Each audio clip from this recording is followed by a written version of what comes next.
What is up, everybody? Day 3 of the NFL draft is here, and the 49ers have a bevy of picks. I gotta say, I had a night to sleep on things. I know it was a little upset last night over some of those picks. And after sleeping on things, really thinking things through, listening to the 49ers reasoning, I see some of you guys in the chat as well, kind of giving us our reasons why we shouldn't be upset, right? Like I see Keenan here, he says everyone's an expert until they aren't. Trust the process after explanation and reasoning of the picks. It makes good sense. Filling needs rather than just names. I think this is a great comment. Let's see what else. I see a couple of first. All the Niners big insiders are experts. They had no clue this would happen at 33. You guys know as much as the average fan.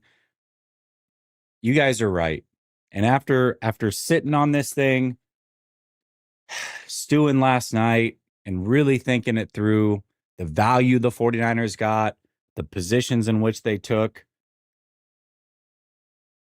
I'm more pissed off than I was yesterday. I'm not going to lie. I tried to act like I wasn't upset about these picks. Trash. They're trash. I'm sorry. I don't understand these takes. Of course, we couldn't predict that this was going to happen at 33. We were hoping they would actually draft with value. As far as predicting the position, I've been saying for weeks that I had a feeling that they were going to go wide receiver. I don't mind that they went wide receiver. Hell, I don't even mind Stribling as a player, as a prospect. But the value is awful. Time in and time out. Oh, just trust the process. The 49ers know what they're doing. You're not an expert. Okay. But just like you, I have two eyes, and we can go back, and we did it yesterday, where we looked at their last 5 drafts, and they haven't been good. What process are we trusting? And when we sit up here and we're like, these are the players that I think will be pretty good to take in this next pick. We list like 10, 15 players on some of the picks that we would have been good with. And then they draft a running back that would have been available in round 5, but might even be a UDFA. And they take him at 90. After, by the way, trading up for Isaac Guerendo, drafting Jordan James, trading another asset last year for Brian Robinson Jr., overdrafting TDP and Sermon and all these other guys, Williams. What process are we trusting exactly? What process? What rings do we have? So we can sit up here and act like we're the idiots as fans that are upset about these overreaches because we don't know what we're talking about. But apparently, the team that is actually paid to do this, the high-paid guys that are actually out there that are supposed to be making these bang-up decisions based off the last 5 drafts, don't know what the hell they're doing either. This is their job. This is what they're supposed to be good at. I'm just here talking about it, trying to have fun. After day 1, I gave them an A+ grade. I said it was the best draft out of anybody in the division because the way they were able to trade back and gain assets. I thought they did a phenomenal job on day 1. Phenomenal job on day 1. But I am baffled, absolutely baffled by how many people are legitimately trying to defend what happened yesterday. As if they didn't overreach. Oh, you don't know that Stribling would have been there at pick 58 or pick 70 or pick. Who cares if he was there? First of all, we know how the draft actually went and how far receivers that were clearly better prospects than him, how they went much later. So, yeah, we have a pretty good feeling that Stribling would have been there. Like, we have a very good feeling. And if he wasn't, then who cares? Because you didn't get value for him anyways. This is life. This isn't just about the draft. This is a real life thing.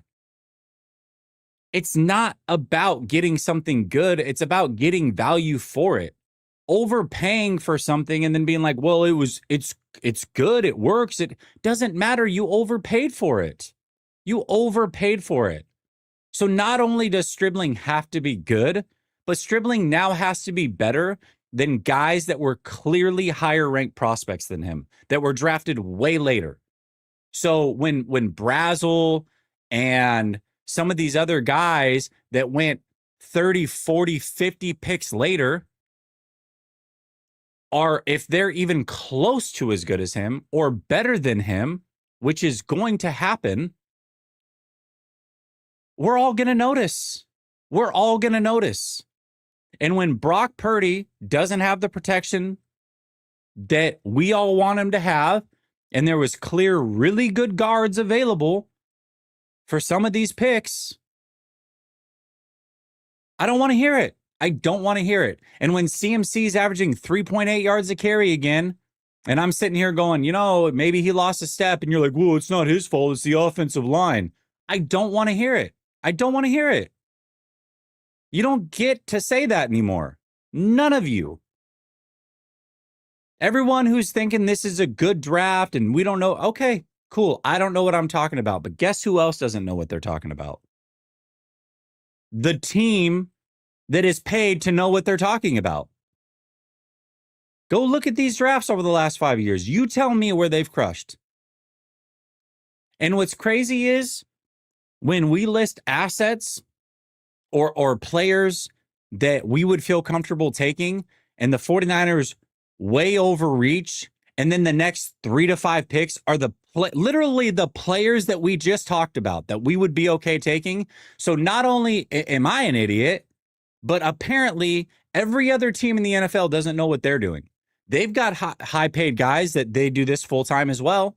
So when they go draft, bang, bang, bang, the players we just talked about, all 3 of those teams, all 5 of those teams don't know what they're talking about, but the 49ers do? Is that what you're saying? Only the 49ers have the smartest guys in the room, right? Only the 49ers know what they're doing. None of the other teams know what the hell they're doing. It's 31 other teams just throwing shit against the wall and hoping it sticks. But the 49ers really got it together. They know what they're doing. That's what you're saying. That's the hubris that you have. You're so willing to defend what the 49ers did. And when it's a clear reaches, it's obvious to everybody, but we want to defend the 49ers so tough that we're going to say, not only does everybody else not know what the hell they're talking about, everybody else on TV that does this for a living, that scouts all year round and all those other things, not only do they not know what they're talking about, but the teams that drafted the players that were clearly better prospects that were available for the 49ers right after the Niners, they don't know what they're talking about either. So when at 33, we start our show yesterday and we're like, yeah, Chase Besantis, TJ Parker, man, we get one of those. That would be the way to go. They draft Stribling, and then the next 2 picks are literally Chase Besantis and TJ Parker. Okay, I guess those teams don't know what the hell they're doing either, right? They have no clue. But the 49ers got it all together. And we can tell they got it all together based off the last 5 drafts because they've really done a bang-up job there, haven't they? Come on, man. The lengths that people go through to defend trash is absolutely amazing to me. And once again, I'll say the same thing that I've been saying. The players might be fine. I literally have nothing against the players they drafted. I hope they all crush. In fact, I think pretty good players, actually. Stribling's got some good things to his game. Good things to his game. But it doesn't mean it's not an overreach. I don't want to hear, oh, wait till we get on the field. What if they're good players? I'm not saying they can't be good players, but it's all about value, man. It's about value. If I go buy a house and I overspend by $100,000 based off of what the market trends are, and I overspend by $100,000, yeah, sure, I can say, hey, I've got a gorgeous house, man. Look at this. It's gorgeous.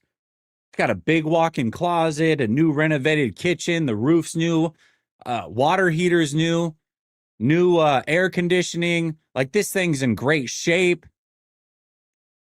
All those things can be true, but I also still overpaid because the market says it was worth this and I paid this. Yeah, I mean, both things can be true. The player can be good. I'm not saying these players are going to be bad. That's not at all what I'm saying. But what I am saying is the value's not there. It just wasn't.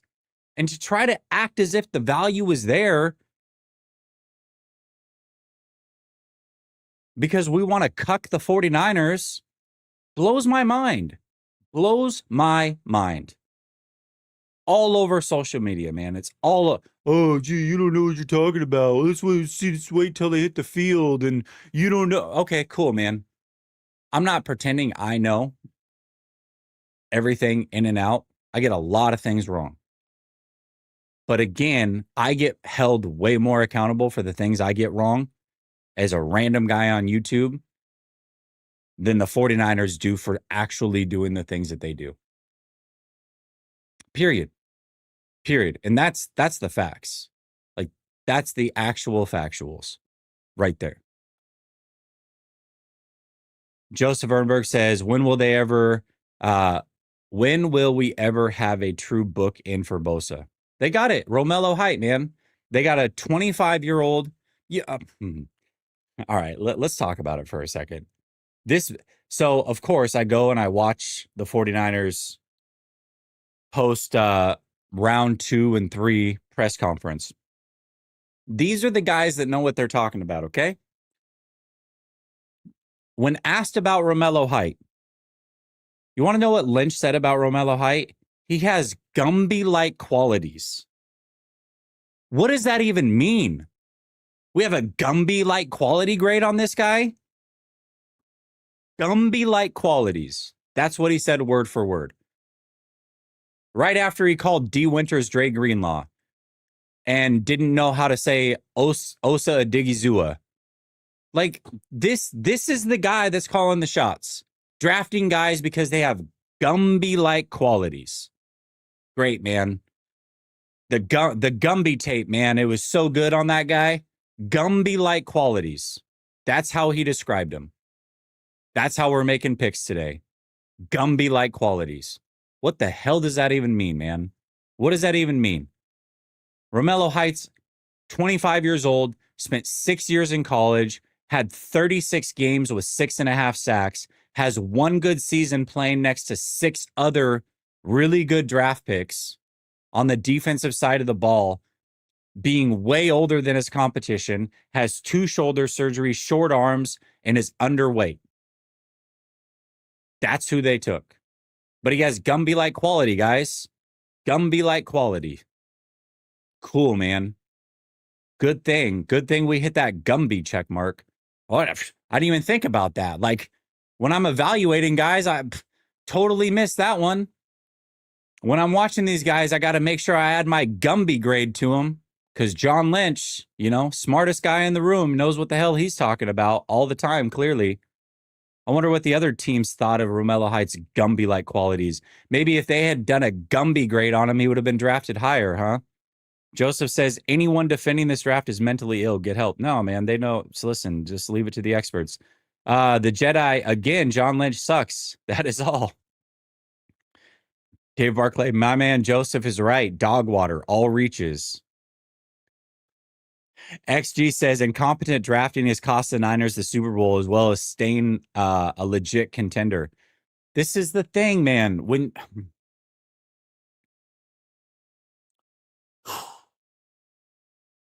I got to take a deep breath. I'm so irritated right now. I am so irritated with what the 49ers have done. This is it. When you're talking about winning a Super Bowl, it's the little things that are the difference. Game of inches, right? We always hear that. The one missed draft pick could have been the difference. The one free agent signing that you shouldn't have taken can be the difference. Or the one that you should have taken could be the difference. The 49ers were this close to winning 2 Super Bowls. This close. What was the difference? All these things matter. All these things add up. And acting as if the one true way to build your team, which is through the draft repeatedly, all of a sudden doesn't matter. or we shouldn't be taking it seriously. This is how teams are built. This is how the future of the 49ers is built. These drafts mean a lot. It's very important that they hit. Very important that they hit. That's where the passion comes from. That's where the frustration comes from. I want the 49ers to win a freaking Super Bowl, man. I was, 10 years old the last time they won a Super Bowl? 10 years old. I'm 42. 10. I've got sons that are older than I was when the 49ers won the Super Bowl last. My 11-year-old heckled me last night over the 49ers picks. He's like, 49ers reached again, huh? Like, he's 11 and he knows the drill. He knows the drill. Come on, man.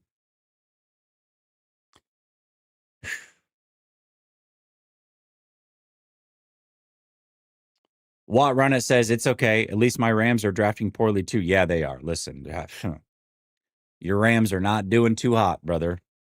Not doing too hot. Baby Radiant says, I wish yesterday was a bad dream. Me too. Me too.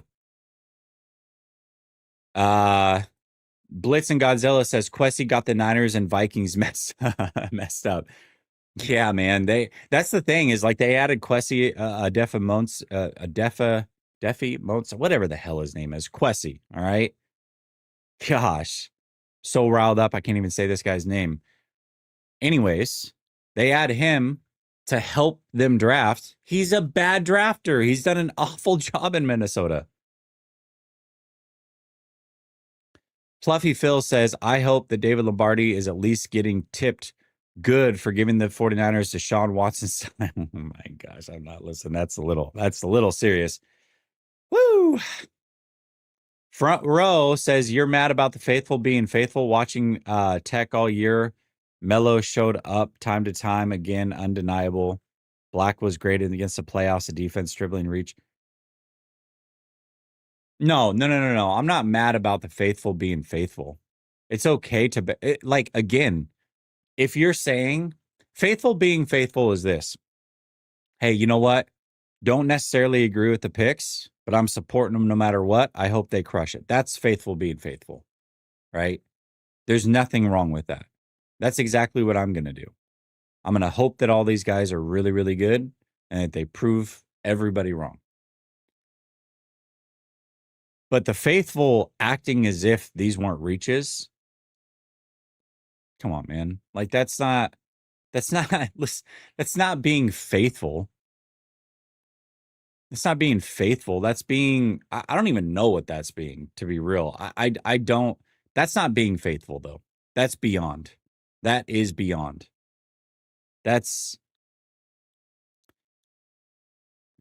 Listen, if you got a girl and she goes out with her friends, it's okay to trust her.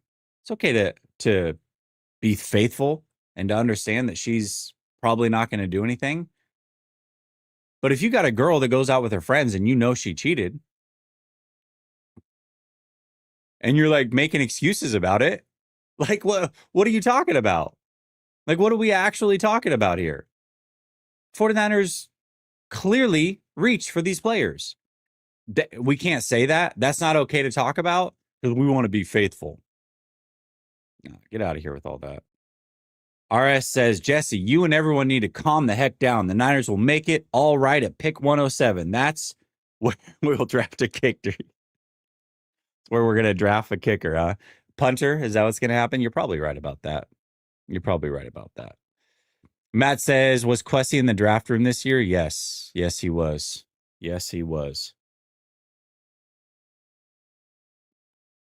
Kwesi Odafo Mensah, right? Is that how you say his name? Either way, he's done an awful job in Minnesota. Any 7th round picks we can take with our 4th? It's funny. I was joking about it yesterday, but I'm not going to look at prospects that they should actually take. I'm going to go 60 picks down the board And that's who they're going to be looking at today. That's where I'm going.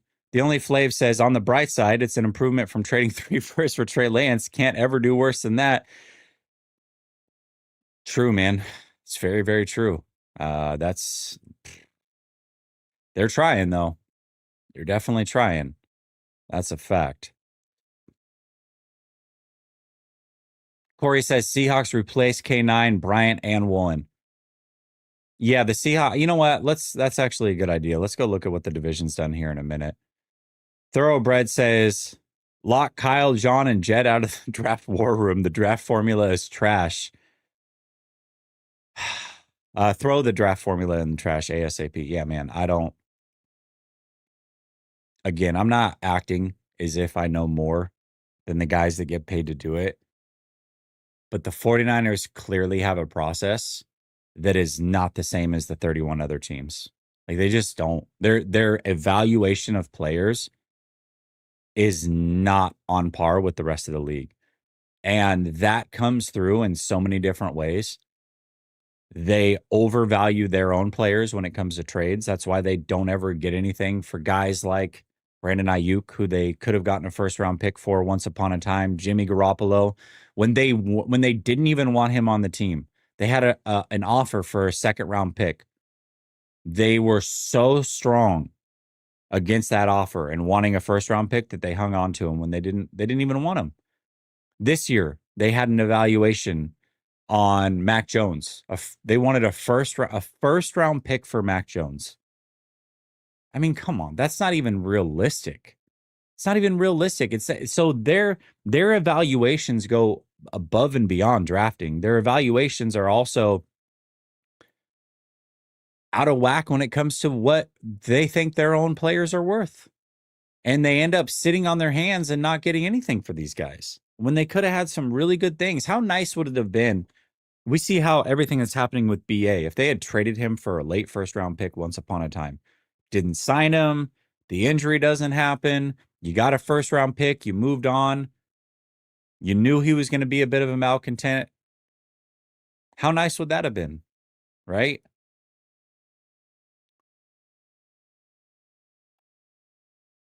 Gizmo says, don't care about reaching. I care that they rarely play running backs and wide receivers they draft. Stribling only does hitches. John Lynch should have been fired after Lance. This is a good point too, right? It's like, that's the other thing. Let's talk about Stribling.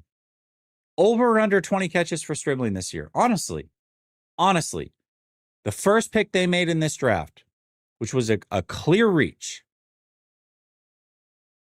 Does he even get 20 catches this year? How confident are you that he goes over 20 catches? If it was such a great pick, it's such a need that they had to have right now. They had to go get Stribling. In the chat, go ahead. Over or under? Confident. Over or under 20 catches this year. With Mike Evans, Ricky Pearsall, all these other guys. How many of you are confident he goes over 20 catches? 20. We're talking, you know how low the 20 catches? 20. That's just over 1 catch a game for a guy that you just took at the top of the second round. That's the number I'm putting out there. And most people are saying under 20 catches. 20. It's not like I didn't even say, well, oh my gosh, 20 catches? 20. That's the bar that I put out there. And most people are saying under. Okay. And over. Okay. How about 35 catches, Niner for life? 35 catches. How confident are you that he gets 35 catches? 2 a game. 2 a game. How confident are you? 35. 35. So those of you saying over 20, now let's go 35. Still a very low number. Still a very low number. 35 catches.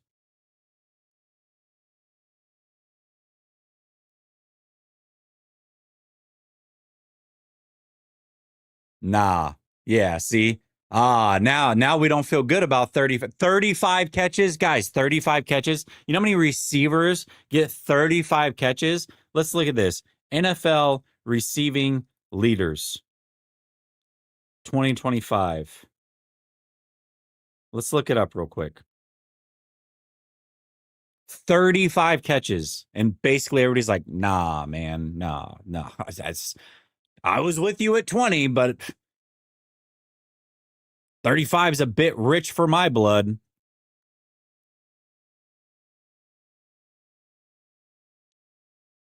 Let's do this. 45 catches. 40 catches. 96 players in the NFL got 40 catches last year. See how many got 35? 121 players in the league got 35 catches last year. And most of you are pretty confident that he doesn't even get 20, let alone 35. That's who we took at pick 33. If you take a player at pick 33 that's a clear reach, my man better get at least 45, 50 catches. 45 catches. You know how many players in the league got 45 catches? 82 of them.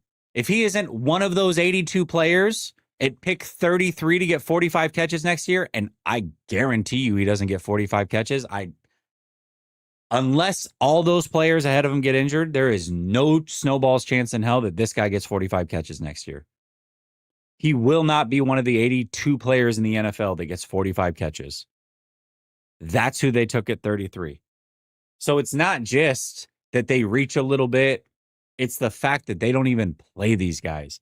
And by the way, let's not forget, the 49ers draft so good, right?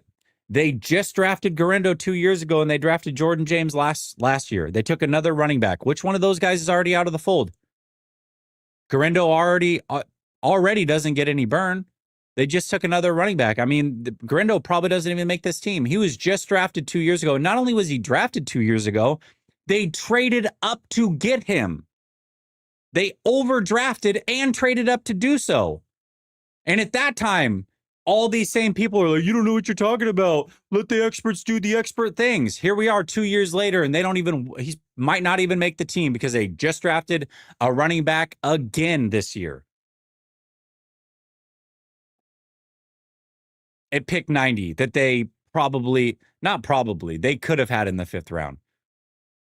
He might have been a UDFA. That's not hyperbole. He might have been a UDFA. Yep. But they had to have him at pick 90. You know what I mean? But we should just trust him. Isaac Garendo, who they traded up for, might not even make this team because of a move like that. That's cool, man. And if he does, he's probably not going to get any burn. He didn't get any burn last year. But they had to have him on the roster so bad that they traded assets to go up and reach for him as well. And I was told then, trust the process. Trust the experts. Okay, cool. Just like when Jake Moody was drafted and Latu and all these other guys. Trust the process, Jess. Trust the process. You're an idiot. Trust that these guys are the experts. Draft starting, guys. Let's pull it up. Let's pull it up. 49ers have a pick. We got 1, 2, 3, 4, 5, 6 picks before the 49ers. David's going to be joining me here shortly. Coach and Tom are going to join us after the picks so that we can discuss it all. They're going to be joining after that. So I just want to know what their thoughts are. But we're going to wait till after all the drafting is done so that we can discuss. I can't imagine they love these picks, but maybe I'm wrong. Maybe they do. At this point, they should just let the fans choose on a player poll. How much worse can it be? Seriously. Chat GPT probably could have drafted for him last night. Scuba Pat says they would have messed that BA pickup anyway. That's true. You're right. That's a good point. Niner Man says Pregnon, Zion, Parker, etc. We're all there, man. Shaking my head. Yep. Literally, when the draft opened yesterday, it said Chase Besantis, TJ Parker. Those are the two guys the 49ers should target at 33. Once we found out they weren't trading. They drafted Stribling, and the next two picks were Chase Besantis, TJ Parker. Boom, boom, right after that. But listen, hey, I don't know what I'm talking about. The two teams that drafted him clearly don't know what they're talking about. The 49ers do, though. They're the one team that's got it all together. Relic says, as a player on the team already, are you discouraged, concerned for this team looking forward? I can't imagine being okay with being mediocre. Listen, man, you have bad draft after bad draft after bad draft. Things can get sideways real quick, man. Staying on top of this league is not easy. It is not easy. And the 49ers, I think, might barely have a top 10 roster. Probably don't at this point when you talk depth, all 53 players. They got some really good starters by name, but there's question marks with there's question marks with every single one of their big time guys. Trent Williams, 38 years old. There's a question mark. CMC, 30 years old, coming off a ton of touches. There's a question mark. George Kittle coming off a major injury, 32 years old. There's a question mark. Bosa coming off his third ACL tear. There's a question mark. Fred Warner, who's probably the least of the question marks because it was a broken bone and whatever, still coming off of a major injury. There's a question mark. Like the big name players on this team, there are question marks. Brock Purdy, there's a question mark. How good is he really? We've had some ups and downs. We don't know exactly what's going on here. Mike Evans was not good last year, and it wasn't just because of the injuries. There are question marks. There is not a player that they are relying on that there aren't question marks. Now, just because there are questions, it doesn't mean that the answer can't be amazing things. But when you have a question mark, and most of it is age and injury related across the board, chances are a couple of those question marks are not going to pan out to be good. It's not going to be good. And can the 49ers survive that? Well, with the way that they draft, it's going to be really hard to do so. Really, really hard to do so. Because they don't have the depth. They don't have the depth. Even their first round and second round pick last year have question marks coming off of injury. So, it's just, it is what it is. It is what it is, man. What's up, dude? Getting your headset on. I see you. Okay. All right. Looking good. Looking like a golf dad. I like it. Man, Appreciate it. It's day 3. I can't hear you. It's all right. Oh, am I on now? Might be on my end. Nope. I can hear you now, maybe. Yeah, I got you. You got me now? Yeah, I got you. Yeah, I'm golf dadding. Looking very golf daddy. Yeah, that's who I am, brother. Actually, I don't swing clubs. But my in-laws do. They're probably on the course in Reno right now, golfing with Aaron Rodgers' best friend, who does own a Chick-fil-A in Carson City. That's awesome. That is awesome. Listen, I think what do we have to do? We just have to follow the draft cast today, because usually they don't tip many picks at this point in day 3. Yep. And we are. Go ahead, bro. Yeah, what's up? The draft starting?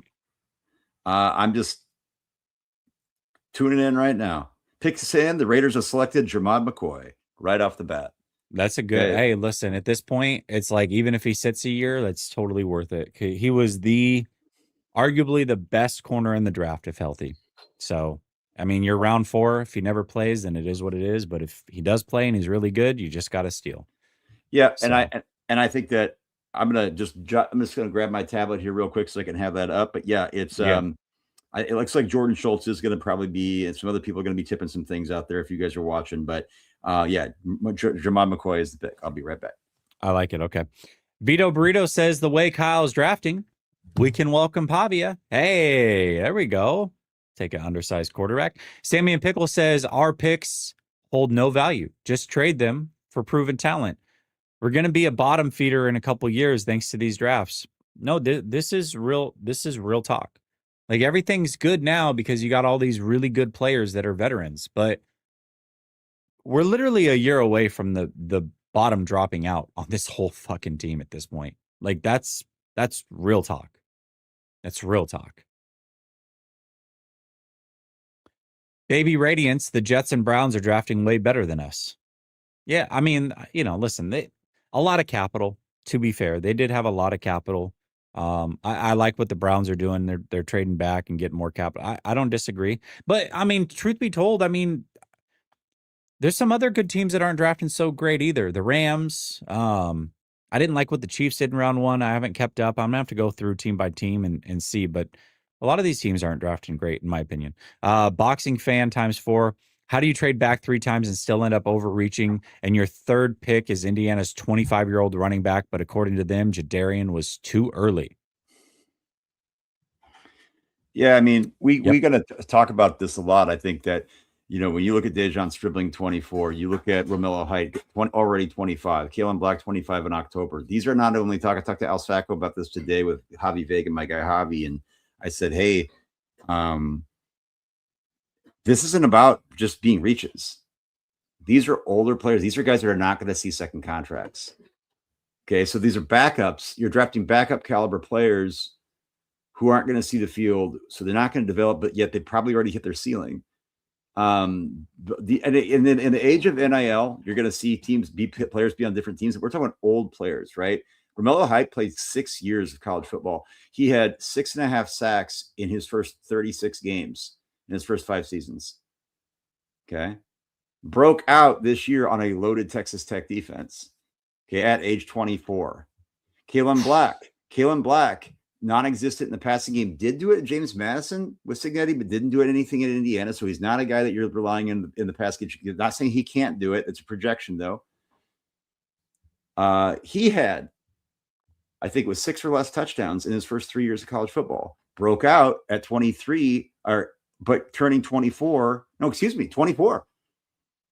He broke out at his age 24 season on a Indiana undefeated super team with Fernando Mendoza, Kurt Signetti, the best coach in college football. Let's be real. 2 really good receivers. 3. Becker, who's going to be coming out next year. You're right. Nowakowski at tight end, Surratt, Omar Cooper. The defense, we're seeing guys on the other side of the ball that over the last. I'm just saying, like, this is not. I wish him the best, but he was the 3rd running back taken yesterday. We said this. We said that the drop off after Love and Price was going to be pretty significant. It was enough to the point where other teams were cool not jumping in. So we have So right now even then there were still clear better running back prospects that you could have taken. And not only that, if you really wanted this guy, you could have just waited till round 5 to take him. He was going to be there, man. He was going to be there. Like he just was. I want to, this is a great point. Mickey says Jordan James and Watkins didn't even get on the field. Here's the thing, right? So one of 2 things is going to be true this year. Either Jordan James and Watkins do get on the field, which means the guys that they just drafted are not going to get on the field. Yep. Right. And Stribling and Black. So we're going to be like, what the hell did you draft these guys for? Just like we did last year with Jordan James and Watkins, or Stribling and Black are going to get on the field. And then we're going to be like, well, what a hell of a draft that was last year because Jordan James and Watkins are trash. So one of those 2 things is going to be true. And either way, it's going to say that one of these drafts was not worth it. So pick your poison here. And then when they do get on the field, if they're not any good, we could potentially be saying all of it was trash in both years. So it's one way or another, man. It's not going to prove out to be good. It's just not. I want to go to JJ Zachary. Jude Bowery just got drafted. And that was when I did a mock. Pick. I wanted Jude Bowery. Jude Bowery is a swing tackle right now, but he can play tackle. He can go inside if you need him to, but he played tackle. Actually remind me a little bit more. I always wonder what would have happened to Spencer Burford if they just would have let him be a tackle like he was. I think Bowery's a much better prospect than Burford was. I think he has the potential where if a team wanted to move him inside, and I know the Bills were looking at interior line, this is a wonderful pick. I had a 3rd round grade on him, and I think that this is a really excellent pick. JJ Zacharyson, though, he's oftentimes known for fantasy stuff, but he's an analytics guy. He does he's a real smart guy. If you ever one of his podcasts, he's just a real bare bones dude, pretty confident about talking about things, though, objectively, not about his own anecdotal opinions. He says Kalen Black, Jordan James, Isaac Garindo, Ty Davis Price, Actually, Jordan James, he was off on, but Kalen Black, Isaac Rindo, Ty Davis Price, Trey Sermon, Elijah Mitchell, and Joe Williams. Oh, and Jordan James. These are the running backs picks for San Francisco since Kyle Shanahan got there. When you compare NFL mock draft database projected draft capital to actual draft capital, the only player who wasn't considered a reach was Elijah Mitchell, and actually Jordan James was right on the cusp. Okay. Every other one was a reach per Chase Stewart's draft value chart. Davis Price, Black, and Joe Williams are 3 of these 6 biggest non-round 1 reaches of any position in my database since 2016, when the mock draft data became available. It's just wild that this keeps happening. Hopefully, Kalen Black bucks this trend. Guys, the proof, and then I QT this. I said the proof is in the MFing pudding. Like, you can't, it's not about like just Niners who's like, oh, we're bad, or like throwing a fit or being, guys, like, if you don't believe me or Jess or other 49ers fans, like, believe the guy that has no dog in the fight. He doesn't wish ill against these players. Like, he's an analyst that's looking for a dynasty guy, but he's brought into that intellectual understanding of like, hey, this is just, he's not Chat GPT spitting players out. And everybody that wants to poo-poo consensus board, guys, there's evidence over time that these consensus boards do matter. It doesn't mean it's an automatic thing that it makes sure that works, but over time, you're going to see that. And one thing I've noticed, Jess, is I looked back over the drafts yesterday, my initial look, it looks like a lot of teams are starting to go to this consensus-based process. Not saying that here's this form from Dane Brugler, or here's Daniel Jeremiah, or here's some wonk that tells me what to do, but they're team of rivals, considering other perspectives, and getting away from the biases of one.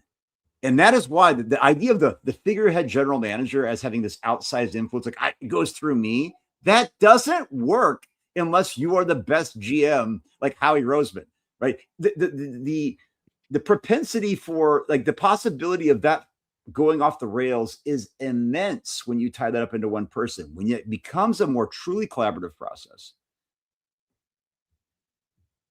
you're opening yourself up for more success. Absolutely. And by the way, guys, the data is there on the 49ers themselves. You act like we just lose history of who they've drafted and can't go back and check things. Yep. The last 2 years, I'm not going to include because it's still too early, right? We only have 3 years into these guys' careers, right? But let's go 2020 through 2023. I think that's fair, right? We're talking within 5 years. Like, a lot of these guys should still be on the team. Out of 31 draft picks when this season starts, 5 of them max out of those 31 players are going to be on this roster still. 5 max. Yep. And as far as contributors, only like 2 of them or 3 of them are actual contributors. Legit contributors. 100%. Out of 31 players, we have the data. They don't draft well. They don't draft well since 2020. They just don't. It's factual. It's not even a debate. It's not even a debate. So acting as if trust the process, show me how faithful you are, throw all that garbage out the window, man. That's just a bunch of talk to try to gatekeep fandom. The facts are the facts. The 49ers reach and they don't draft well. Those are factual until they're not. And right now, what we do know about these players is they are reaching again. Will they draft well? Only time will tell if they ended up having a good draft based off of how good these players are, I guess. But as prospects go, they've absolutely done what they've always done, which is reach. And what that's turned into in the past is bad draft after bad draft after bad draft. So my guess is this will be much in line with the same. We'll be here in 3 years going, man, that 2026 draft, that was a doozy. We'll be laughing at it just like we do the 2023 draft when we're like, hey, remember Cam Latu and Jake Moody? Remember those guys? That's what we're going to be doing about this draft in 2 or 3 years. So, well, and I just want to remind Daryl Jackson goes to the Jets. The Cardinals pick is in, but I want to remind everybody, particularly John Lynch, David Lombardi, have a nice day today. Okay. Have a nice day. And if you'll notice though, if I sip this, well, once I get done, we'll get to what's on the bottom of the cup later. That's the treat. That's a treat waiting for all of us. Okay, but in the meantime, we're gonna have the cliffhanger. We're gonna have a nice day. Look, Jess, you're right. And I think this is the idea that when you bring up that tweet from JJ Zachariason,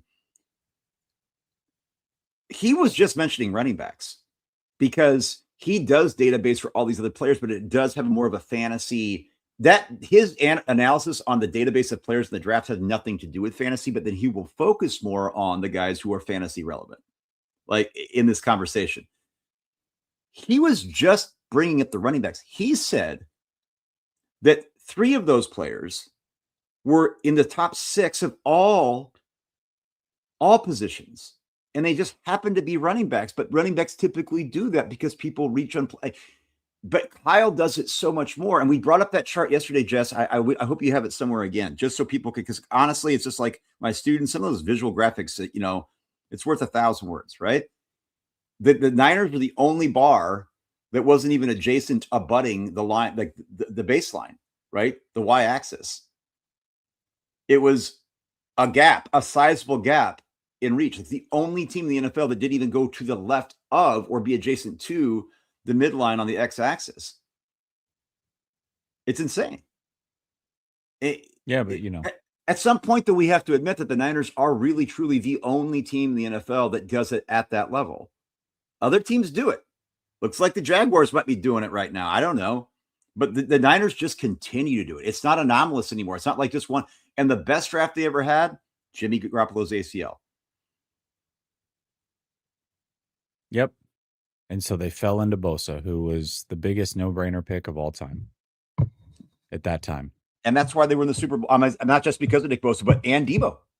They were able to, and smartly draft Debo. My question is, what changed? What changed in saying we got Debo? And that's what I'm wondering is sometimes was that just Debo Samuel was not a player that people were like, oh, I wonder if he's going to be good. A lot of people in that draft process like Debo, and they were kind of like, hey, are they going to take Debo? Are they going to take AJ Brown?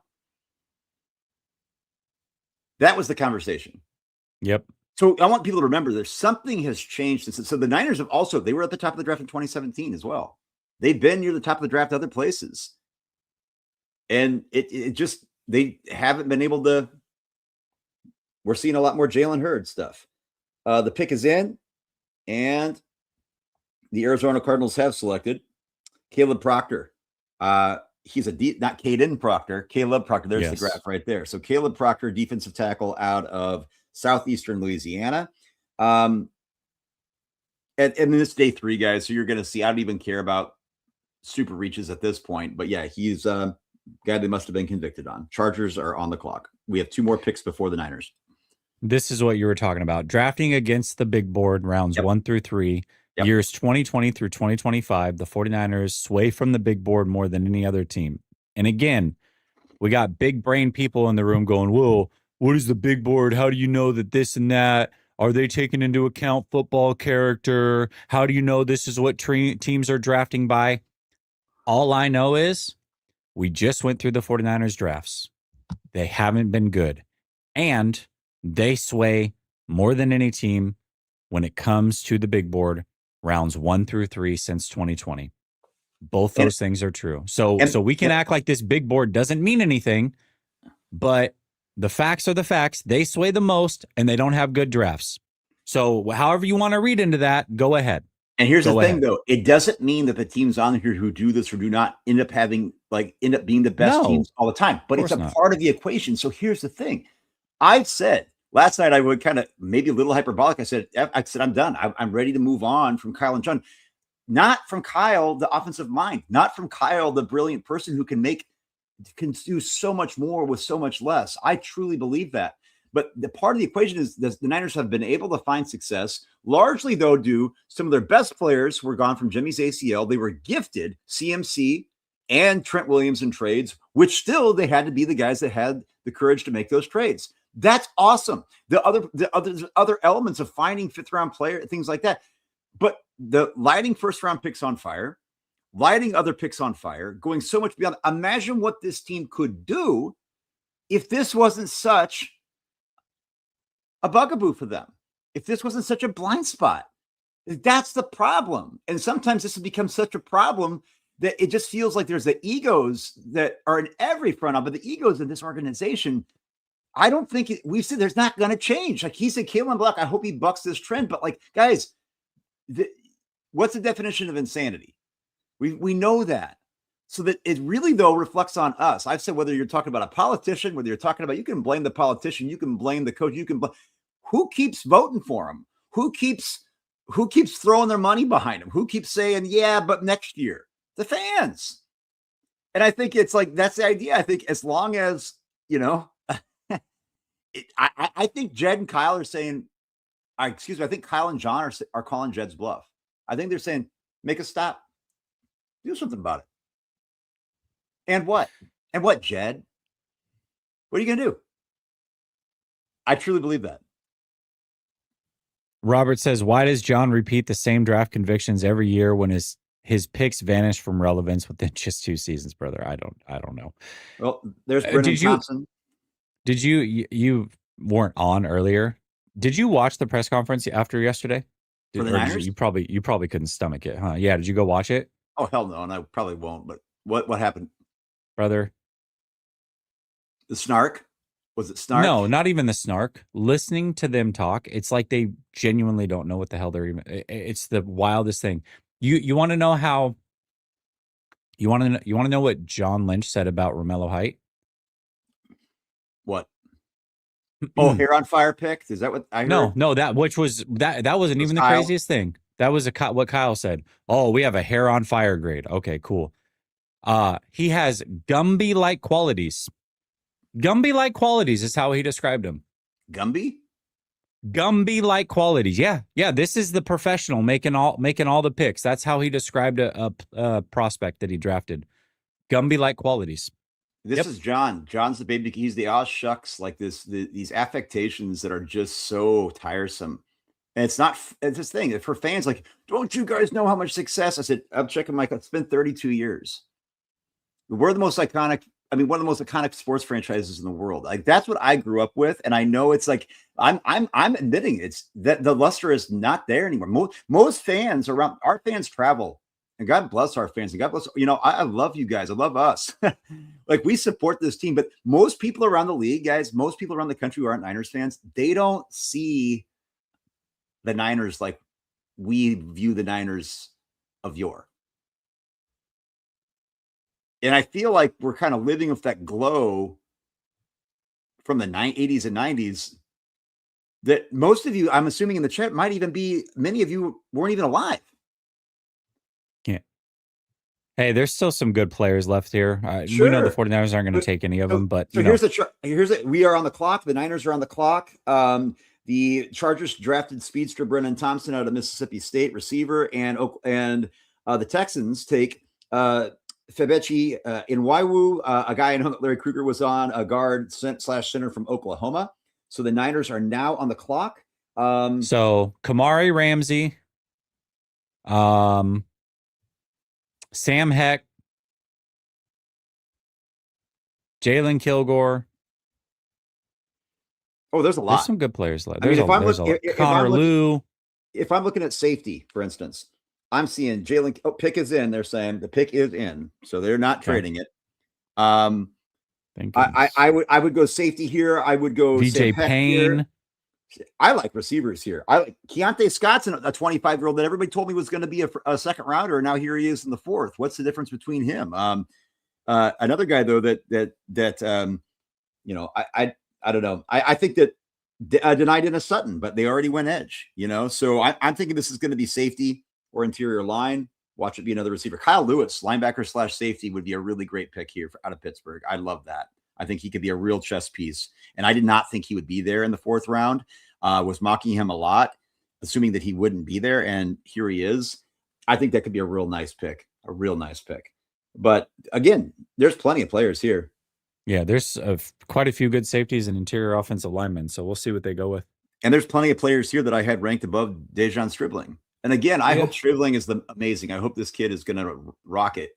But it's process. And I think the Niners talk about how they have to have people. They get so convicted. It has to be their guy. And I think most teams around the league are showing you that they're cool with that not happening. At least now, day 3, that's where it happens. Day 3 is your conviction, guys. Days 1 and 2 is when you need to go and get the best players. All right, who is it? Let's go. What are we doing here? We have the pick is in with 107th pick. The 49ers select. They're just saying the pick is in, just in a graphic. God Lord, just tell us who it is. No, it's not. I was looking at the best available. Yeah, you're not going to get as many tip picks. I think Schultz was kind of starting things off, and well, because of McCoy it was kind of a big deal that he got taken. So we're going to be kind of just keeping an eye on the best available, and we'll see what happens. Chad, what do you guys think? Who do you think it's going to be?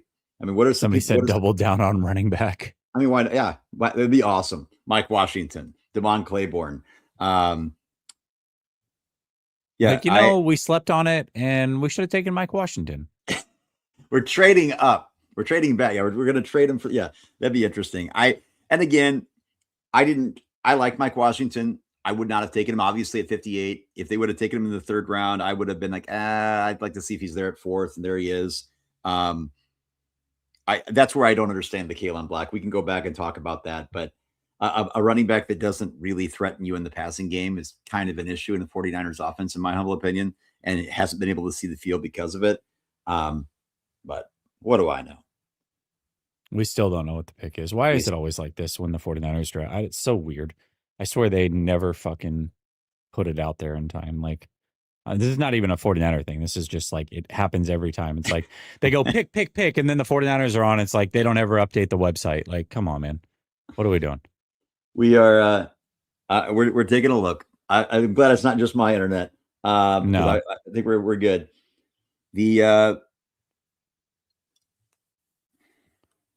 Are you on the TV? You got your TV on too? No, I don't either. So maybe that's where it's going to be beyond. Maybe they're waiting for the announcements, so I'll get that on here in a minute after we get this pick in, and we'll calibrate. But I'm hoping I would love Sam Hecht here. I would love a VJ Payne here. I would love a Kamari Ramsey here. Any of those, I'll take Kilgore. Kilgore would be fine. Kilgore, Ramsey, and Payne are my 3. I think they're and Kyle Lewis. I think Kyle Lewis, I actually consider almost like a safety linebacker. I think he would be awesome. I'd be ecstatic with that. Tight end here, I just don't think there's hardly anybody left. I like Jack Indries, but I don't know. What is going on, man? Why is it like this? Why are you built like this? Seriously. I swear it does this every single year with just the Niners. It just always seems to be.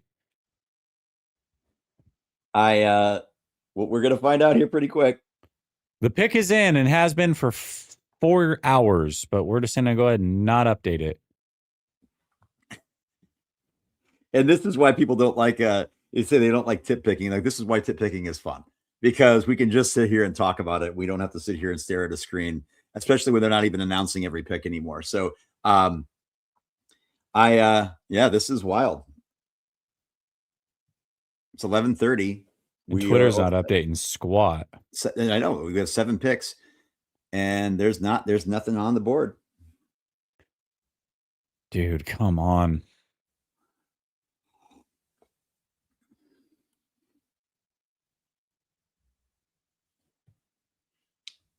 Oh, anyway, well, have a nice day. Hey, ESPN, have a nice day. How many UDFAs will we take today, brother? I don't even know. Any bets that we trade back just because? Just checking in on my guy Jesse. Salute, fellas. Grayson Halton is the pick. This is a defensive tackle out of Oklahoma that I know there were a lot of people high on. He had, ESPN had him as their 93rd overall player. There are a lot of teams that there were guys that I saw. Daniel Jeremiah, I think at one point had him close to his top 50. Was a guy that he thought would probably go round 3. So here's a defensive tackle. He's 6'3", 293 pounds. He's not a big guy, right? But he is, from what I've seen, he kind of had this like a little bowling ball kind of nature to him. But he's, I think I think he's going to be an interesting player. I think this is clearly not a reach to me. I don't mind defensive tackle here. I would have liked. Did DeMonte Capehart get drafted? I don't know that he did. So I didn't think that they would go interior defensive line here. We did say yesterday that I thought that it was going to be a move. Yeah, DeMonte Capehart's still there. That would have been the only other defensive tackle that I was really that high on. Just an absolute specimen, 4.85 40 at his size. Capehart 6'5", 313. Halton is going to be 6'3", 293. So, significantly smaller, shorter, but a good athlete. And then the Broncos selected right after that running back Jonah Coleman out of UW. And of course their pick just flew up on the board. We didn't have to wait any time for that one. What do you guys think? What are we thinking about Grayson Halton? Yeah, I mean, listen, I honestly don't know a lot about Grayson Halton, other than I recognize the name. So I'm not going to sit here and act like it's whatever. But we're round 4. They do need interior defensive line as well. I don't think it's the most pressing need. There are players that I would have certainly preferred, but I'm not going to crush it. If they feel like this guy can contribute, to your point, so I know that some people do like him and we're decently high on him. Oh yeah. I'm not going to crush the pick. I'm not going to crush the pick. I will say this. I liked Halton. Halton didn't make my top 10 defensive tackle list, but that doesn't mean he's a bad player. No. He's an athlete. The only thing that knocked him on his RAS score was his height he's actually 6'2.5". He's not 6'3".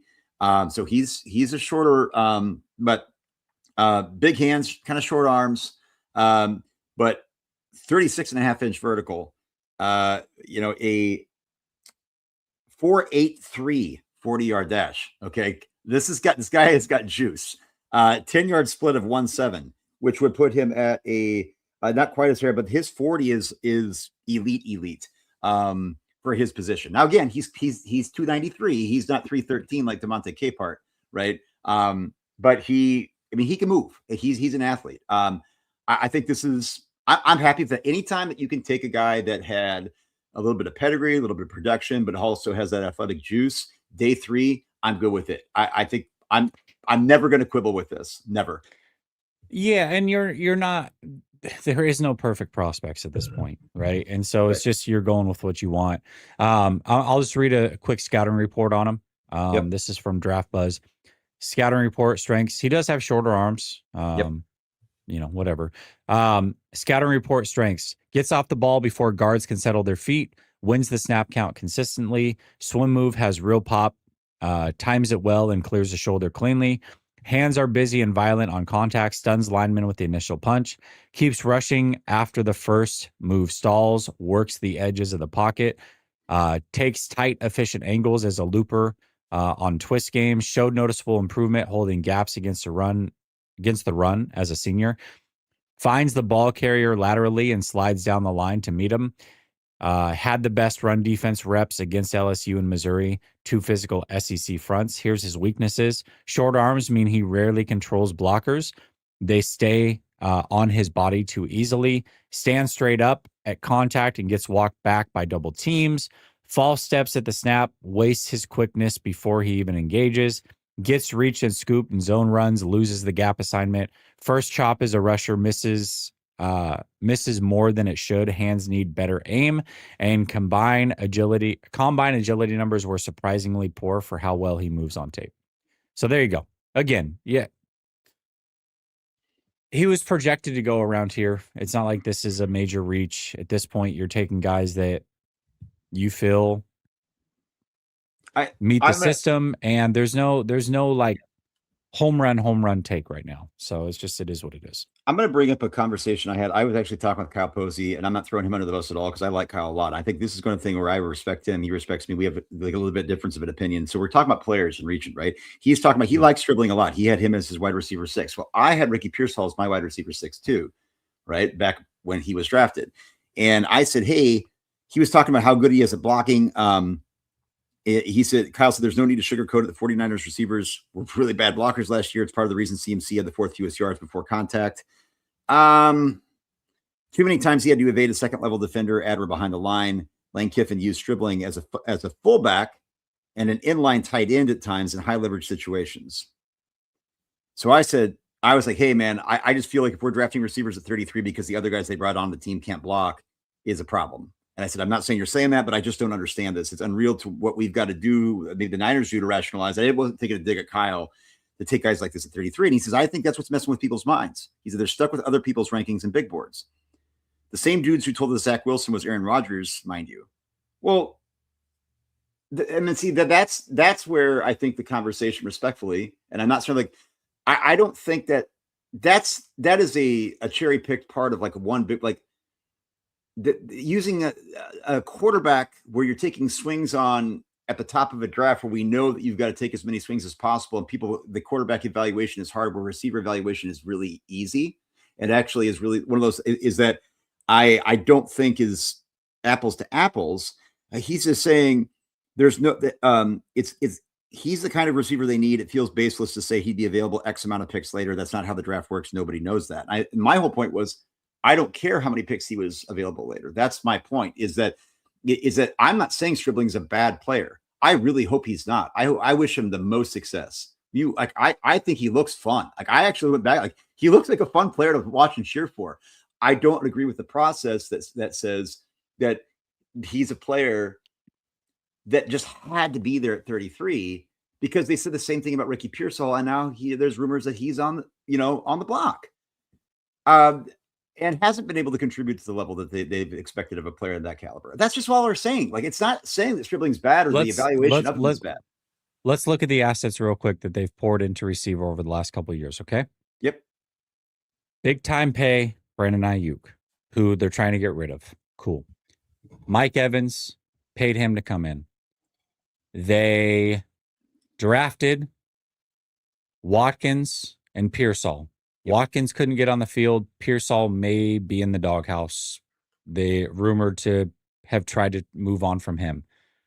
Cowing, they drafted, and now they're drafting Stribling. Out of all those players, like, none of them have done anything. Like, they're pouring all these assets into them, and none of them are doing anything. So it's like, okay, cool. You just keep pouring assets into it, and it just keeps getting worse and worse, and none of them end up doing anything. I just feel like my thing is, and I brought that up because I like to show highlight conversations between people who have mutual respect that don't agree. And there's ways to do that and show that. And this is not to throw Kyle under the bus at all. Kyle Posey is like, he is one of those dudes at Niners. Like, he really does a lot of good work, and he does a lot of good work on receivers. He puts a lot of his, and so I'm actually looking at that scouting report. It's like, oh, cool. Like, I'm really glad that you're high on him. That's awesome. And my thing is to hone in, though, this idea like, oh my gosh, we're going to use him as a fullback, an inline blocker and situation. I'm like, okay, I know that I understand in the Niners offense that this is something, but are we going to evolve? Like, I get, somebody else was saying Deshaun Stribling is going to fill in for what Juwan Jennings did. Juwan Jennings was drafted in the 7th round, and now he can't find a team. Juwan Jennings was a prospect coming out of Tennessee, and a lot of the character issues. He also was a guy that didn't have a lot of juice. Stribling has more juice, but both tough guys, both kind of like physical players, right? That's what I'm saying. Like, 3rd pick in the 7th round, 1st pick in the 2nd.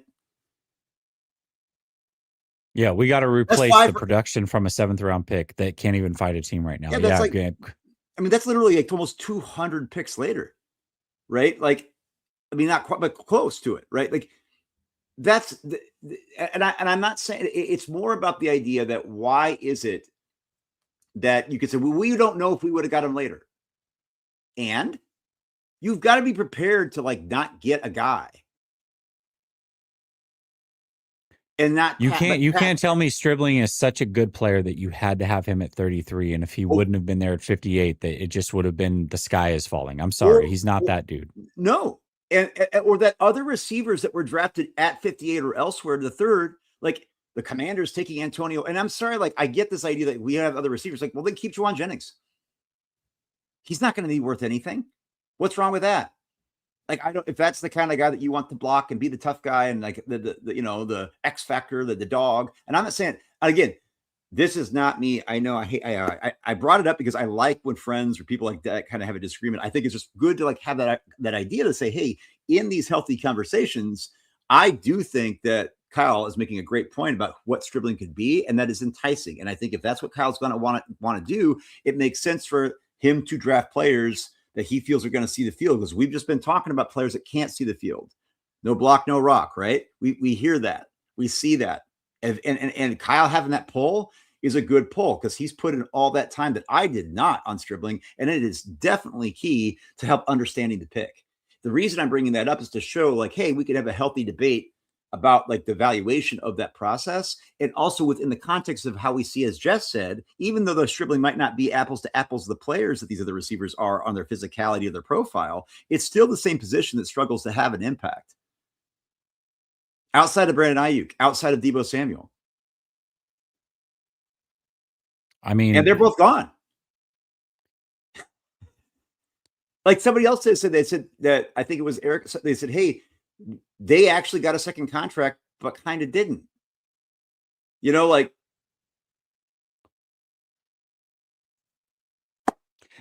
I mean, you don't have to do a lot of, if you don't, I mean, not everybody in here has film on these guys. That's fine.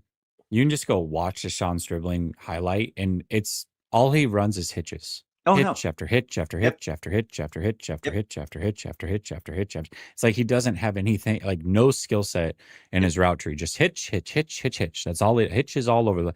He's got long speed, does he? I don't know. He just runs hitches all day. I don't know where the long speed necessarily is. So you're right. I mean, he's going to come in and they're going to expect him to do what Jawan Jennings did. But why are you replacing a 7th round pick that you could have signed that nobody else wants anyways? Like, was he that important? Yep, we're still doing that. Yeah, we already break. His name's it's Halton, but Halton, yeah, not Hilton. Google.com. But yeah, we admit, like, we actually were talking about how we're not gonna.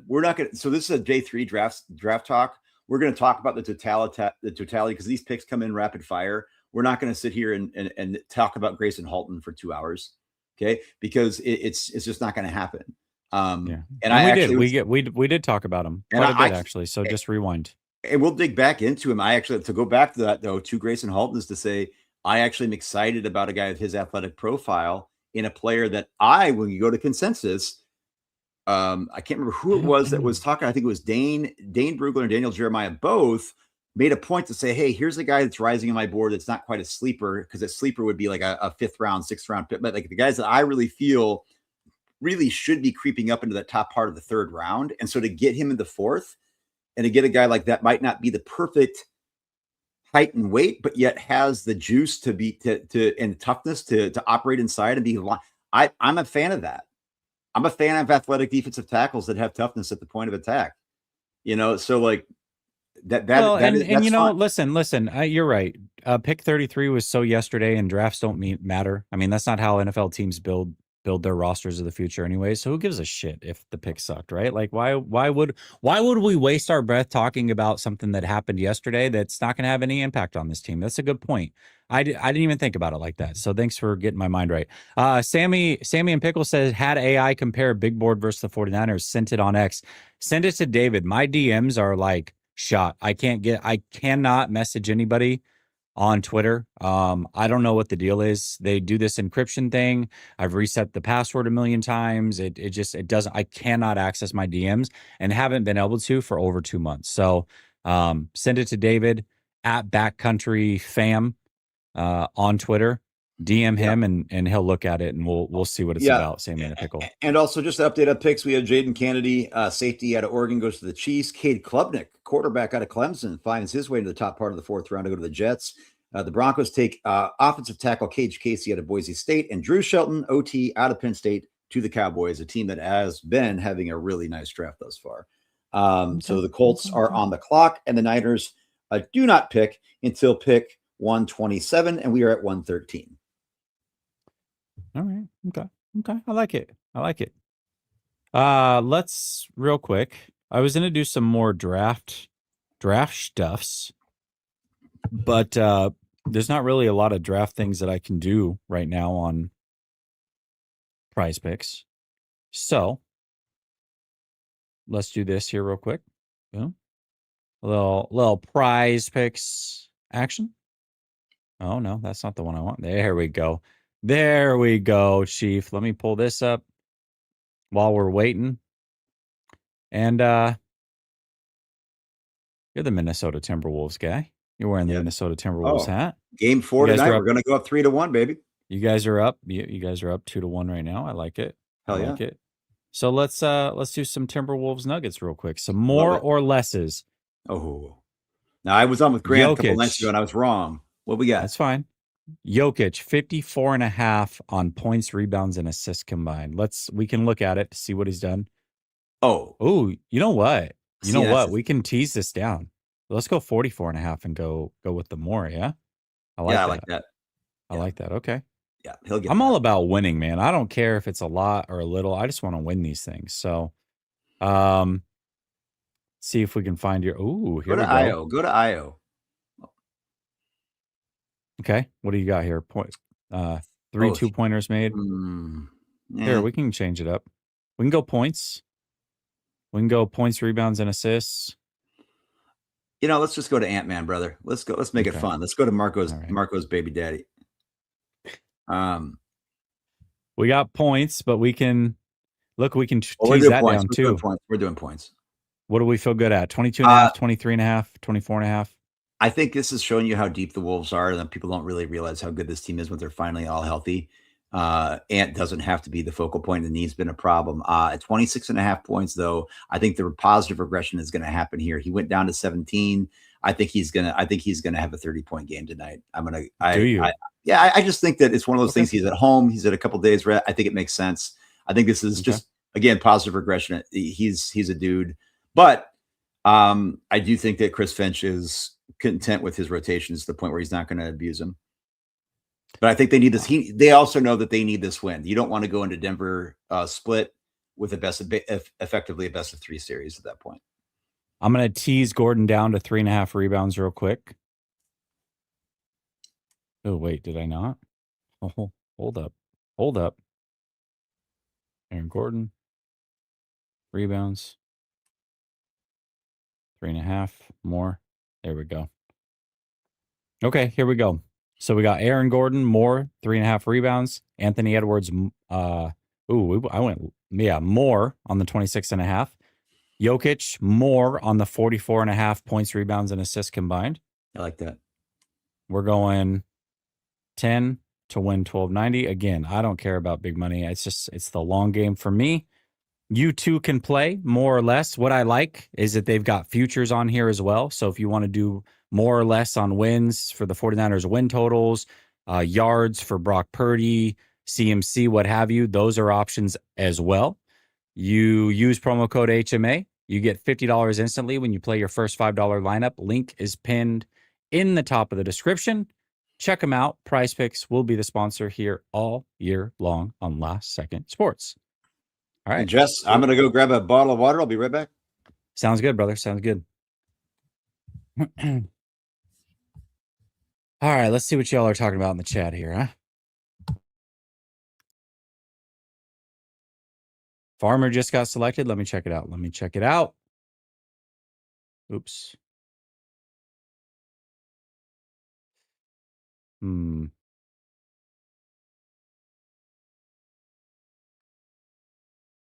Got to re-pull up the draft class here. Or cast, rather. ESPN, DraftCast. Yeah, there it is. Jalen Farmer just got selected by the Colts. Drew Shelton went before that. Cage Casey. So we're getting a run on offensive linemen. To start this round, it's all trenches. Offensive tackle, defensive tackle, wide receiver, offensive guard, defensive tackle, running back, safety, quarterback, offensive tackle, offensive guard. So looks like we've got high propensity to go trenches here, which is kind of a bummer, right? Because now the 49ers, although they did go defensive tackle, as far as offensive linemen, we're seeing a run on them now. The 49ers have pick 127. I believe Sam Hecht is still available, though. And I would not be mad at that. Let's see here. Let's go center. Yeah, Sam Hecht's still available. Connor Lew's still available. I'd be okay with either one of them. We definitely could use a center for sure. As far as guards go, Bo Stevens is still there. I know we talked about him a little bit yesterday. Wouldn't mind him. Could use a tight end. See, Justin Jolly's out there. Jack Endries is still out there. Yeah, I'm not really too high on the tight ends that are left. For the love of God, don't take a running back or wide receiver. Linebacker could be an option. Obviously, we took we traded D Winters. Man, this thing thinned out real quick, didn't it? But I do like the centers available. I do like some of the centers available. So hopefully that's where we go. We'll see what happens here. We'll see what happens. Coach and Tom are going to join after the 49ers make their picks. He and I talked. He was going to be with us, but we kind of want all 49er picks to be in and then like come together and discuss it and see exactly what's going on there. So that's what's going on. Coach and Tom will join after the picks are made, and then we're going to do a roundtable discussion on the draft overall, what we thought, go pick by pick. So there you go. There you go, brothers. There you go.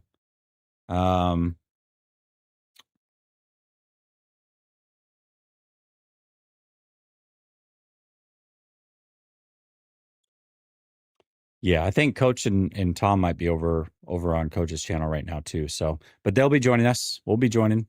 We'll be together. Don't you worry. Don't you worry your pretty little faces. We'll join up. No big deal. John and Kyle speak about how these picks would do in a competent offense. Do the Niners, not the Niners offense. Everything they say sounds great.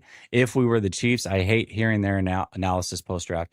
Yeah, again, to me, it was the way that they talked about Romello Height specifically. It's like, bro, are you kidding me? It's like, are you kidding me? We're talking about Gumby-like qualities. That's what we've gone to, Gumby-like qualities. That's how they broke down Romello Height. So tons of confidence in that.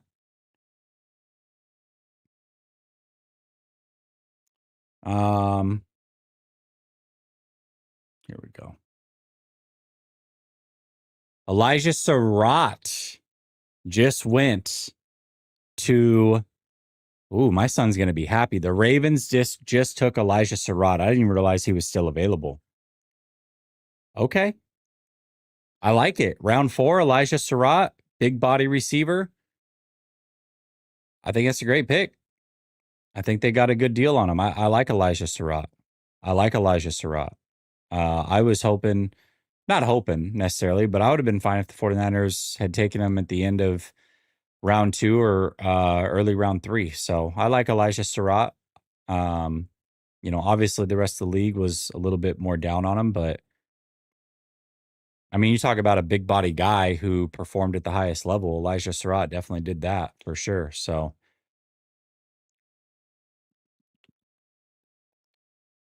I'm curious to see, actually, hold on a second. ESPN had him 14 position ranked, 73 overall rank.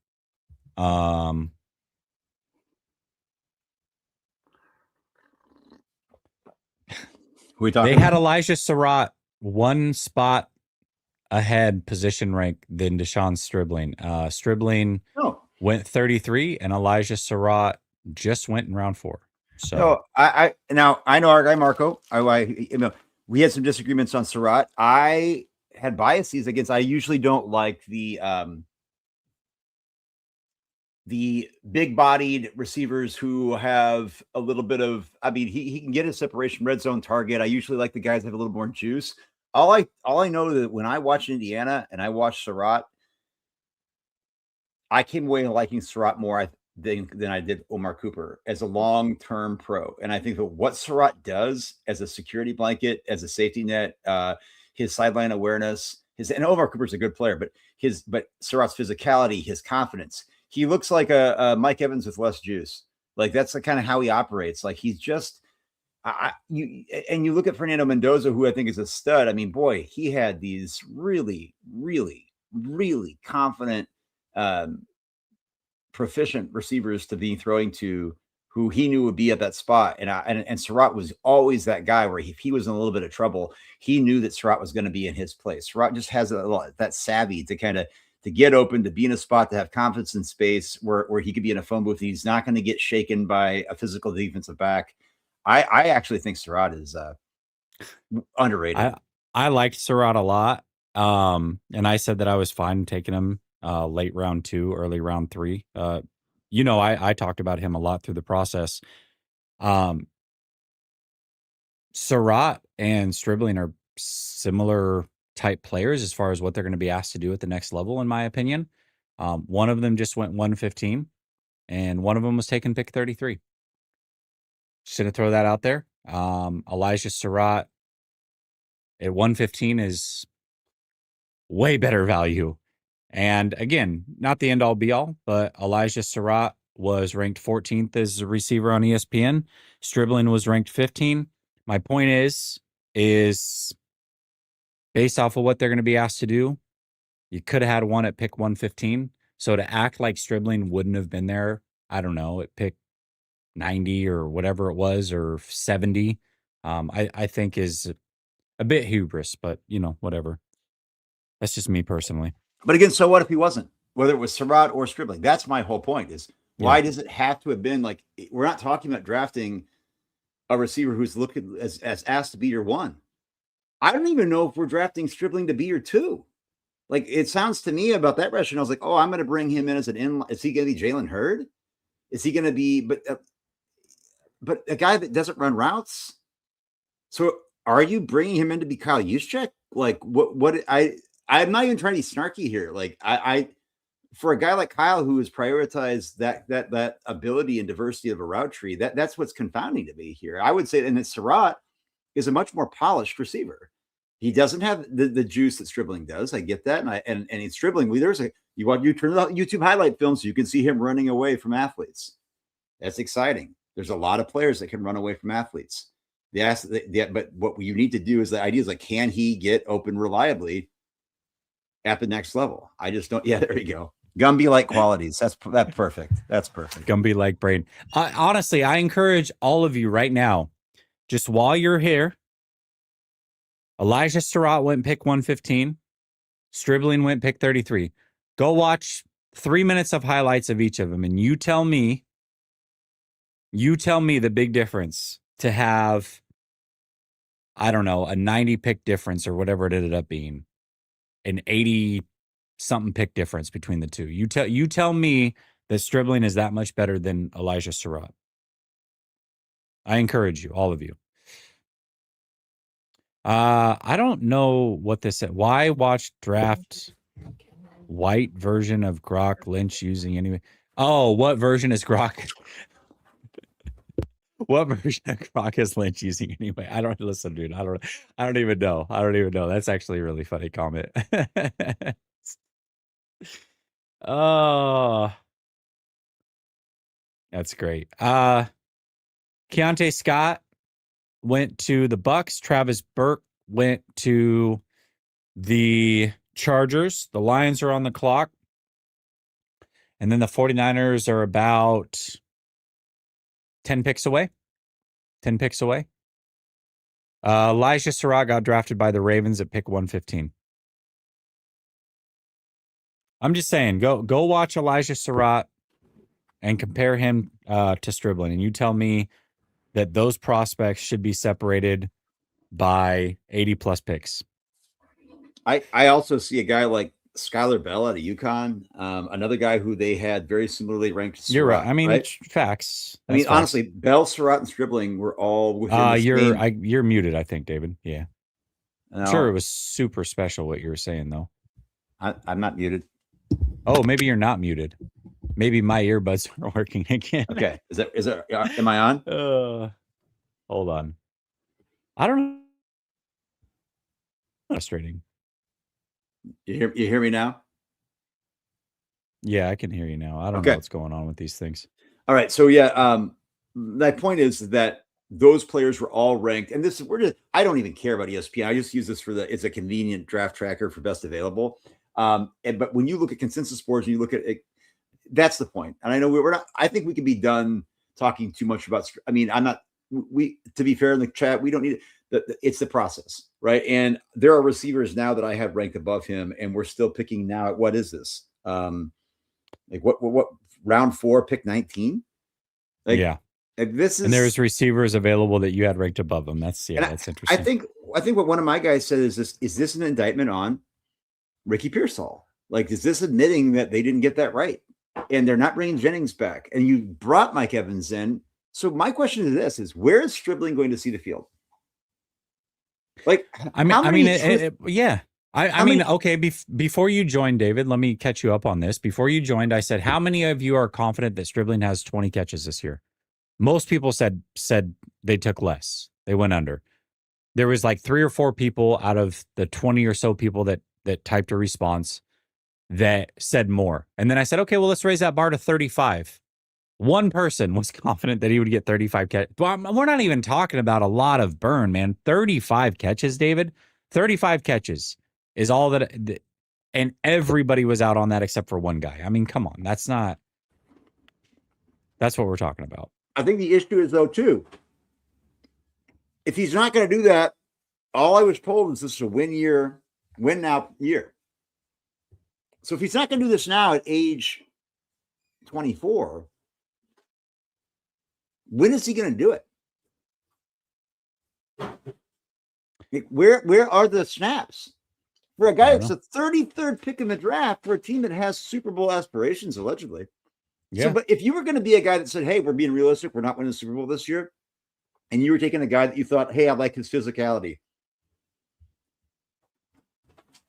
well, then maybe drop the guy who's 21 that can grow into that player that you want to see, and maybe he gets that second contract. I don't get it. The real question is will he get 35 snaps? I mean, and again, you know, we just saw Surratt go in round 4. You still have guys like Bryce Lance out there. You know, Skylar Bell, Deion Burks. Like, there are still players out there that Kevin Coleman that are still available. You know, some of these guys are different types of receivers. I get it, but Surratt and him are similar, very similar as far as body types and what they're going to be asked to do, and, you know, physical type guys. I'm just saying, I mean, again, I don't know. Would you rather have a flyer on Bryce Lance in round 5, 6'3", 204, ran like a 4.3, 4.40? I mean, let's talk about it. You know, what's the difference between him and Stribling? Not a lot, right? Not a lot. So that's just, I don't know. Whatever, man. Whatever. I mean, again, though, we're talking about in the 5th round at this point. He might not go round 4. We can laugh about it, but he's 6'3", 204 pounds, ran a 4.3 40. Yep.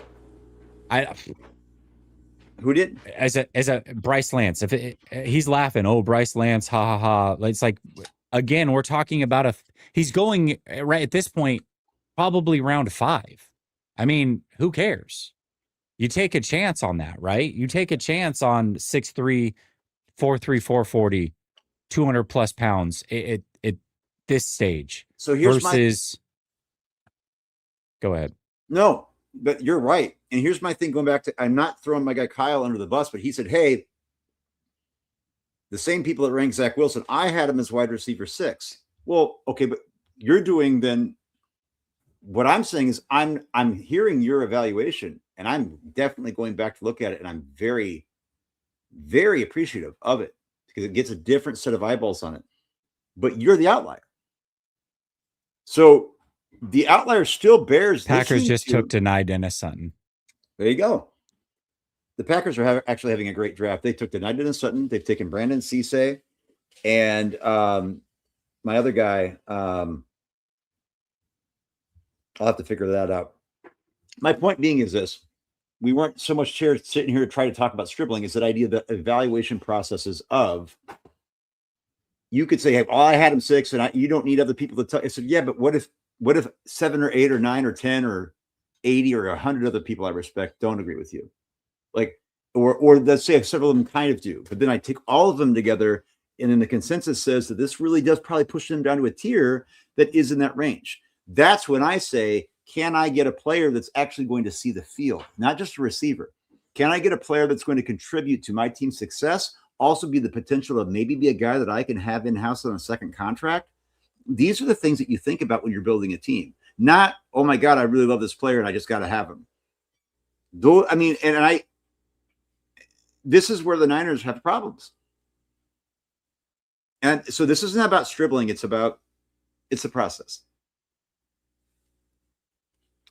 Yeah, somebody brought up, says, hey, if we go get Joel Bitonio and Joey Bosa or Hassan Reddick, would those splashes take some of the pressure off? I mean, we're talking 1-year plans all the way through. The draft is literally about future proofing. So yeah, sure, it'll help him this year, but we're talking about 3 years down the line. What does this draft do? Joey Bosa, Hassan Reddick, and Bitonio don't help them in 3 years. Dude, this draft is supposed to. The Packers are nailing it, by the way. These three guys were all on my guys list. Brandon Cisse, Chris McClellan, a guy who had a 30 visit with the Niners, defensive tackle out of Missouri, and then DDS, denied in a Sutton. I said the Packers were going to do this. They're going to go defense, get Micah Parsons back. Y'all, again, this is part of the context too. There's other teams in the NFC and the NFL that are good, that are younger, that have more dynamic rosters, that aren't drafting players because they might fit a niche as an inline blocker. I don't know. I feel like the Niners get too in the weeds with these, I could use it. Kyle's in the lab in his head. I could use him okay. You guys are reading too far into this. I'm not saying to draft Bryce Lance. Yes. I'm simply saying when you look at the measurables, you look at what they did in college, is Stribling really 100 picks better than a Lance? Or would you rather take a flyer on a guy who has those physical attributes in round 5? And really the conversation started with Surratt, who was just picked at 115. I had Surratt as a better prospect than Stribling. ESPN had him as a better prospect than Stribling by one spot, one wide receiver spot. And really my point is, it's not who's better. But to me, what they're going to be asked to do is very similar in the NFL. One went 115 in Elijah Surratt. The other one went pick 33. Bryce Lance, big body receiver, 4.3, 4.40. Similar to what we took at pick 33, still has not been picked. And we're almost into round 5. That's the point, is that you could have had similar things and taken similar flyers much, much later. Much, much later. This whole conversation is about value. And when people say, oh, you just don't know, how do you know they would have been there at pick 70 or 90? First of all, the way this draft has fallen and where a lot of other receivers went, pretty clear that he would have been. And to David's point, even if he wasn't, then you pivot, because the value at pick 33 is just too rich. It's not there. You're not getting the value. You're not. I'm trying to get my wife to get in the camera here. I'm hearing you, but I got a different mug now. She made me a cappuccino. I'm the world's best human geography teacher. And this is, I think what the problem is they put this on a mug. And I believe it. I think the problem at 4949 Centennial is that John Lynch has a mug that says world's best baby kisser, world's best world's best GM. Yeah, world's best narrative launderer. And he believes it. He believes it. So folks, this is a scourge on our society. We've got to stop giving people mugs that say they're good at stuff. Now, in this situation, it's actually true. It's because you believe it. Because my class gets the top 5% results in the world every year, and they don't pick. I should go be a free agent.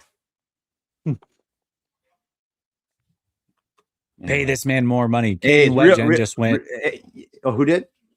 Caden Wetjen just went to the Steelers. Mm-hmm. Yeah. Anybody in the chat, if you got some students that need some tutoring, I'll try about $400 an hour.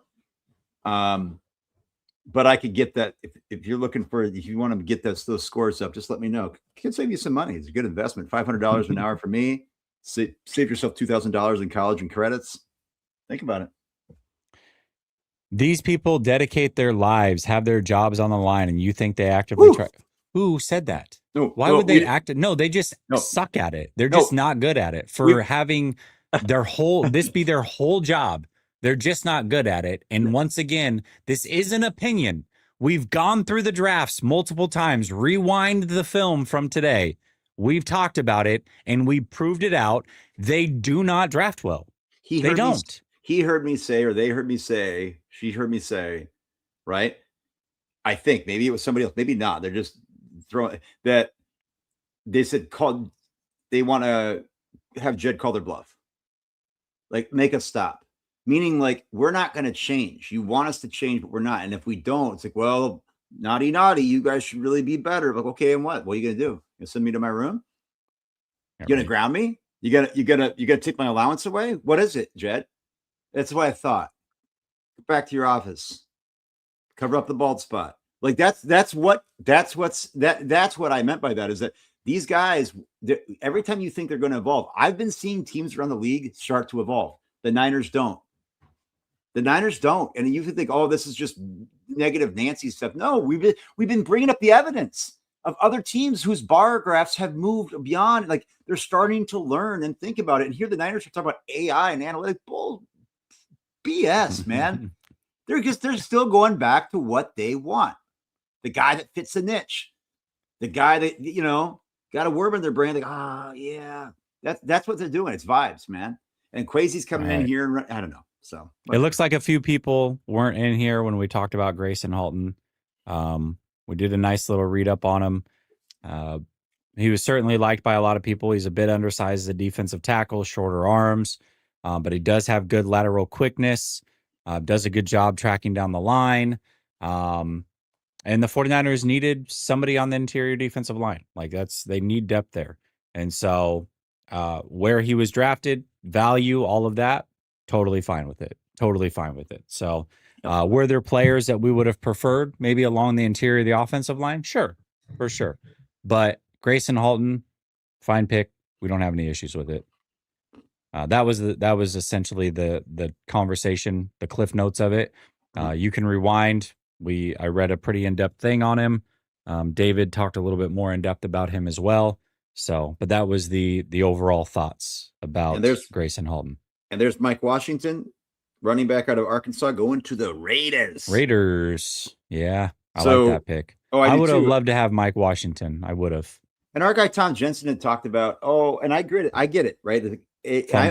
Fumbles. And I said, guys, like, yeah, I'm not taking Jeremiah Love here. I'm not talking a running back in the top 10. I'm talking CMC.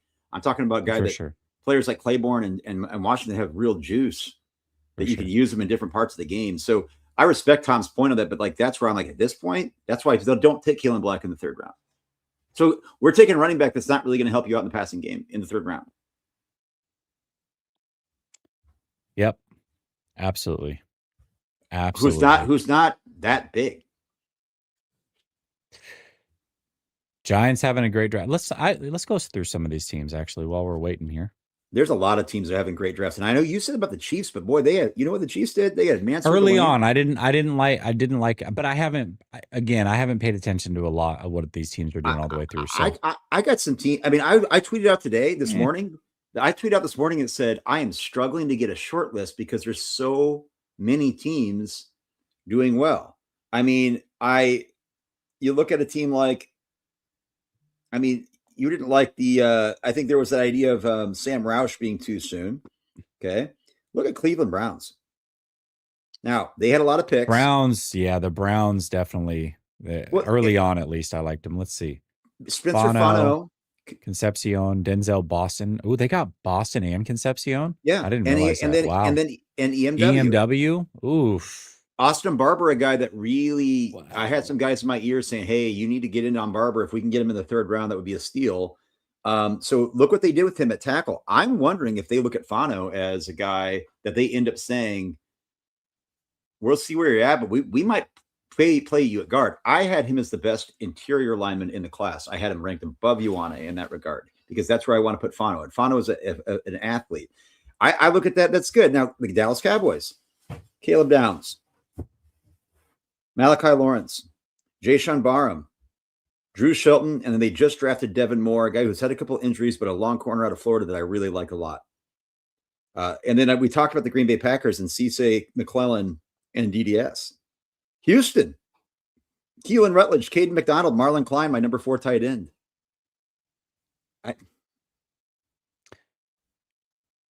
I mean, here's the thing, and I keep going back to Stribling, but this is what he's up against. He better be better than Denzel Boston, Jeremy Bernard, Antonio Williams, Malachi Fields, Zachariah Branch, Jacoby Lane, Chris Brazzell, Elijah Surratt, Chris Bell, guys who were ranked to be better than him.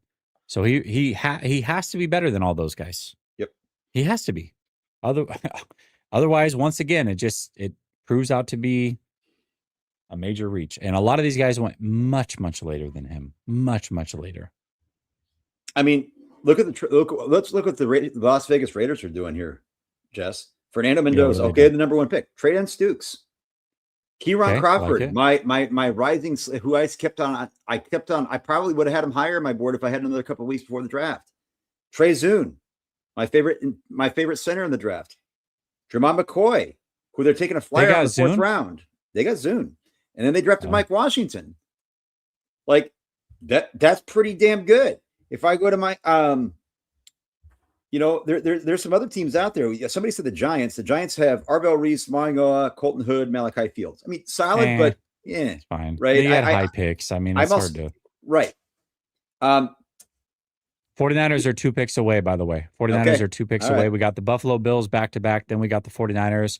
Yep. Then we have about another 5 picks, and then we got the 49ers again. So we're about to have a little bit of a run here. Then we got a few more picks, and the 49ers again. So that 4th round run is about to be upon us here for the 49ers. So we're about to have some fun here. Well, the Bills are back-to-back right now. Bills are back-to-back. So who are they going to be? And what do you think now if we're looking at best available, Jess? You're going to have a lot, like you said, a kind of a gauntlet of picks. Sam Heck is still out there. Connor Lew's still out there. Give me one of those guys. Safety. I mean, safety's a heavy position. Let's see, we got there it is. Skylar Bell. Available. Skylar Bell's the pick for the Bills. One of my wide guys. Receiver. Yep. Better Kamari Ramsey, VJ Payne, Michael Taffy. Like there's some guys out there. So I like the safety position. I like the center position. Let's look at the best punter available. Brett Thorson. Okay, that could be, I'm just saying it's never too early. I'm serious though. You guys think we're joking. They've been sniffing around punters. They're not going to take them in the 4th. Would you bet your life savings on that with 3 picks left in the 4th at the 49ers? They have a 5th round pick late. They have a 5th round pick. Okay. You're confident in that? No, I'm not. Okay, and the chat will be like, yeah, right. It's like, how could you say, guys? Again, they've done it. They've done it at punter and kicker. We've seen it. Yeah, there's some good safeties and good interior offensive line for sure, So this is there's some options here. So we'll see what they do.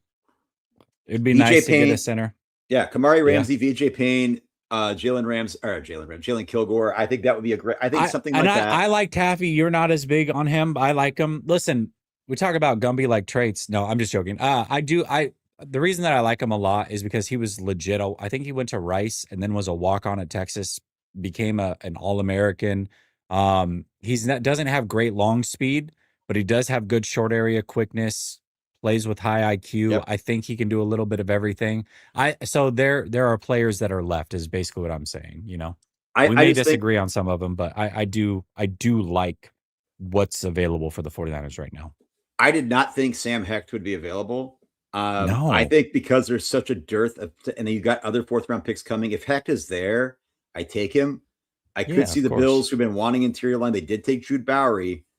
Could this be where they take Sam Heck? But then again, you've got Kilgore, you've got VJ Payne, you've got Kamari Ramsey, and then you've got Kyle Lewis, right? A guy who is kind of, like I said, he's a linebacker, but he really is kind of in that safety mold, like 6 foot 220, chest piece, could be a real positionless player. I think he would be knocking it out of the park right now to take Kyle Lewis out of Pittsburgh. I love that kid.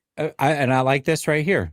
Hey, it's okay to take an Isaiah World type and just, you're going to set him for a year anyways. Yeah, I wouldn't be too mad at that. Swing tackle. Swing tackle. Yeah. Yep. Wouldn't be mad at that. Not at all. Yeah. I'm totally fine with that. This is a great point. Great point. I think that might be a little, I would say it's rich compared to what other players are available. I would wait on that. For sure. But would I absolutely crush it? I probably wouldn't crush the pick too bad. Like I'd be I can at least see it a little bit, right? And the pick is in, folks. The pick is in. They're saying the pick is in for the Niners. Come on. The Bills did take linebacker out of TCU, Caleb Elarms Orr. So is this Sam Hecht? Is this a Payne, Kilgore? Please. Lewis, please. Ramsey. We will see.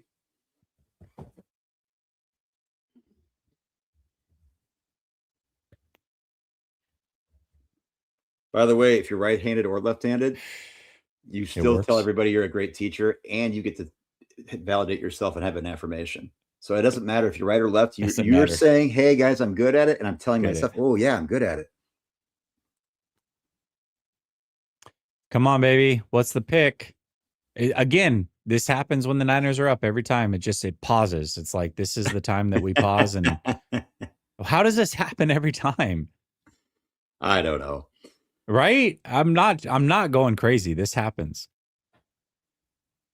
I think it's probably too late to trade for Kayvon Thibodeau. I don't see that trade happening anymore. With what capital? Yeah. I mean, it's just doesn't seem likely at this point.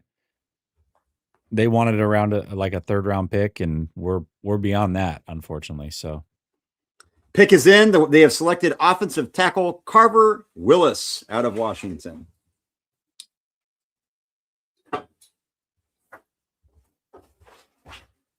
Okay.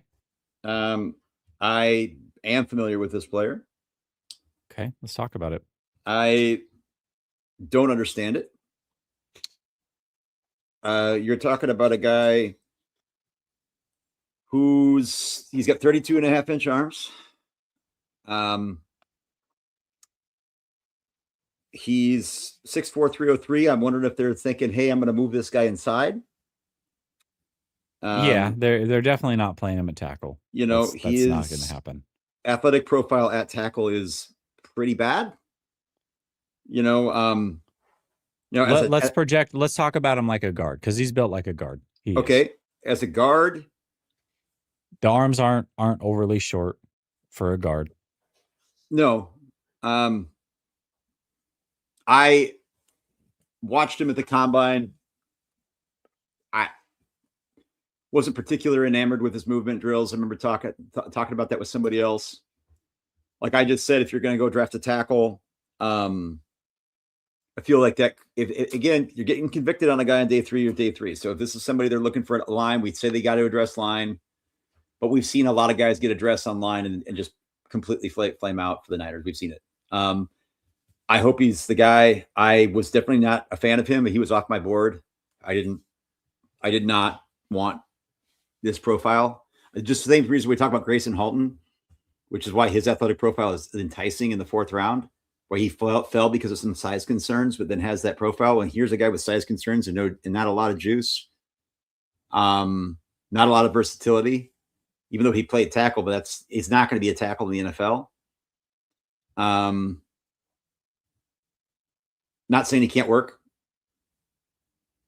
but again, I think at this point we're seeing that we've moved beyond the contributing now, right? Like these are going to be players that they are shelving, and the chances that they're going to see the field in any meaningful way, and it makes sense, right? This part of the draft for most teams, but I think that's what we have to disabuse ourselves of. I think that they're not going to be taking players that we thought we could have taken in the 3rd because they're saying they're not going to play anyway. We're going to take guys that are our guys again. So just to be fair, ESPN had him ranked as their fourth best tackle available still, 206th overall. And again, this is not the end all be all. I'm just letting you guys know. I had a 7th. He's going to be a guard. He's going to be a guard.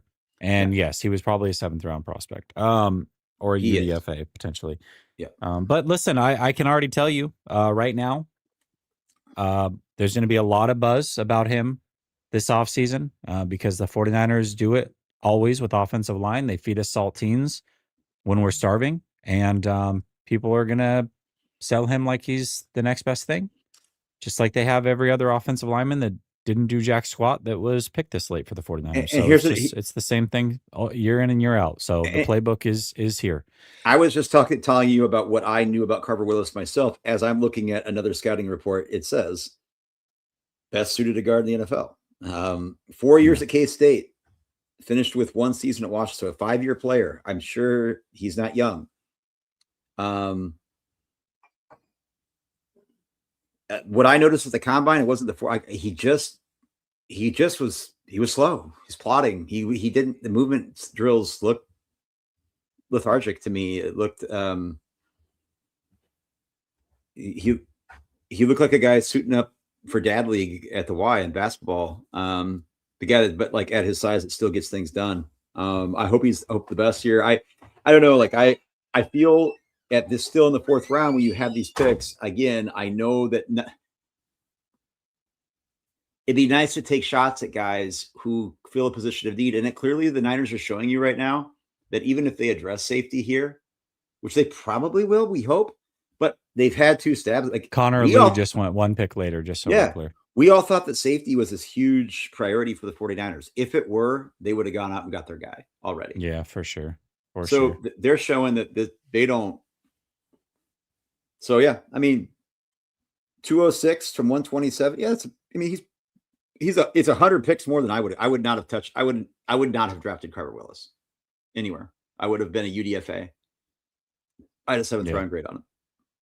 Yeah. But I'm not going to get emotional guard. about it. He'll be a guard. Yeah, I'm not going to get him. I mean, we're beyond the emotional part as far as it goes. This is happenstance. I mean, this is what it is now. It's not happenstance. Like this is what it is. So, yeah. Anyways, a guy that I liked a little bit better, a lot of it better. Connor Lew went 1 pick later, and we'll see how it goes. This is like when we drafted Kingston and Bo Limmer went a pick later. And I liked Bo Limmer a lot, and that was clearly the better pick. So we'll see if this ends up to be the case as well, because it just happened again. So we'll see. But good news is we're 5 picks away from the 49ers taking again. So maybe at that point we can get a Sam Heck. I think that they don't want Sam Heck. I talked to some guys that I'm not as always prioritizing interior line, not in the draft. I wanted Basanta, but I'm not always getting the weeds with it. It's not one of those sexier positions to draft, right? Or to analyze sometimes. And so I've really learned a lot from people that I trust. And boy, I just felt like Sam Heck just kept coming up. It's like, this guy's going to be.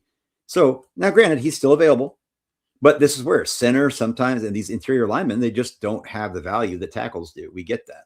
The NFL teams feel like they can figure that out. Connor Lew was right there. Sam Heck was right there. Yeah. For sure. Trey Zune, I would have, now I'm thinking back on it. I wish they would have taken him. Honestly, if they would have taken Trey Zune at 58, I would have been like, yep, that's a reach. And I would have been happy with it.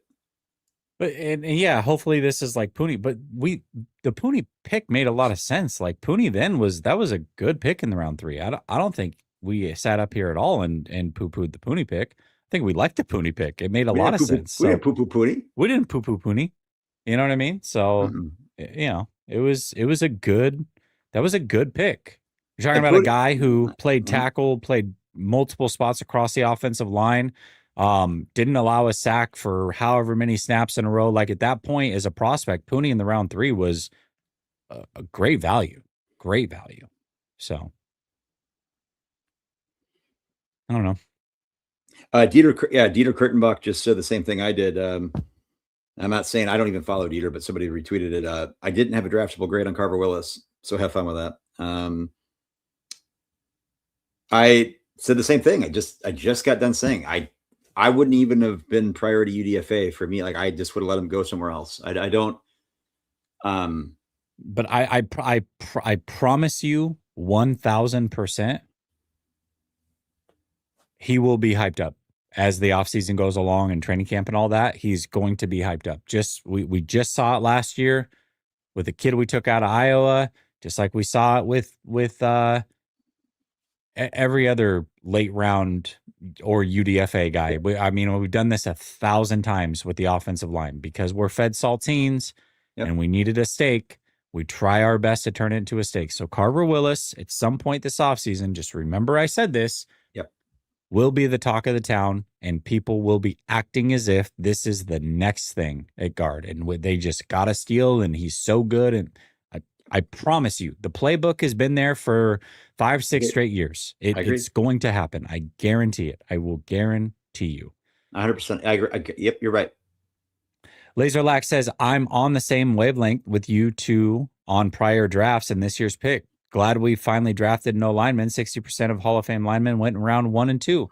Niners under Kyle skipped that in 80% of his drafts. Yep. There you go. Because Kyle, again, I've said lifetime contract for Kyle 8 years ago because Kyle is truly, if you do ask people around the league, they do end up saying, a lot of veterans say Kyle really is a guy that would get picked up right away because he's smart AF. I mean, the dude gets it. He gets it on the fly. He has a plan in his head. He has multiple things going through his mind at once. And I get it. Will Lee just went to the Panthers. Trey Moore went to the Dolphins, and we're 2 picks away from the 49ers again.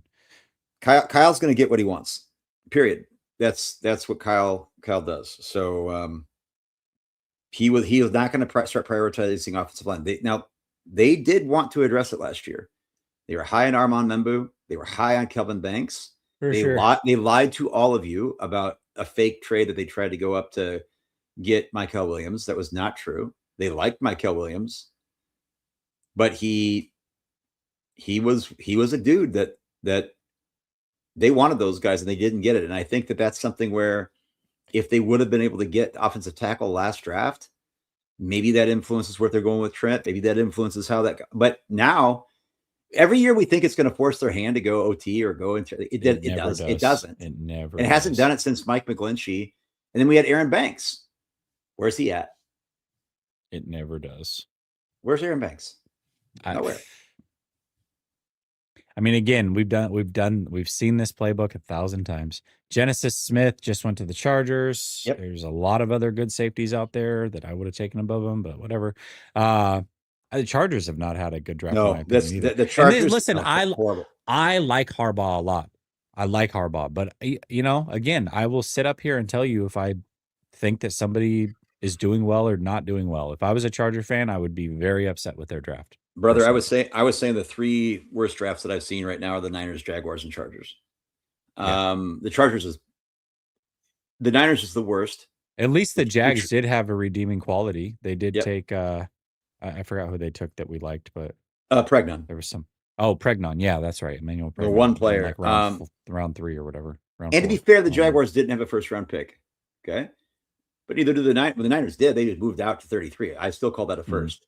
The Chargers, they might have the worst draft. I know you. I have no faith in Jim Harbaugh. I don't have faith in that organization. I don't. Yeah, but that's just me. They just lost a hell of a defensive coordinator. I'll tell you that. You that. Oh yeah, and but your son's excited to have him as the HC. Yes, he is. Yes, he is. Well, he was so bummed when McDonald left. And he's like, why didn't we just make him our head coach? And I was like, well, listen, that's true, but you kind of got a second lease at life here because I feel like you got kind of the next McDonald in line here. So you got kind of lucky. And McDonald, that's me personally. And McDonald feels the same way about Mentor, which is encouraging. But they did. He got, I think to the Ravens credit about shitting or get off the pot. They're like, oh yeah, we're not making this mistake again. Yeah, we're not. I think they did a great job in getting Mentor. I think that was a great hire. Well, the Saints pick is in, so the Niners are on the clock. Don't know what the Saints pick is yet, but we'll see here in a minute. Yeah, it's at this point we've been saying safety the whole round. Won't surprise me if it doesn't get addressed. It doesn't look like offensive. I would highly doubt offensive line gets addressed at this point. Would they double up on receiver here? I don't know. Probably. I highly doubt it. I mean, there's too many. Even with. Are Jennings we sure gone, a punter's not going to go in round 4, David? I don't know, man. Are we sure about that? I mean, I see Jalen Kilgore. Maybe they do think Hecht is a. Maybe they do think Carver Willis is a swing tackle. I don't know. I doubt it. Kamari Ramsey is there. I don't think so. He's a guard. So Carver Willis is a guard. They did say that they wanted a guard to add a guard to help compete, and they've got to see Carver Willis as a guard. He does not have a tackle body whatsoever. There's no way. I love VJ Payne out of Kansas State. I'd honestly right here, I'd be cool with taking him. Tight end if you're going tight end. Yeah. Joe Royer out of Cincinnati. Jack Indries out of Texas. Jeremiah Wright, guard out of Auburn, went to the Saints. Oh, we just traded with the Ravens. Speaking of the Ravens are now on the clock. Yep. And what was the capital? I have no idea. I just see that the Ravens are now on the clock. I'm getting the information right now. Nope, I'm not. Ravens are on the clock. The Niners have traded out of the 4th round because they are still at 139. So I'm going to see if they go into the 5th here. Looks like they traded to 154 because they were already at 179. Mm-hmm. But they had to have acquired more than that. Well, of course. And they didn't get a 6th.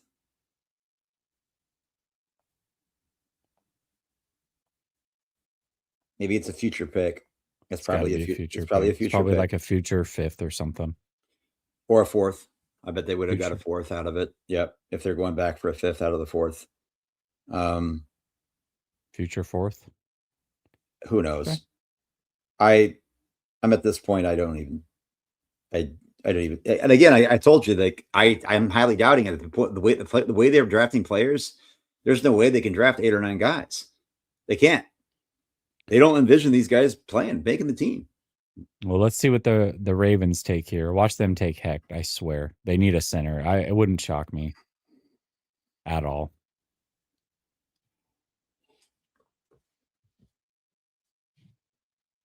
I mean, hey, if you're the Niners at this point, if you're a Niner fan, I guess you hope. I'm not talking about the 5th round. I hate when fans like, oh, the 5th round, like this. Like it's not magic. If you just get enough dart throws, and sometimes you go, it's like the bottom line is, I guess 2 picks is better than 1, but Oh, and a next year's 6th? Are you kidding me? 133 for 154 and a next year's 6th. Why? If that's the case, they got fleeced. Why would you trade a 4th for a 5th and a future 6th? Jesse, that's the equivalent of trading a 4th for a 5th and a 7th round pick. Watch your mouth. That could be Tariq Castro Fields. You know how much he means to me. You know how much he means to my family. You sit here on a Saturday. Steve Smith's favorite wide receiver in the draft was Skylar Bell. He went to the Bills in round 5. Am I tripping? Round 4, round 5? Where do you go? Oh, round 5. Yeah, he went up. Steve Smith's favorite receiver went in round 5. Thank God we got Stribling at pick 33, right? Go read my timeline. Go search my tweets about Skylar Bell. He was on my guy list. Let me see Jim Nagy. David L. Twitter. Let's search up Bell. I think you're lying. I don't think you even know who he is, David. I don't think. Oh, never mind. He was your 6th ranked wide receiver. Yep. There you go. Now, okay. And to be fair, that's just my list, right? So according to my guy Kyle had Deshaun Stribling as his 6th ranked receiver. Now, I'm not saying that was a lot of people thought I was crazy. I had Antonio Williams at number 3. I had Denzel Boston at number 4. I had Jordan, I think I might have had Tyson. I can't remember exactly where I had some of those guys anymore. I'm really concerned with Jordan Tyson's injuries and his physicality. I did not have I would not have spent. I personally wouldn't have taken. I know that sounds crazy to people. I was not. If I'm drafting a receiver, I want, Carnell Tate, Mekhi Lemon, cool. Tyson, March 25th, you said, I liked Skylar Bell for a while, has 49ers written all over him, 10-inch Jarvis Landry mitts, coupled with bonkers explosiveness, agility metrics to show that show up on tape. Already 24, but if he's at 57, I think that's insane value for a pro-ready dude whose athleticism matches the production. They just got this guy in round 5. That's how much you like him. So and I bumped that down. As from March 25th, I was no longer mocking him at 58, so I can understand that age. But April 12th, you did have him as your 6th ranked receiver. So but again, those and that was and that's probably rich, to be honest. It's just that's me being convicted. But then when I was going through a shadow draft, we're going to talk about that. It's like okay,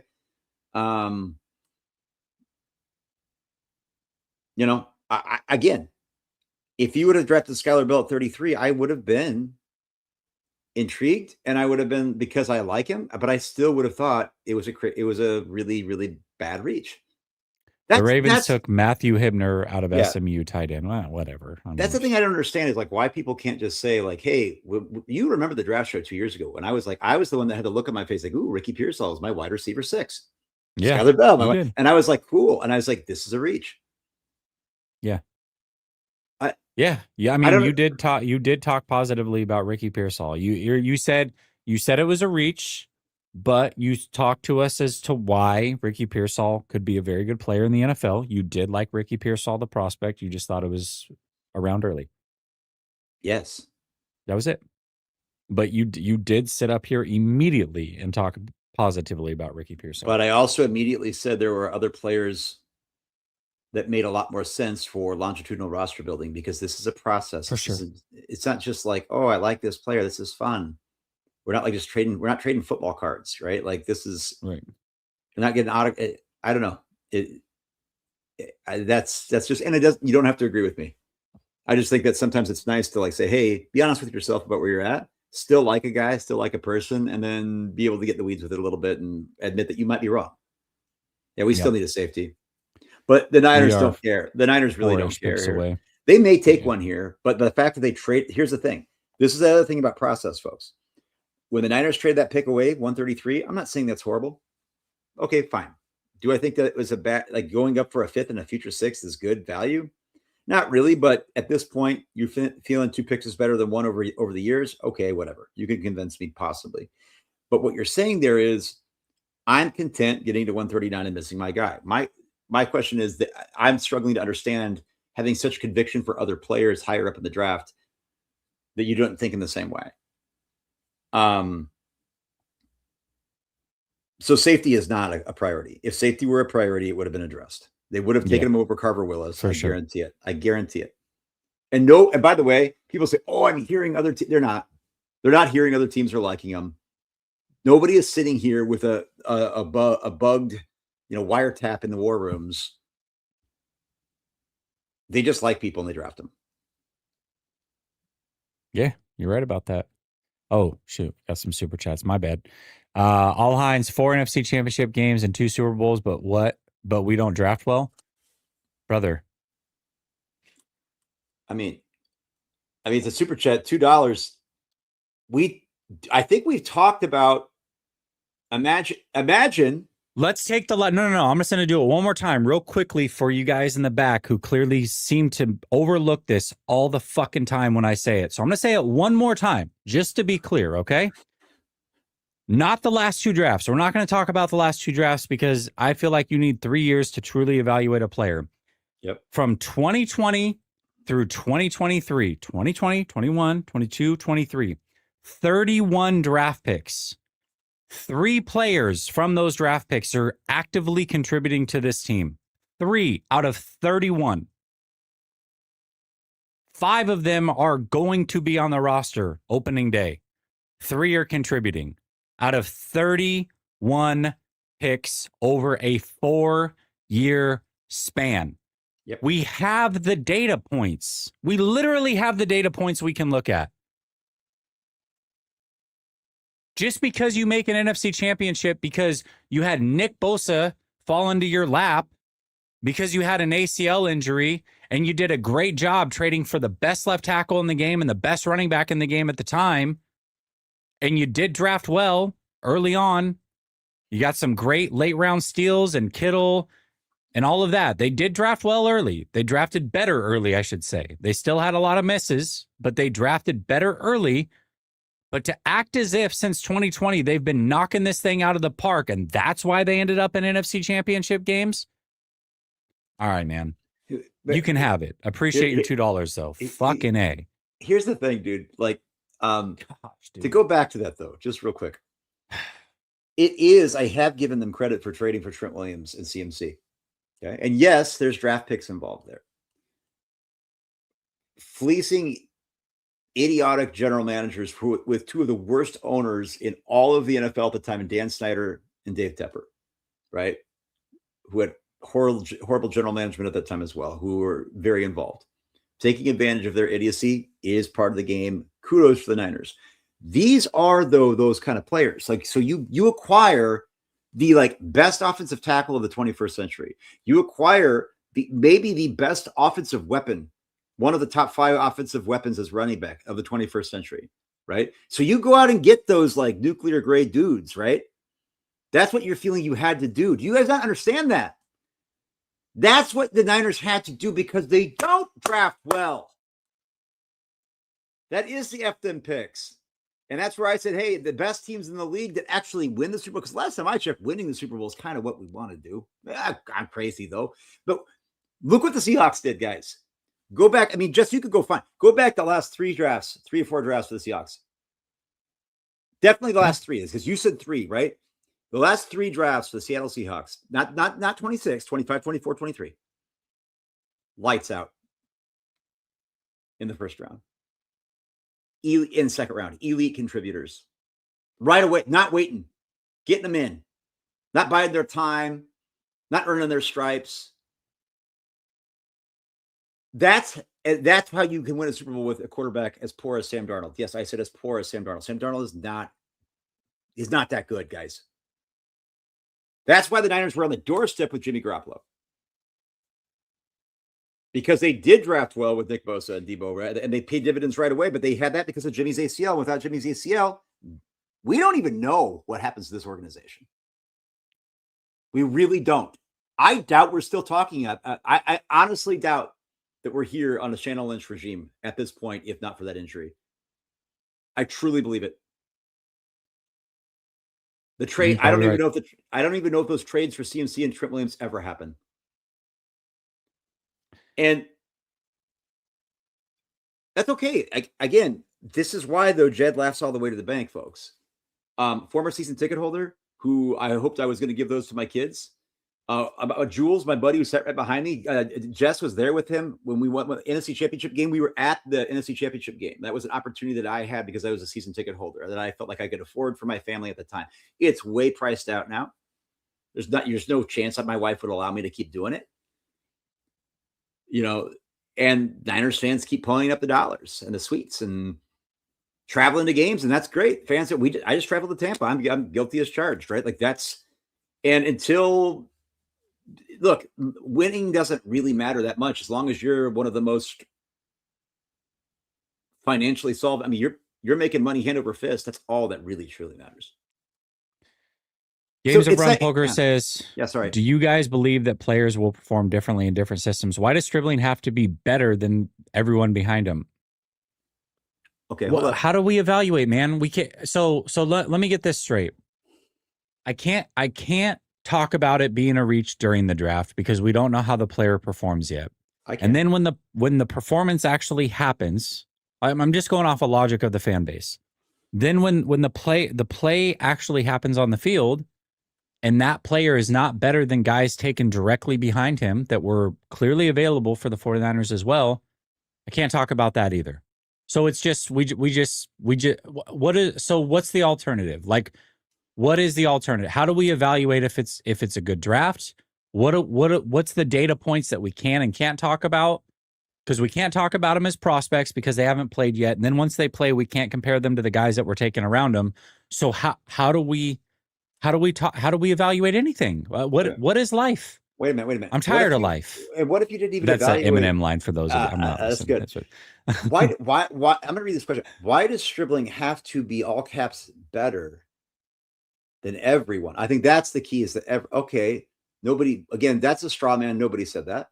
No. Two, like we don't say that if the person you pick at 33 has to unequivocally be, as posterity or history will show, that they end up being unequivocally the best possible player. None of us are saying that.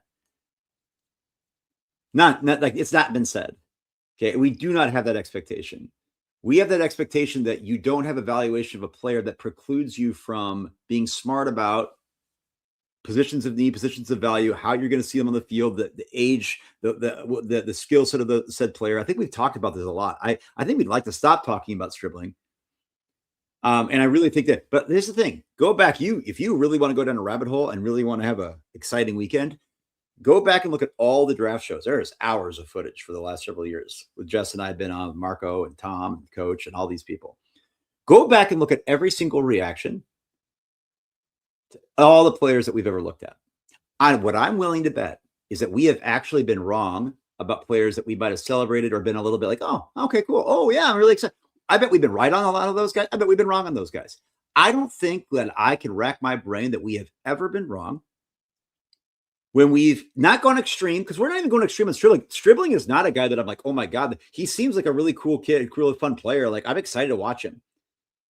But the idea that, and we didn't even go nuts on him. We're not sitting here just like, when have we ever been wrong, Jess, about a player that we've had some pretty significant doubts about their valuation and their draft slot process? When has that player ever gone on to just prove us to way really wrong? like, not like this, not they've been okay. When have they ever gone on to be like, wow, yeah, they really proved Kyle and Sean right? Go back through those drafts. I can go back and I don't need to go watch the footage. If we go back and look at those drafts and I say, hey, this is when we were on the draft show, I'm like, oh yeah, I remember my reaction to this, and this. And Yeah, I will dead ass be honest with you. So here's a guy, Renardo Green. I was super stoked because he was my draft crush. Just like Kyle was, I think, with Stribling, because he left. And then I go back, I'm like, wait a minute, dude. This guy doesn't fit what the Niners actually do on defense. I don't think there's one pick that I've went just ham on that turned out to be anything worth talking about 2-3 years later on the 49ers. I don't think there's a single one. On all these draft shows that I've done, when I've had the over the top reactions and I don't know what I'm talking about, and man, you're just going in way too hard, give it time. Out of the probably 5 to 7 ones where I've been like, what the actual F did they just do? Yep. Not a single one of them have proven me wrong. Not a single solitary one. None. Zero. So the next one will be the first one. So we can keep going in on this, but that's the actual truth. You know, and you can be like, oh, well, I bet you Diomedor Lenore proved him wrong. He was a 5th round pick. No. Go. I've got a tweet that celebrates the hell out of Diomedor Lenore. What about he hates Brock Purdy? I'm sure Brock Purdy proved him wrong. No. I got a tweet celebrating Brock Purdy being picked. I've got a video on this channel celebrating Brock Purdy being picked. So no, there's not a single one. Literally not a single one. Not a single one. Yeah, what's up? Well, the Niners are on the clock. Bryce Lance has gone to the Saints. And Kyle Lewis, my guy, had a pick, went right to the Dolphins to pick before the Niners. And so I don't know who the Cowboys real quick to answer Runs of Poker, because he's been donating like crazy, right? It's not everybody, but he had better be better than 2 guys that went in round 4 and round 5 that have similar body types in Surratt and Bryce Lance, and he had better be better than the guys that went in the next 10 or 12 picks from him. That's all I'm saying. Oh, and Skylar Bell, yes.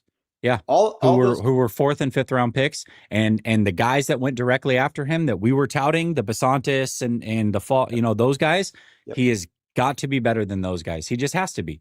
And I think that's completely fair to ask. Completely fair. I don't think that's over the top. Anyways, go ahead. No, we're on the clock, evidently. And the Cowboy, but ESPN still hasn't updated the Cowboys. And Jordan Schultz tipped Kyle Lewis to the Dolphins, so I don't know who the Cowboys took, but the Niners are on the clock. So at this point, I'll be back in less than 30 seconds. All right, sounds good. Real quick, A. Greg says maybe we can draft a wide receiver and convert them to linemen since they want them to block so well. That's fair enough.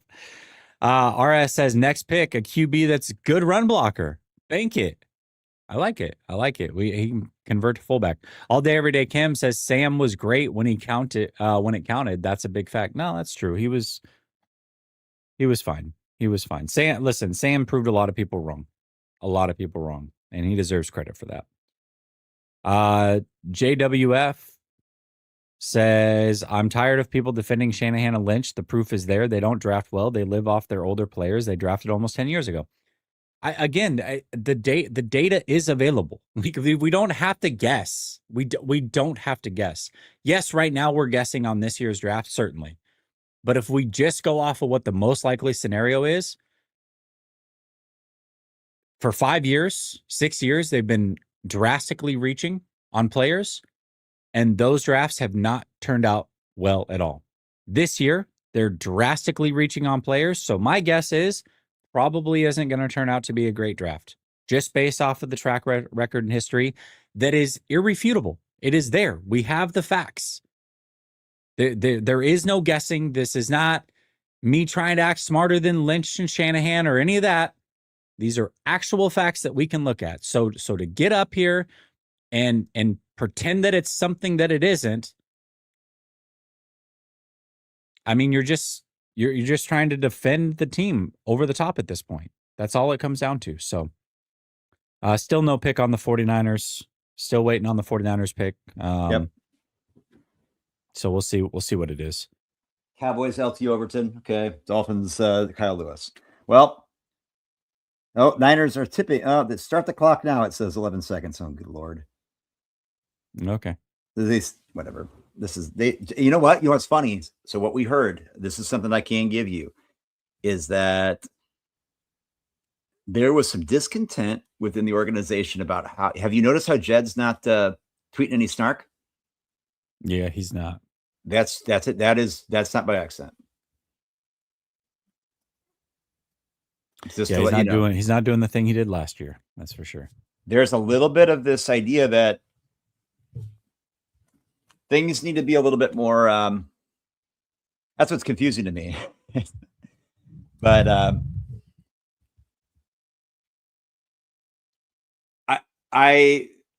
we'll see who it is here. We've got. Looks like we might.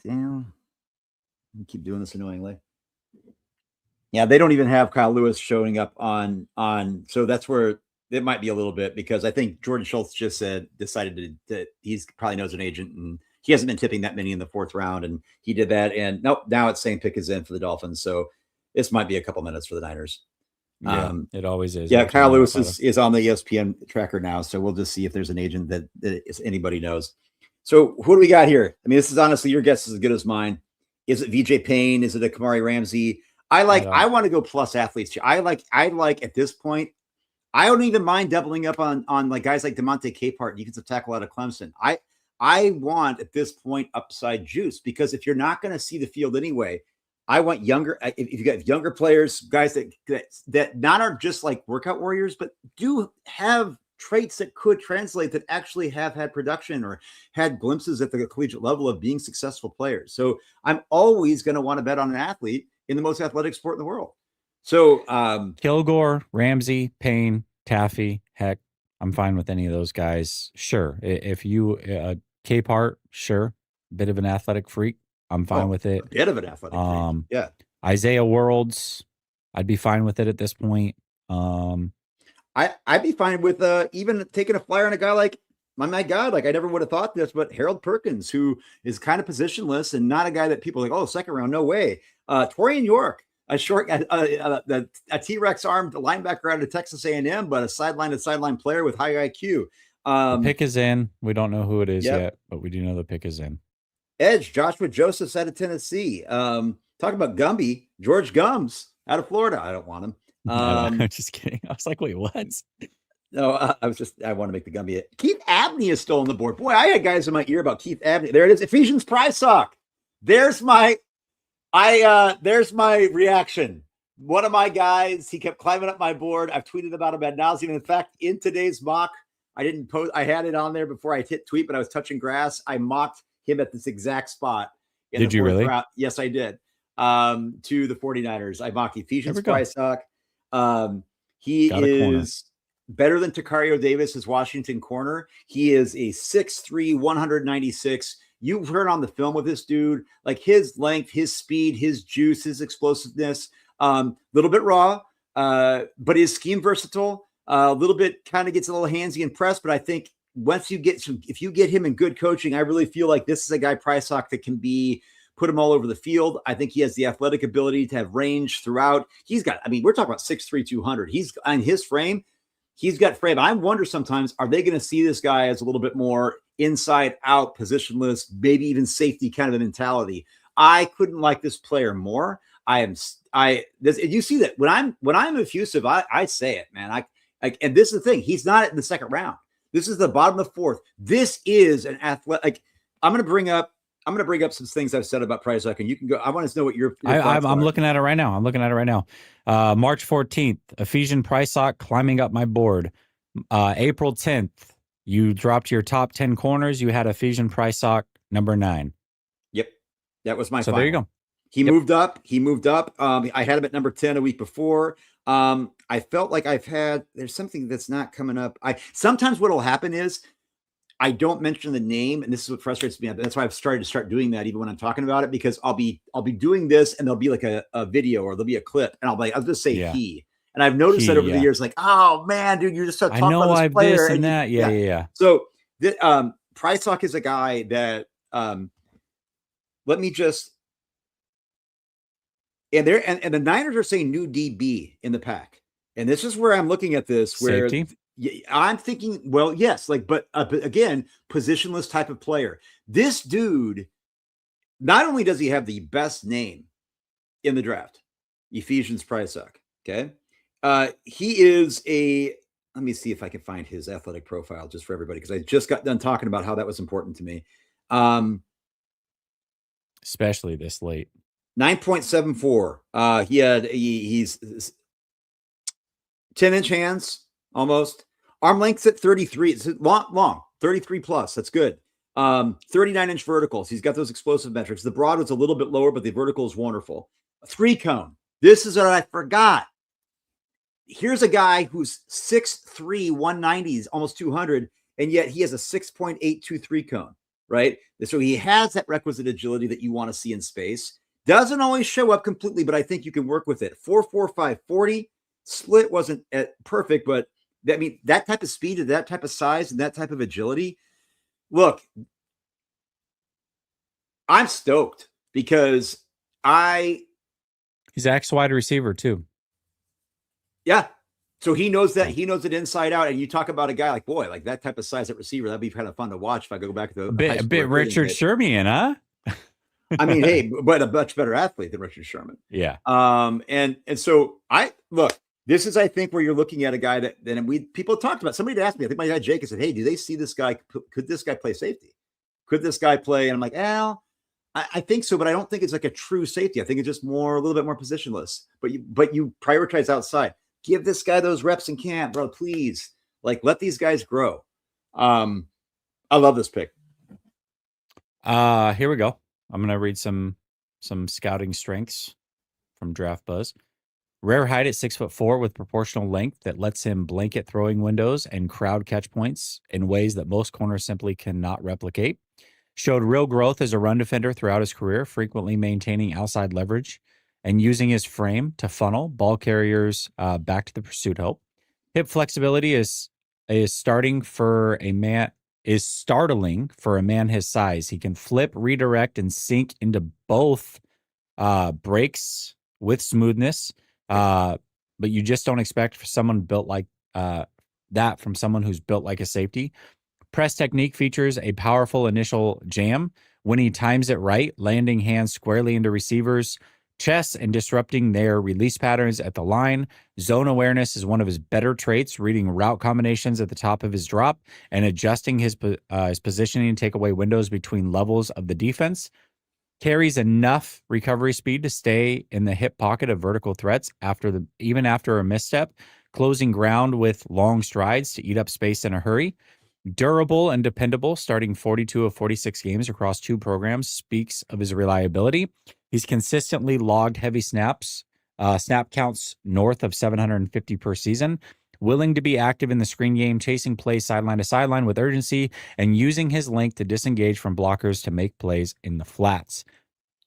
And here's my guy, Daniel Harms, also the same. Daniel Harms, I've had him on the channel. Is he Chiefs guy? Yeah, he's very good. Yes. And he's great at DBs. This is what he said about him. And Daniel Harms also happens to be my middle school gym teacher's name, who is also my driver's ed instructor. Not the same person, incidentally. Washington cornerback Ephesians Prysock is one of the more underrated corners in this class. He's got a great feel for zone spacing, route recognition, and instincts to sniff out plays. Lined up in the nickel and sees this coming the whole way. Oh, he's just talking about this one play. The thing with Prysock, he said, is man coverage against more explosive athletes is a problem.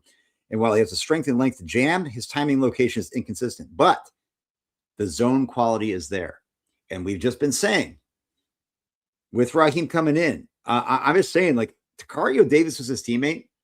And I said this, Ephesians Prysock, I had well above Takario Davis. And it's exactly what I see is that hip fluidity, right? That he's not afraid to hit, but he's also in that position where he's just like that range, that awareness in zone is so key. And a lot of guys that I used to prioritize in my blind spot was Renardo Green. I'd always like, oh, I'm going to go analyze what I see with guys jamming guys at the line of scrimmage and being a man-to-man. And you sometimes have to be in those situations, but that's not all there is to being a cornerback, right? It's like playing, we talk about zone coverage on it's like playing basketball. When you're playing the NBA, I hate listening to NBA fans that don't know basketball and talk about defense. Like you go to a kid in basketball, what do, Jess? If you're talking to like a kid and they're going to like one-on-one, I'm going to go put the clamps on. It's like that's not team defense, right? That's not even, I'm talking about zone. I'm talking about awareness and this kid, he just comes off as very, very aware and intelligent. I'm struggling to understand why this is not a profile that other people were more excited about. I don't know his age. That's one thing. So I'm gonna take a look at that. He is 23 years old. He just turned 23 though. Okay, so he will in February. So it'll be a whole age 23 season. That's normal. That is absolutely normal at the collegiate level for guys in this situation. 97th percentile in height for his position, 85th in his vertical, and 76th in his wingspan, or excuse me, 86th in his arm length. So great build for a corner. 9.90 build for a corner. Yep. Hey, did we not just say? Honestly, and being an X receiver, it really. I'm not going to sit here and sell him as a Hall of Famer, but remember, once upon a time, this same ish athletic profile, not quite as athletic overall, but a lot of the similarities in Richard Sherman. So just throwing it out there. Size, length, and a 5th round X receiver, late pick. Or 6th round. Was he a 5th or 6th round pick? I think he was a 6, was he not? I think he made it. Yeah, it was 5th or 6th. Richard Sherman, 6th round pick. Almost positive it's 5th or 6th.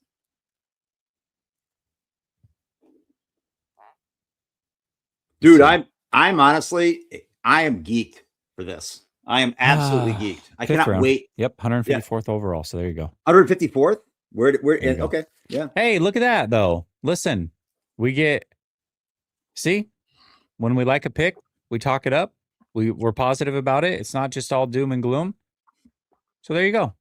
And it's, it is what it is. Like we go both positive and negative here. I almost said we went. Listen, it's been a long day. Yeah. Here's the thing, though. I had him as my 9th best corner. It's not like I'm sitting here saying I didn't say this is my number 1 draft crush, and if I don't come away with Prysock, I'm going to be mad. It's not just because I like him for a reason. So I'm not saying that, but we've seen this over the years where it's like, hey, here's why this makes sense. And we've actually done that we've done that. I'd say quite a bit, but we've done it every year at some point. It seems like, oh, here's the player we like. Yeah. It's just, but then peppered in with that is so many players are like, whoa, what are we doing here? So Yep. this is great value for him. Yep. Yeah, I like it. I like it. So listen, we like the last pick they made. We like the trading back in round 1. And then everything in between, not so much. So there you go. How do you grade that? How do you grade that? I don't know. It's up to y'all. Kamari Ramsey, first pick of the 5th round, goes to the Texans. Then the Titans take Fernando Carmona, guard out of Arkansas, and the Cardinals are on the clock at pick 143. The Niners are at 154, so they are 11 picks away. Jesse, you're only talking them up because you've been fed shit for 2 straight days. No, listen, this is, to be fair, again, and I'm not going to act like I know as much as David about all these prospects. David this is what he does. Literally has multiple tweets, and I April 3rd had him ranked 10th on his defensive backs ranking. He moved him up to 9 7 days later. March 14th, he tweeted, Ephesians Prysock is climbing up my board. So this is not like hey, we read the scouting report and here we are. We like it based off that. Like, no, this is, David has clear evidence through his tweets well before this that he liked Ephesians Prysock. So, and sometimes with that, like I do talk about a lot of players, but I have very few players that I do that with the emoji, with the stock going up or hand right. Like when I see, and that's usually later in the process. So like you're looking at them, I'm like, oof, I didn't give this guy enough attention. Like I was a little late to this, and I that's what I'm saying. It might be a brief tweet, like I want to, before I forget. I could be in between things at work or do whatever. I'm like, okay, I want to document this because even just for my own self, like I want to go have a conversation about this guy with somebody else, or it started out here to throw it out there because it's this historical record of the way my mind's working.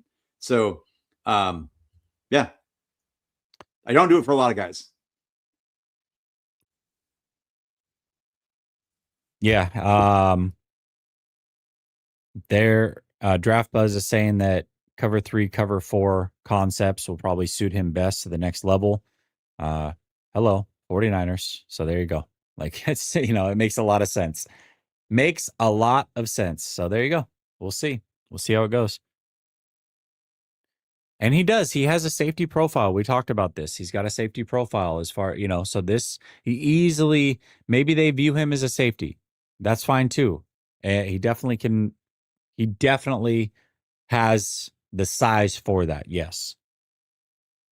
But this late in the draft, like the pick. Hey, listen, it could have been a punter, y'all. It could have been a punter. Once upon a time, Zion McCollum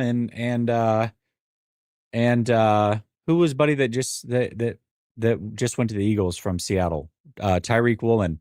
I remember those guys came out the same year and they had very similar big body guys, very athletic, and they were slept on for whatever reason in the draft. And both those guys turned out to be good corners. And I remember talking them up on a Croc show. Croc was talking about prospects and I called in and talked about those guys. Sounds like we might have someone in the same mold there. Big body guy slept on and is going to be a difference maker. So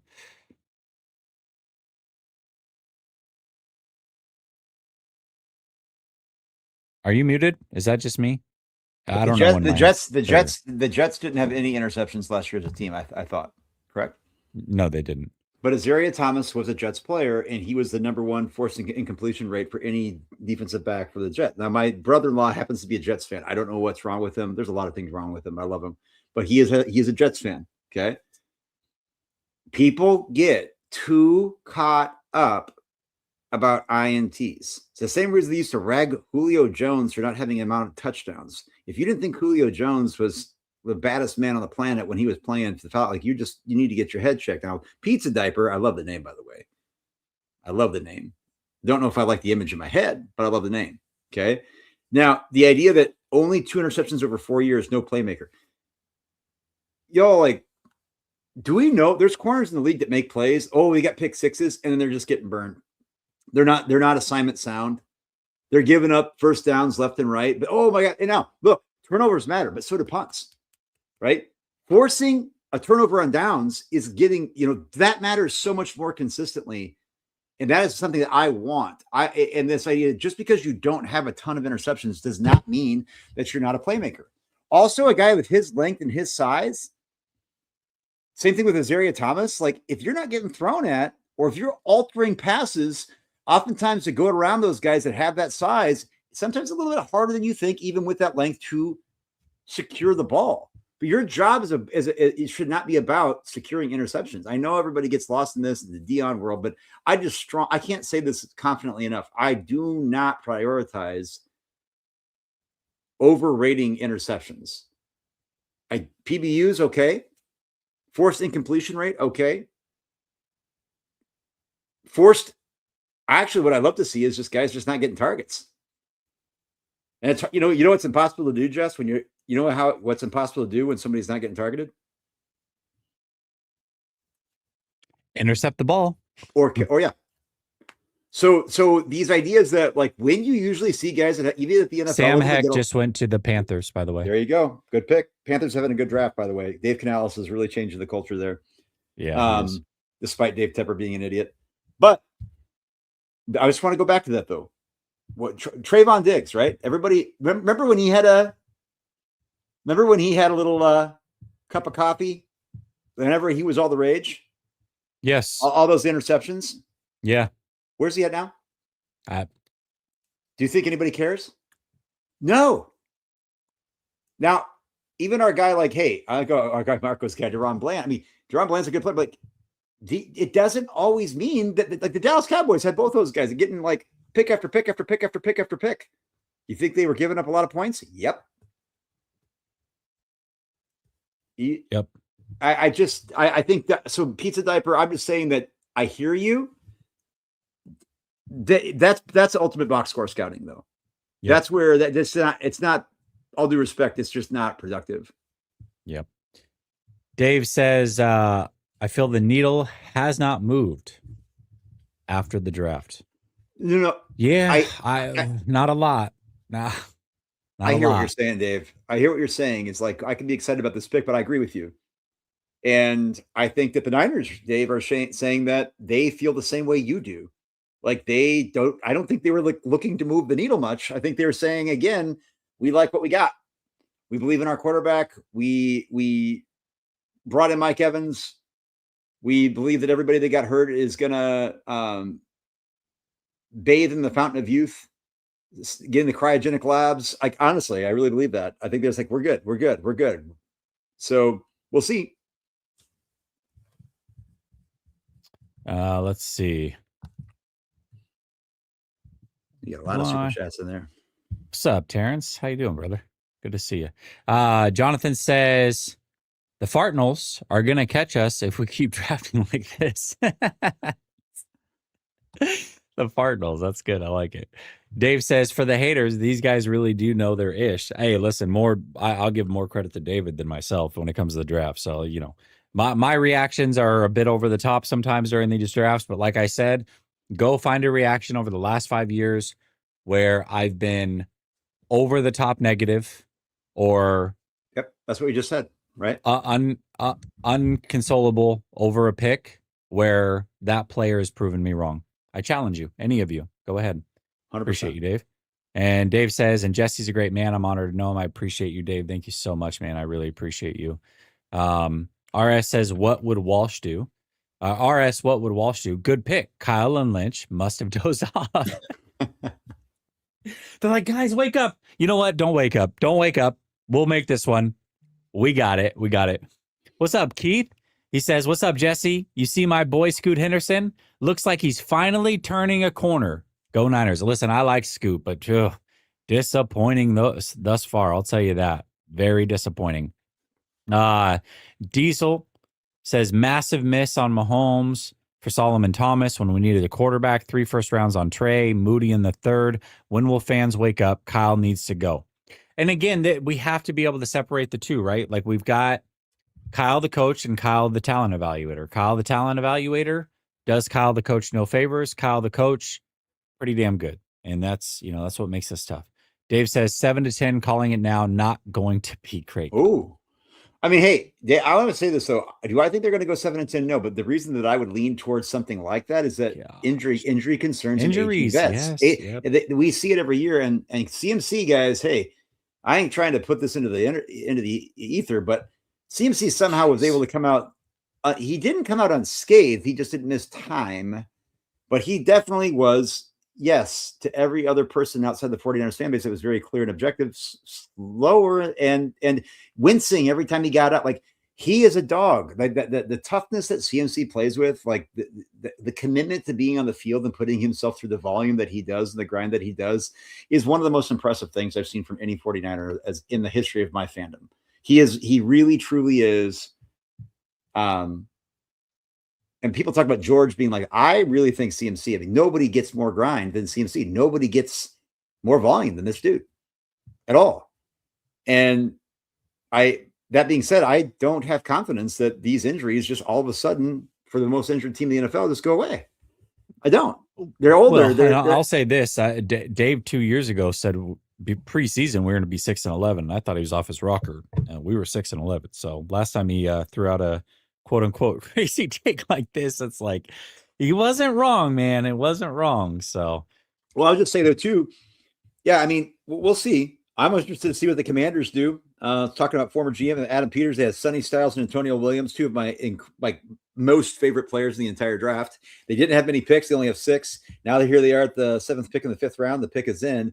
Brandon Ayuk probably coming their way. They got Antonio Williams and Terry McLaurin. Yeah, McLaurin, the Lord. Let's see what happens. Terry McCullough, is that what you're going to say? Terry McAuliffe. Yeah. Nick Barrett went to the Chargers. Parker Brailsford went to the Browns.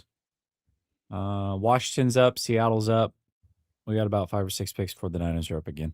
The Saints called the Giants again about Kayvon Thibodeau last month. Wouldn't go high enough for Joe Shane and John Harbaugh to consider moving him, turning their attention to another highly drafted edge player and grabbed Wilson. The Saints are trading. This is what the Saints traded for Tyree Wilson from the Raiders.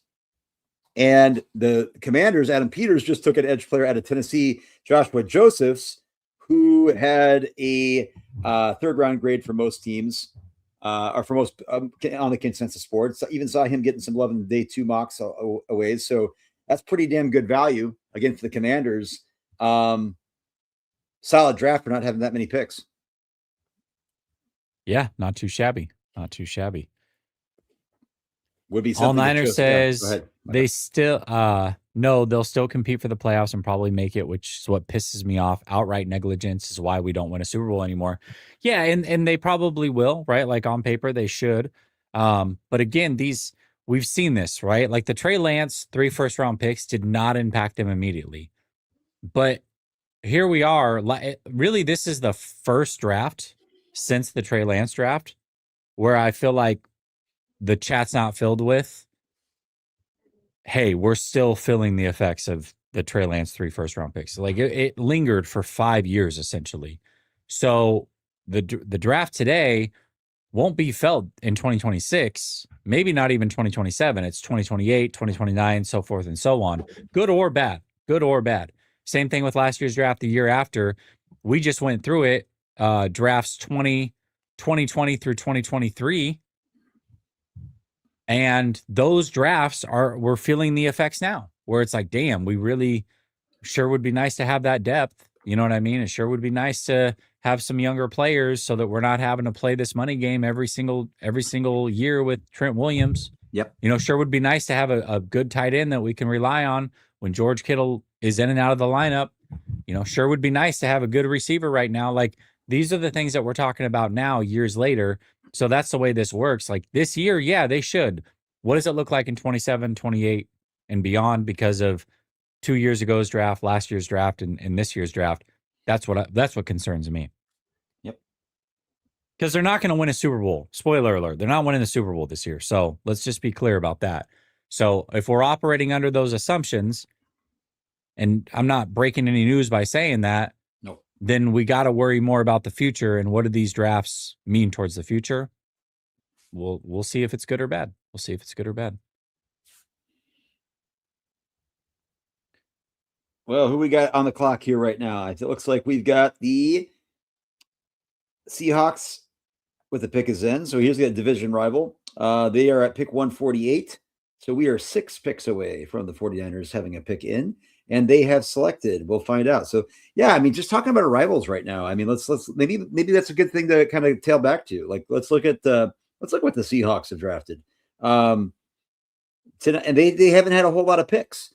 They were one of those teams that I think a lot of teams had mocked. It was a very popular mock to go Jadarian Price. I was still a little bit surprised because he wasn't I didn't, first round grade, obviously wasn't a top 30 player on my board, but they went out and got Jadarian Price, who was absolutely the second best running back. They went out and got Bud Clark, safety out of TCU, which I wasn't as high on, but a lot of other people were.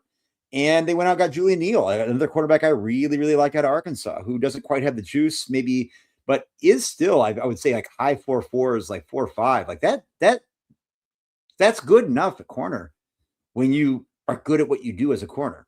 And we've seen Mike McDonald get the most out of players like that time and time again throughout his career. So I think that I'm not saying they knocked everything out of the park, but I think that when Mike McDonald drafts secondary players, I listen.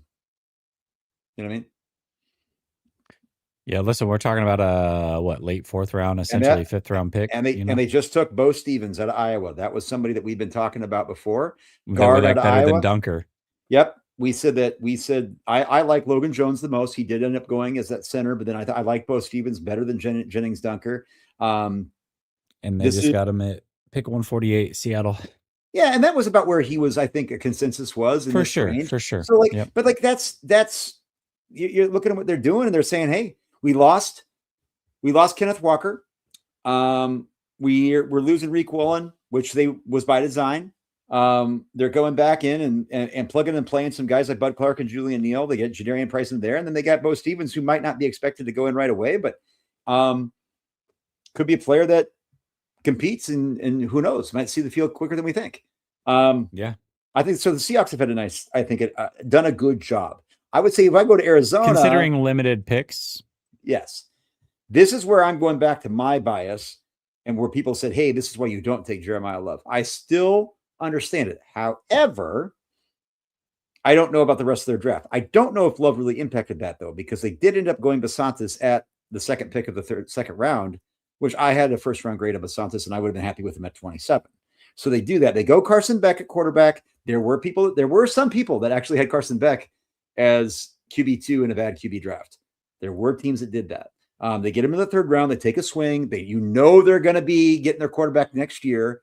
And they also know that they're like, hey, let's just see what we do. We are realistic. We're not trying to be really good next year because we want to be up at the top of the draft, but we still want to get these guys going. Caleb Proctor, defensive tackle out of Southers from Louisiana. Literally don't know anything about him, and I'm a draft junkie. Reggie Virgil, wide receiver out of Texas Tech, had some drops issues. I felt like was, it's a 5th round pick, right? If his athleticism shines through and he gets all those things put together, he could end up being a valuable player, but probably not a guy that's going to get a lot of reps. So then we go to the Rams.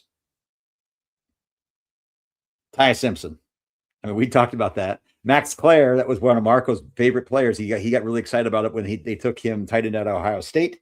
And then Keegan Trost, offensive lineman out of Mizzou, a guy that I think will go inside, but a guy that I really, really, really like out of Missouri. They do need a guard of the future because they got some free agents after this year. So yeah, and I loved him. They had a higher grade because they know what they wanted. He wasn't higher as ranked as a tackle, but I think sometimes these machines, like guys, that's not who he is. So if you really grade him out as an interior lineman, he actually has more value to some of these teams. And that's where I think at the end of the third, where they got him, makes a lot of sense. So yeah, that could be, it all depends on what Ty Simpson goes. I think as Niners fans, if we're just wanting to not have them be as competitive as possible right now, we're glad that they went Ty Simpson. If Ty Simpson ends up being what they think he might be able to be, then maybe in a couple of years we're not happy about it. But I think for now, we both didn't We really like like that this. selection. Yeah, we like this. We didn't agree with the selection. No, not at all. Not even close. Right. All Niners says they get rid of almost every pick that hits. That's true. That's the other thing is the picks that have hit, they've moved on from, oddly enough. The Adzabo says that this arrogance will be the demise of this regime. Well, Proverbs talks a lot about pride and how that comes before destruction. So what about Ephesians? Throw that out there. It's true. There you go. GTC Real says, I wish I had more. What does it say? More prayers so I can give this draft a 6. I don't. Do you understand? Wish I had more fingers. So I could give this draft 6 thumbs down. Down. Okay. God, thank goodness for you, man. I wish I had more hands, I think is what he's saying. I wish I had more hands so I could give this draft 6. Yeah. Yeah. I got it. Okay. Geez. That was way over my, I could have stood on this desk here and it would have went over my head. So I'm glad you're fair, here. GTC, use your words next time. Sean Clapper says, I hope they prove you wrong, Jess, and I know you do as well. For sure, man. For sure. I yes, absolutely, of course. Like I want all these, and that's the other thing. It's like it sucks because these guys' dreams are coming true. And we got to analyze it, whether it's a good pick or a bad pick. But like the individual, like it's nothing against the individuals. And I'm so happy for them fulfilling their dreams and all of that. So of course I root for all of it. And they're 49ers. Of course I'm going to root for them to be amazing. I just got to call it as I see it. And unfortunately, I don't like it. I don't like it. So it's just what it is. Which is fine. We got the Broncos are on the clock. Then it'll be the Packers. And then unless the Niners trade back again, it's the Niners. So there are only 2 teams ahead of them. The Broncos pick is in.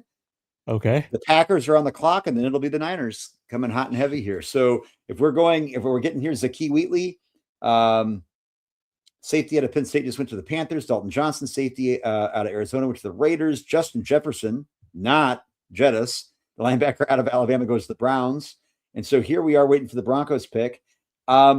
Now that we think that now we don't know. Maybe Price Hawk is really, I thought the corner room is thin. Maybe that is somebody. Maybe they're not done with safety. Maybe they really like somebody like a VJ Payne. Justin Jolly is the pick, tight end out of the for the Denver Broncos.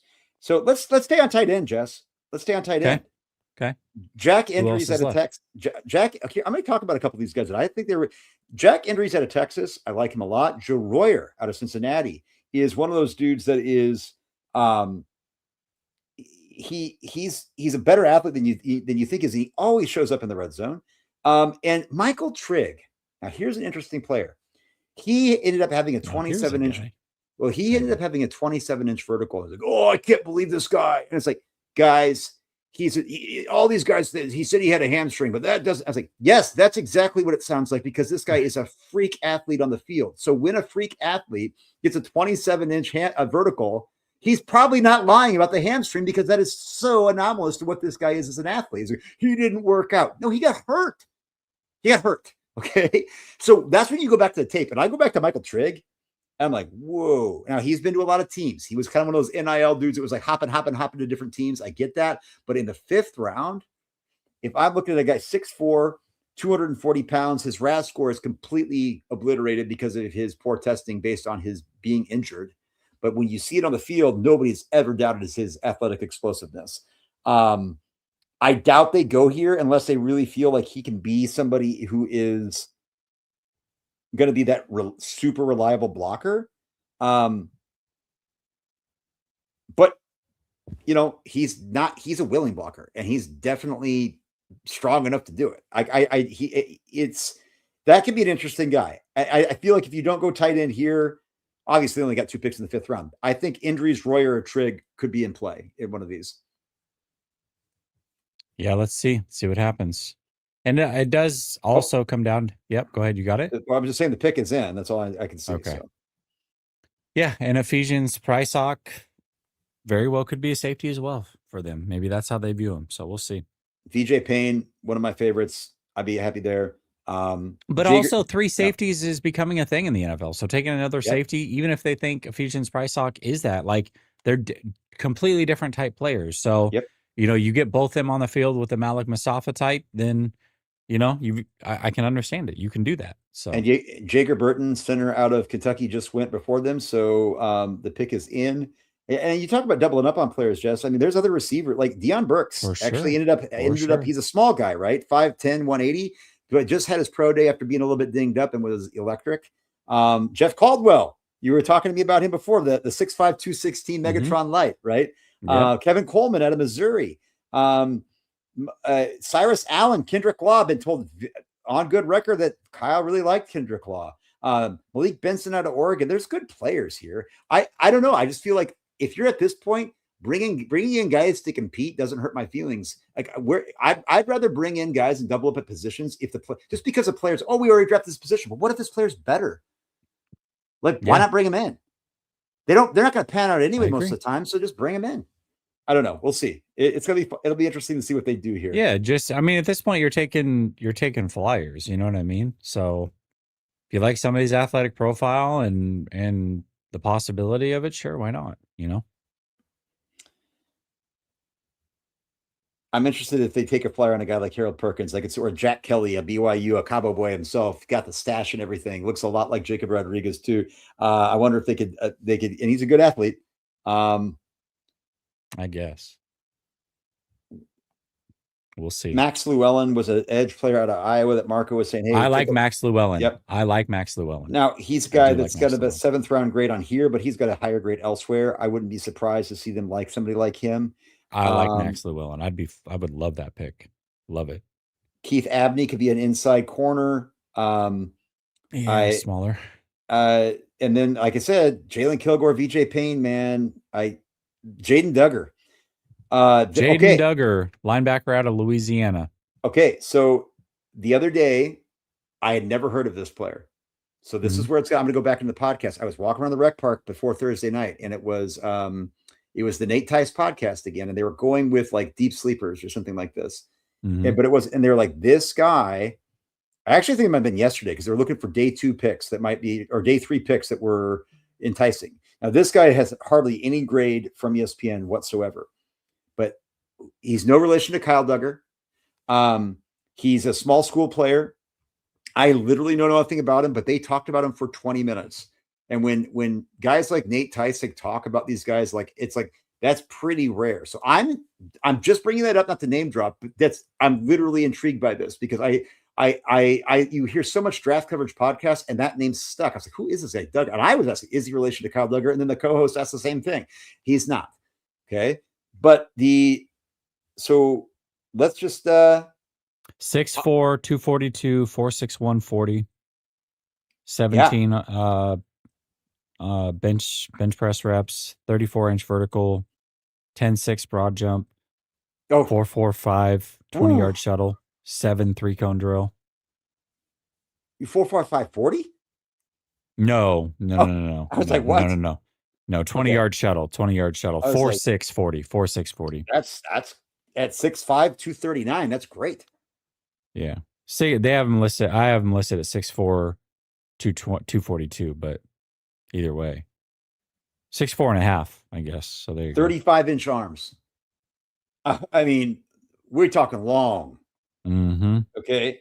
Almost 10-inch mitts. That's not a bad 3-cone for a guy his size, by the way. Well, and listen too, you did just trade Winters, right? Like linebacker certainly is something you have to bring into the building. And we're talking late round flag. No, I've not met issues. DeMonte Capehart just went to the Bucks. Yep. But here's the thing. I'm going to go back into Jaden Duggar because I know that as much as a junkie, there's things that I don't have the time. We all have other jobs and families and things like that. So these super, super, super deep guys, there's on occasion I get into it. But one thing I've learned is that at this point, 5th round, again, I said it before the Price Hawk pick. Always take flyers in day 3 on athletes, particularly when they're productive at maybe a smaller school, mid-level school level, because they're not just guys that were just toiling around and being freak show athletes like for Alabama and couldn't see the field and had a character, but like they might not have been heavily recruited. They might not have been playing football that long, but all of a sudden you start to be like, wait a minute. And then when people who actually like burn like millions of hours of tape are sitting here and talking for 20 minutes on a prominent podcast on the weekend of the draft, okay, I'm sorry. Like, this has got my alert. I didn't think he was going to show up in the 5th round, and now, let alone to our Niners. So I'm excited and intrigued. I'm not saying I like the pick, but I'm excited about it, and I'm excited that and I think I said I don't want Tom Jensen kind of corrected me on this. He might have been right. There's George Gumby. There's Keith Abney. Is I said I don't want them to use the current defensive coordinator to put their thumb on the scale too much. And Tom said, you're right, but I think that Raheem Morris needs to correct this. And I think that because of some of the biases in the previous regimes.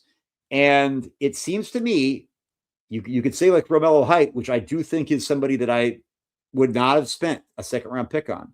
But it does seem that they're really looking at guys that have some juice, right? I'll tell you this right now, athletic profile wise, where he was taken, I like it way better than the Nick Martin pick a year ago. Oh, way 100%. Better. It's not even close. And Nick Martin I had a 7th-round grade on, and he was one of my guys. I also would like to say this very early on. Don't be surprised if when he's interviewed, he doesn't talk about Fred Warner being a point of inspiration for him. A lot of similarities in play style, just mannerisms. You know how Fred always does like the suplex tackle thing? He does that an awful lot. Like he's got the dreads hanging out the back, big body guy. About Duggar? Yeah. So don't be surprised if he is like a big Fred Warner guy. Like it doesn't immediately say, oh, Fred's a guy that I really try to mimic my game after. I'm really happy to, that I'm playing with him. Don't be surprised if you hear that, because he's a lot of similar mannerisms, celebrations. There's a lot of Fred Warner to his game. A lot of mimicking of Fred Warner to his game. Let me read some Jaden Duggar stuff that we've getting out on. I love going back, because I said, here I'm doing it, right? I said, today at 8 a.m. Central, I was like, hey, today your TL is going to be filled with 49ers fans with highlight videos of players that they never tweeted about. Here's a guy like Jaden Duggar I never did tweet about, but I've heard. So Fran Duffy, January 25th, after going through all of my film and notes from the week, I feel good with this statement. The best player here at the Shrine Bowl that I hadn't studied before coming down here, Louisiana linebacker Jaden Duggar. Rare length, functional athleticism, made plays going forward and back. Who is it? Yeah, no, that was JP Acosta. Here it is. So he's going to find, he just pulled it for me. Perfect. He said, Jaden Duggar drafted LFG. For Niners fans, I talked about him in the Pushing the Pile. Yeah, that was with it. He was with Mike Renner on the Pushing the Pile podcast, 55 seconds in, and he actually shared the clip. So I'm just going to share this with you, Jess, you can't get this on your DMs anymore, or can you get mine? So I'm going to get the YouTube video here from that, and I'm going to share it with you, but it's 55 seconds in. 6'5", 240-pound former safety. Okay. So I'm going to just get that in. Favorite NFL draft sleepers. I'll go find it on Spotify. I'm going to send it your way, and maybe we pull a clip here later. Yeah, I mean, it's just hard with YouTube. I don't know, what I would hate to get them off of one clip. No, demonetize. It's hard. Totally. So, but I encourage people to again, I didn't know anything about him going into the process. I'm not going to act whatever. I just watch him play, and if you don't see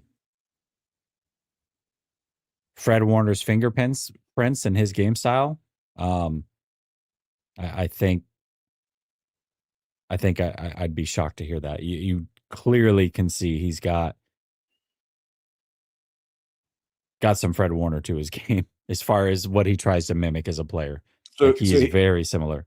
Here's the 10. This was a sleeper coverage, but you can see I'll be a little annoying. I'm not going to play, but I think I can show chapters, right? I can show chapters. Yeah. Okay. So you can see it. He wasn't lying, right? The first guy they talked about is Louisiana. It says running back, but that was a misprint. Jaden Duggar. The other guys we're talking about, Eli Heidenreich, who'd ever been talked about. Nate Berkshire, right? Kevin Coleman out of Mizzou. We just talked about Charles Demings, who I know is Tom Jensen's favorite. Cyrus Allen, my guy Jake's favorite receiver out of Cincinnati. A lot of guys on this list. They're getting a lot of love from other people I've been talking about. So I'm going to go back to that pod. I encourage everybody to go check it out. I was really impressed with the rundown on him. I hadn't heard him talk a lot, but the thoroughness of his evaluation stuck in my mind. And I've been hearing about hundreds of prospects on these pods for the last 2 months. So going to be going back into that. Michael Taffy, safety. Taffy, yep. Taffy just went. I was just thinking that. Dang. Yep. The Niners are still sitting there at 179. And I don't think I'm pretty sure, right, Jess, that's it for them. Yes. Yes, it is. I don't think they've got anything else. I think they traded for a future sixth. Yep. That's it. So 39th pick in the 5th round is going to be it. They're going to, unless they trade back, which I don't think they should, they will leave this draft with 7 players. I think anything more than that was probably going to be way too many cooks in the kitchen for this roster. Even though I think that there are holes, I just don't think that's. I'd rather them only stick with 7 and not have. I didn't even see Kamari Ramsey went to the Texans. I like that. Yep. Right off the bat. I didn't even see that. Wow, that's a great pick. Still Jalen Kilgore and VJ Payne. I can't think that they're going to. I think that you're starting to see these athletes go. I don't think they get out of the 5th round. Yeah, I would be surprised, but we'll see. Especially because Taffy just went. You would think. I mean, we'll see though. Jalen Kilgore is the number 2 overall player on ESPN. I don't put much stock. VJ Payne's the number 12. Things happen. Nick Singleton, running back out of Penn State, who I'm gonna be honest with you. I think he got I'm not a fan of Penn State's offensive coordinator, Kotelnicki. I actually think he's a big reason why Drew Aller had a lot of stunted development, a lot of gadget stuff, a lot of reasons why everybody thought Tyler Warren was better than Colson Loveland is because they spammed the hell out of Tyler Warren. Tyler Warren's a good player, but I don't think he's generational. Be interesting to see. I think Nick Singleton is one of those like absolute cooking with gas type of athletes at running back. But didn't necessarily have not the all-around player maybe that Katron Allen was. And Katron Allen is still on the board there. Devon Claiborne, running back out of Wake Forest, who's a great athlete, still there. Emmett Johnson, the small running back who everybody said was good, but isn't an athlete, and he's also small, still on the board. But shout out to my Minneapolis native. And then Harold Perkins, all 6'1", 223 of them. I think the Niners said, it's funny. I got in a big debate about this. Like, oh, we're going to go Harold Perkins, maybe even trade into the 3rd round. I'm like, for a 220-pound edge rusher? They thought he was an edge. I can't say who it was. I think we know. And I'm like, brother, like 6'1", 223. How is that going to live on the edge? Like, what? Great. How is that going to? Yeah, he went to LSU, and his most productive year was his freshman year, and he's regressed since then because he's just playing with the big boys.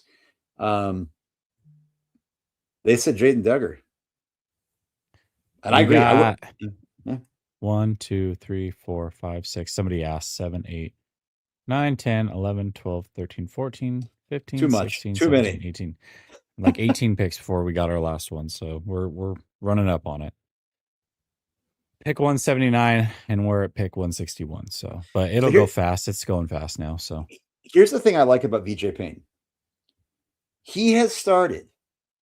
He's a 4-year starter. So it's not any, I believe almost all at K-State. I could be wrong on this. So I know ESPN says plenty of experience, but I knew this going in. So like he's been like, he's not just some dude that's been floating around and kind of flavor of the week. Like he's been from freshman through senior year, a guy. He is a 6'3", 206, tough. What they're saying here, like he missed 12 tackles on designed rushes in 2025. Okay. I said that maybe, and that's, that could be, Yeah, that, I don't that listen. Could be a problem. I just went and looked. I don't have any tape on Duggar through all my connects, so I'm gonna have to rely on what's on YouTube and what other people have scouted. Because I don't have any actual I don't have any actual film on him, so I don't know. If you got it, you can send it to me if you don't mind. But I don't have any film on him. Got a lot of linebackers. I don't have him. Chiefs are selecting Emmett Johnson, running back out of Nebraska, Minneapolis native. So good for him. Good for Emmett. All right, good on him.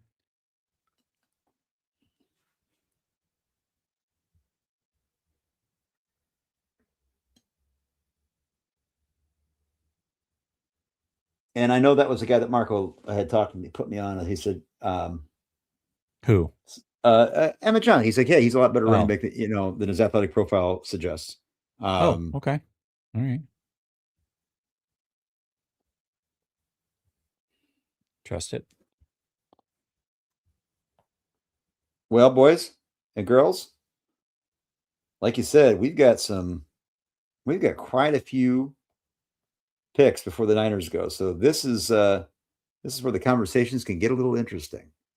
I think that one of those things, like, what do you expect, Jess? Like, just based on what they've selected, like, is there anything that you're extrapolating from this, like, as far as where the Niners are going with their roster management? Like, I think maybe David asked about the needle move. Like, what other moves can be made after the draft? I just don't, like, they don't have draft capital to go. They don't want to get rid of that in 2027. You would think. The Jonathan Grenard passed them by. The Kayvon Thibodeau, I don't know what's going with that. And they were just truth to that. They said last night, they said, hey, they wanted at least a third.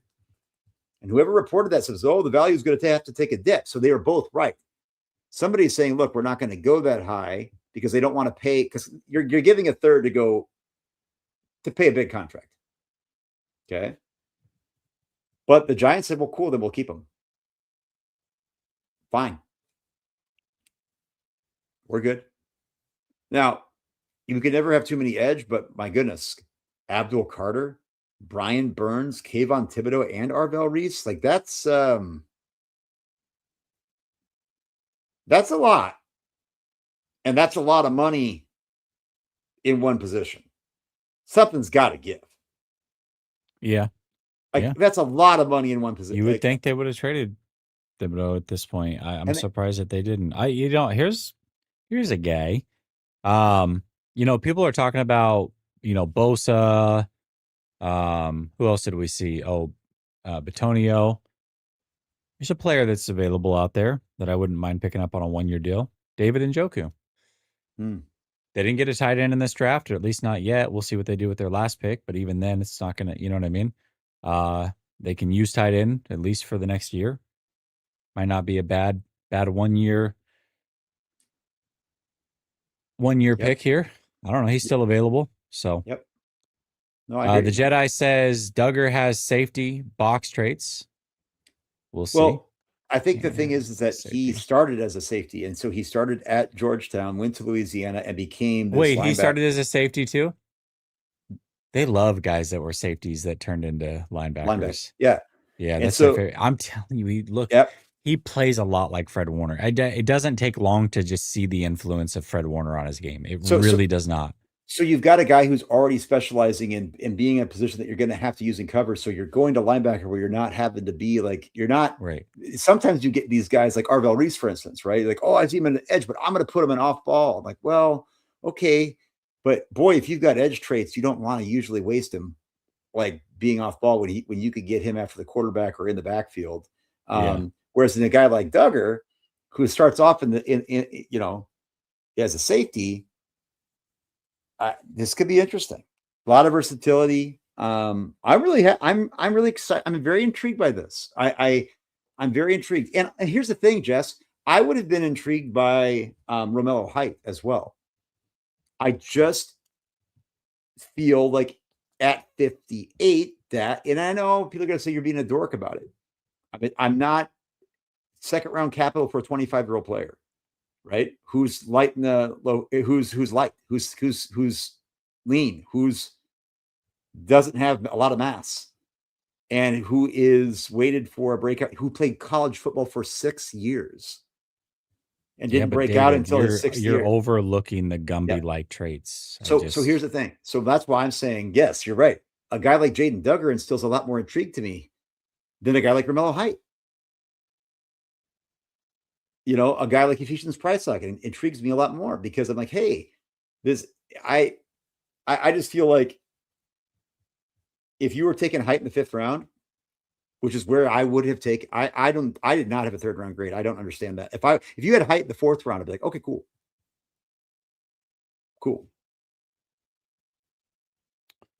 GTC Real says, give us your best available so we know who they won't pick. Well, Hey. okay. Jalen Kilgore is up there. Jack Andrews is there.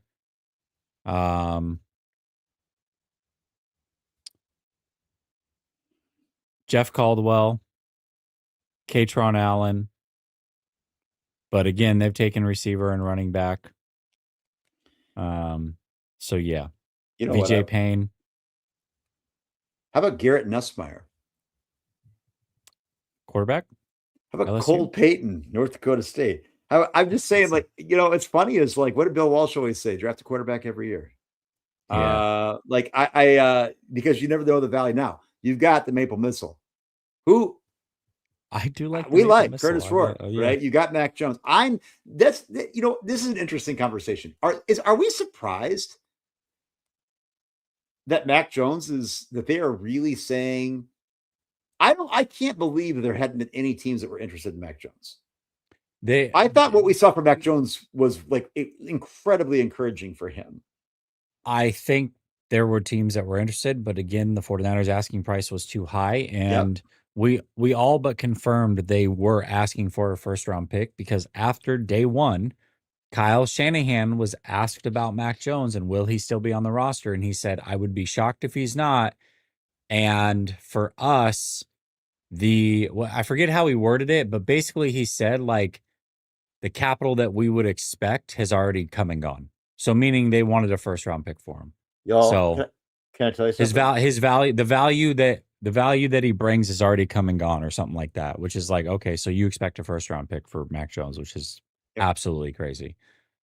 The Titans actually put out exploratory feelers, just not knowing exactly what was the uncertainty around Brock coming off of that losing season going into last year.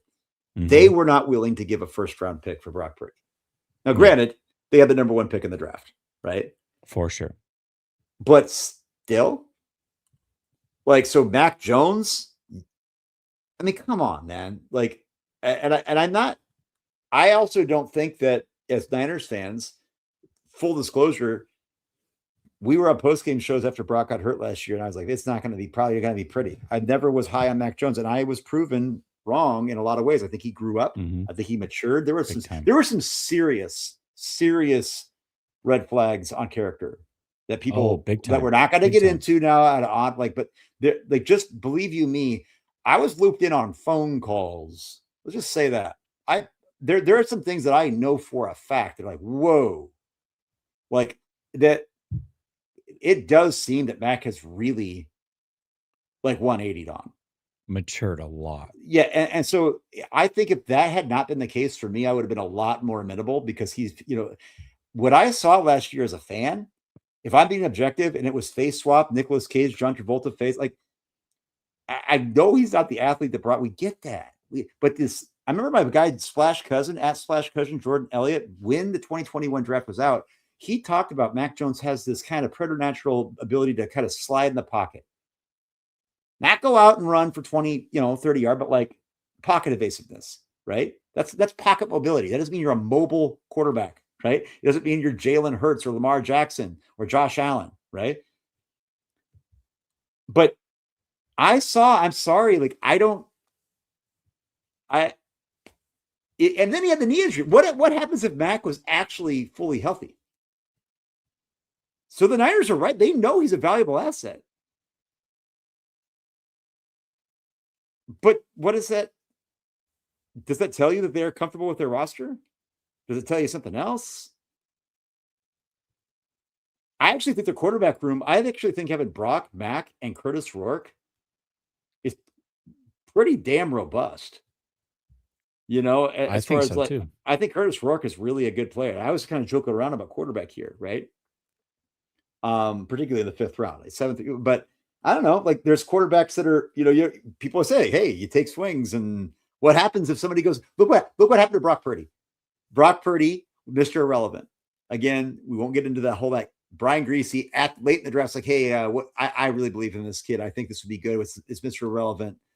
He wanted him a little bit earlier. He said, now let's go. Come on. And the Niners like, okay, sure. Give Brian his guy. That happened. It was never Kyle. I just want to let you know that. Okay. That's another laundered weird story. The bottom line is Brock came back. We know the story. Trey Lance snaps his ankle. We know that Jimmy Garoppolo gets back at the 11th hour. Brock Purdy allegedly has the best training camp of anybody, but yet Brock still doesn't play until Kyle has to play him. But we're led to believe that Kyle believed in him so much. Don't believe that. Okay. Now, if you don't take a flyer on Brock Purdy, when you had just invested 3 first-round picks in 2021, you take Brock Purdy literally a year later. And when we were on the draft show, I don't even think I was on. I think I was on a space, and I was going crazy because I'm an Iowa State fan, and I was running around the street as a joke and just going and just laughing my ass off because I was like, I love Brock, and like, I never would have thought it went to where it did, and the Niners didn't either. But they took a swing. You never know. And my God, guys, if they don't take a swing on Brock, if they don't just be like, here's your guy, Greasy, Mr. Irrelevant, knock yourself out. Are Kyle and John still here? There's no way in hell. No. None. People can say whatever you think that we think about. I think Brock is like Brock Purdy, no doubt about it, saved their bacon. 100%. 100%. So if you're going to throw a dart at some other player that's not going to see the field, or do you bring in a guy that had some pub? Like, I'm just actually being truthful here now. Look, a guy like Garrett Nussmeier, who there were people that were saying he might have been a first-round pick going into this season. Cole Payton's got some pub. I don't know. Like, you could probably do a lot worse. Maybe you like what you see in camp, and maybe then you get Mac Jones. Maybe then you get somebody like Mac Jones that says, hey, we get the training camp. We're going to trade some 2027 picks for him. He's ready to roll. And now I got Purdy, Nuss, Curtis Rourke. I don't know. I don't even like Nuss that much, but maybe I talk to people that think that there could be something there. Also, news came out that he had not a major back injury, but there was something with a nerve that was pinched that was really making it hard for him to find. Like, that might have put a damper on some of his quality of play. Would probably explain a lot, but maybe there's some concern about that being something that's more chronic. I don't know. I think it's an interesting thought exercise, though. I don't. Any position is acceptable here. Almost any player is acceptable here. You know what I mean? Yeah. It's not like we're. Oh, and by the way, I want Niners fans, you better not. I am not looking at the comments right now. This is not, if you don't me talk about quarterback, I talked about trading back. I talked about having him be like a backup. And then if a starter went down, I gave the examples of the guys in front of Brock that went down, how fortuitous it was to have taken a swing on day 3 with the quarterback that ended up saving their bacon. Now, is it highly likely? No, but we have seen this in the NFL about guys finally getting their opportunity, usually brought on by injury at a necessity, and you never know. And then they could become a trade value piece too, that get able to flip for more. Like Mac was brought in for nothing, and now all of a sudden the Niners are sitting here doing the whole thing they did with Jimmy, and then they lost all the value. Yeah. I don't know. It's something to think about. It is something to think about. It is definitely something to think of. Hey, listen, like I said, everything is acceptable at this point. Like, everything's acceptable. Miguel says Jed York accepts mediocrity from his GM and shows, and it shows. No surprise, not surprising when he didn't have to grind for his team's success. Everything was handed to him. I think that Jed just looks at Kyle and John as like, I trust these guys enough that I can just hands off and not have to worry about it, and it'll be fine. Like, it'll be fine. So I think that he likes the aspect of, plus, I mean, let's be honest, like the whole bulky Harbaugh, all of that, like that, the way that the ending was handled, Jed York came out of that looking really, really bad. Yep. John and Kyle are liked by most of this fan base. So holding them accountable, especially in a public sector, does him no favors. No favors. Right. Jerry Walker, does Seattle have the best draft in the NFC West? Yeah, maybe slightly. I don't think anybody in the NFC West is doing great, to be real with you. I just no. I like some picks here. I like some picks here or there for all the teams, but I don't think anybody's just crushing it out. But hey, though, but let's go back though. Like if you talk about the draft, I think sometimes we look at totality. But if I'm saying, hey, to me, Jeremiah Love and Chase Basantis are good enough, like are players that I have like legit first round grades on, like to come away with 2 first round quality players, players that I honestly really don't particularly care all the time what else happens afterwards. That to me, now granted, they're at the top of the round. They couldn't screw it up, but they could have gone somewhere else. I know you might have disagreed with it. I like the Love pick. I agree with the pick if they stayed there. I did. I said that's what they should do. And I love Chase Basantis. So, and then I like the Seahawks, Jadarian Price, Julian Neal, Chris McClellan, all guys I like a lot. Bud Clark, I think am I getting right on that? Was that Bud Clark? Am I wrong on that? Yeah, I think so. Was that the Packers? No, I think you're right. Okay. Anyway. So I think here, let me pull this back up. I might have messed that up. Dave says fly out at 3:59. Hopefully I can still stream y'all. Dave, have a safe flight, brother. Safe flight. Yeah. Nick says, tired of John and Kyle botching drafts. Time for them to both go. Get someone here that knows how to draft and actually build this team.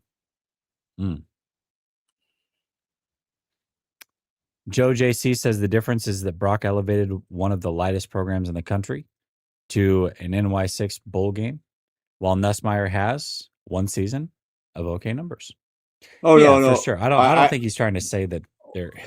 Go ahead. Yeah, again, did I not say that it was something about replacing Brock?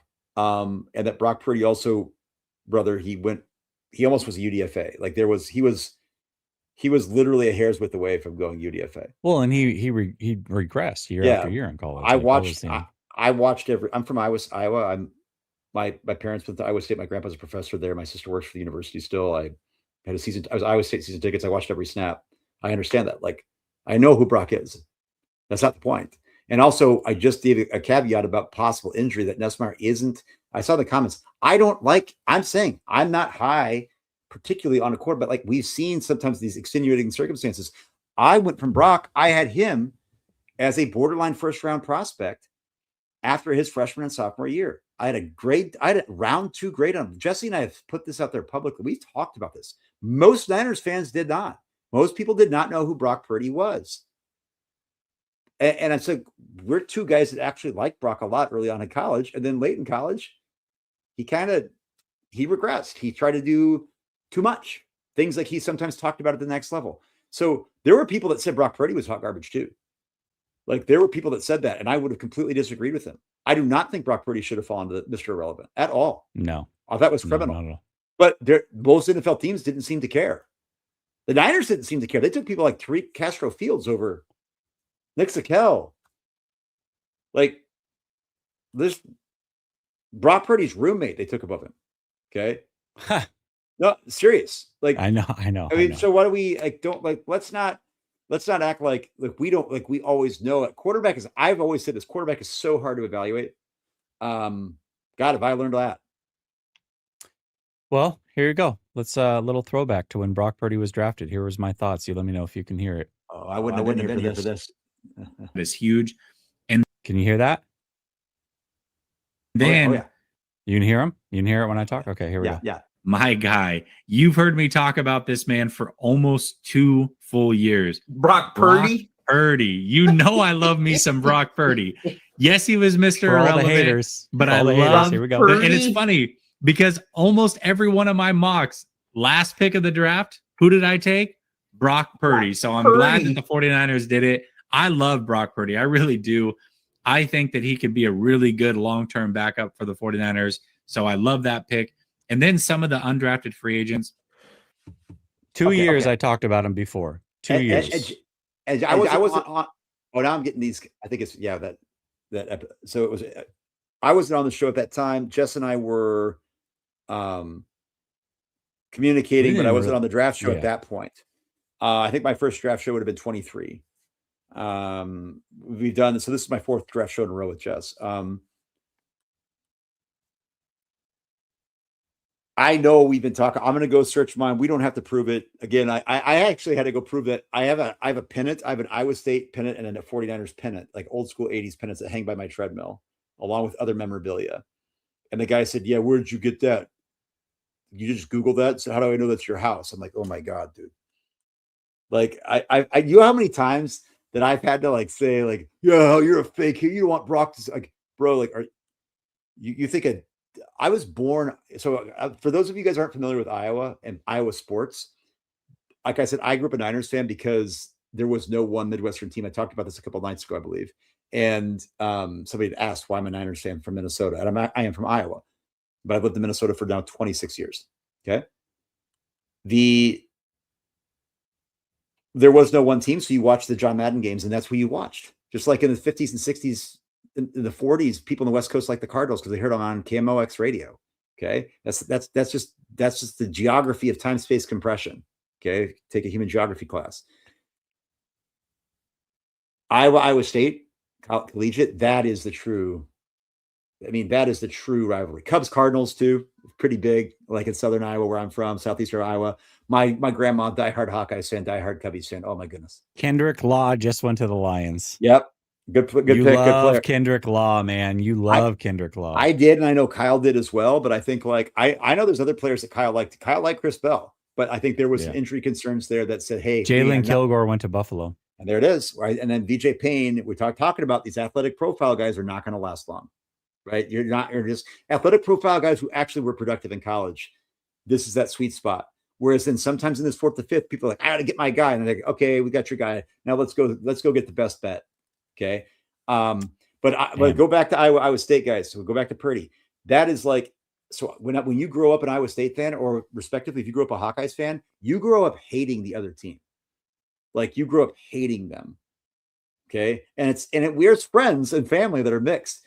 So like when I talk about Iowa State, not only you grew up hating them, like you are like die hard, like you believe your guy. So when your guys, you're like go on to the next level, whether it's the NBA, whether it's, you are just like desperately wanting them to succeed. So I don't know how many more Brock Purdy jerseys I paid above value on eBay because they'd run out and I wanted to wear it to the NFC Championship game with my guy Jesse. How many pennants I have to sit to have. So we're Brock Purdy believers. Okay. And yet we're still going to give our critiques. We're still going to be objective. We're still going to, and if people like me can do that, a guy who's born from small town Iowa, a son of 2 Iowa State Cyclones, a sister who works in the Department of Nutrition and Dietetics at the Iowa State University. My grandfather is 96 and still lives in Ames, Iowa. He's a former agricultural swine vet at the USDA labs at Iowa State University. Got his PhD there. He has 2 PhDs, one at the University of Missouri and one at Iowa State. If a guy like me can come around to being objective about Iowa State's like golden boy and Brock Purdy, I promise you that you can too. So, but nowhere did I say that Garrett Nussmeier was better than Brock Purdy. But I knew that was going to happen. So here's something I didn't realize about Carver Willis, sorry.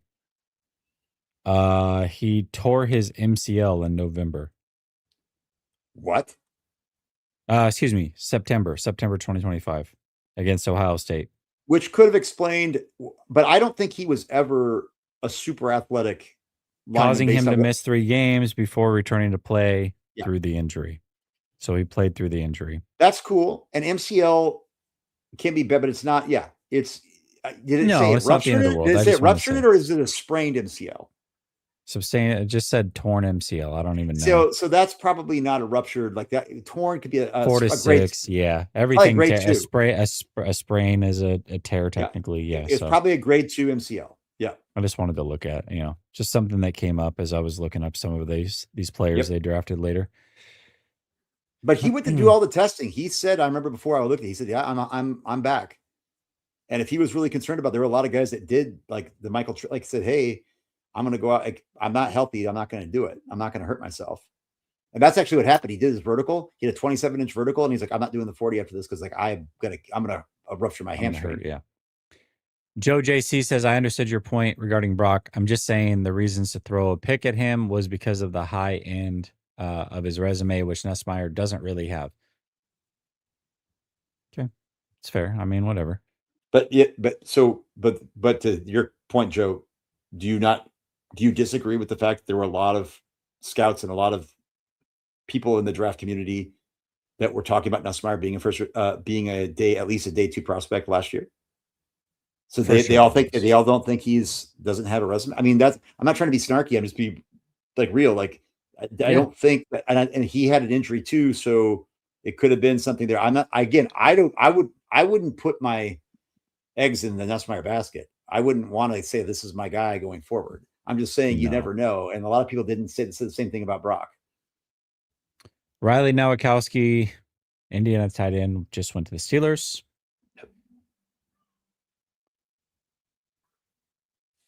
Yeah, that was another guy that kept coming up. And I think there's a lot of Indiana guys that got the Indiana bump. Like when you're undefeated and you got the best coach in college football, like Kalen Black, who got the Indiana bump more than Kalen Black, right? Yeah. But I think that Nowakowski was a guy that said, okay, he's probably going to go 5th through 7th round. But boy, he was a guy that, God, this guy does everything. He's a reliable blocker. He's just like that, but not a guy with a lot of juice. So I don't really get excited about that at tight end. And if you're Patriots taking Karen Prunty. Who? Cornerback out of Wake Forest. And Joe Royer, athletic tight end out of Cincinnati, goes to Cleveland, stays in Ohio. Oh yeah. Yep, sure did. There it is. So that's tight end, back to back. I think that's a good selection. I mentioned like him and Jack Endries, Michael Trigg, if he's there, could be Keyshawn Elliott. Oh, we've missed some picks, haven't we? My goodness. Charles Demings goes to the Vikings. It's Tom Jensen's favorite. Nick Singleton, that was the guy at Penn State. Ooh, I think that's a good pick for Robert Saleh and the Titans. He's no Jeremiah Love, but boy, is he an athlete. I mean, Nick Singleton is a 5-star. I like Singleton. No. I like Singleton. I do. No. Jalen Kilgore to the Bills. Kendrick Law to the Lions. Joe Royer. There's some. When we said Keyshawn Elliott, one of my favorite linebackers out of Arizona State, to the Bears. This is fun. There's a lot of.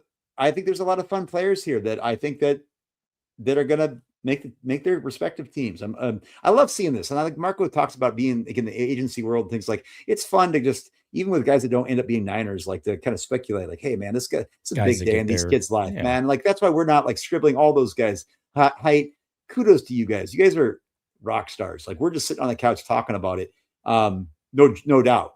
But we're going to talk about it because it's just the process of the roster development. It's not an indictment on them as people or even as players completely. It's like, it's part of the puzzle. It's fun. Yeah. We're 9 picks away from the 49ers drafting, and then that'll be a wrap. We'll have to start thinking about grades a little bit so we can put a bow on it. 9 picks out.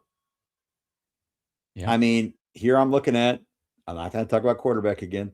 I don't mind doubling up here. Like this is where I'm saying, hey, if there's a receiver, because I don't know. I don't know. And again, you never know what happens. I don't believe Cowing and Jordan Watkins. That's the thing though. Mike Evans, Christian Kirk, Ricky Pearsall, Stribling, Cowing, Watkins. That's 6. Okay. Well, are all those guys guaranteed roster spots? Are those guys guaranteed to stay healthy? Do you need to have guys in camp? And you don't want to take a guy in the 5th round that doesn't make your team with only 7 draft picks. I get that. But if there ends up a guy that you're really convicted on, I have no problem with it. If you believe that there's a guy that you had a true 4th to 5th round grade on and he's still there, I honestly don't care the position, like you just said. I don't even care if it doubles or triples up something. Like I'd rather get you in. And guys, how about this? You'd say we'd rag them if they don't make the roster. If you don't make the roster because you have a logjam at a position, whatever. I guess that's on you or your roster politics of not being willing to bump out an older vet for a younger, more promising player. But to me, I wouldn't turn my nose up at a good player on my board just because I feel like, oh my God, there's a fourth string guy that's ahead of him. He's already here. So Jack Indries, tight end out of Texas, VJ Payne. Max Llewellyn is still out there. Bro, what if they went running back again? Deadass, they've done it before. We did Trey Sermon, and did they do Trey Sermon and TDP in the same one, or was it Trey Sermon and yeah, right? Well, I don't think it was the same one. No, Trey Sermon and Elijah Mitchell. Elijah Mitchell, yeah, was the same draft, and Elijah Mitchell was the one that actually was. And they did TDP, and then they had a UDFA that year too. I forget who it was. Yeah, I'm just saying though, if you're looking at Nick Singleton, but Devon Claiborne is sitting there. I don't know. I like Kevin Coleman out of Mizzou. I love VJ Payne. He's a my guy. Let me see the second page here. I'm not beholden to all of this. I like Malik Benson out of Oregon. I wouldn't draft him here. Isaiah World. Yeah. Here's somebody who's talking about Roman Hemby running back at Indiana. Wouldn't that be fun? His teammate Seth McGowan, one of my guys at running back, had some run-ins with the law, but boy is he cooked with. Get a little bit older, but now you're in the 6th round, 5th round. Who cares? Torian York, Daquan Wright, tight end, who's maybe not like little undersized, like not that big. Cyrus Allen.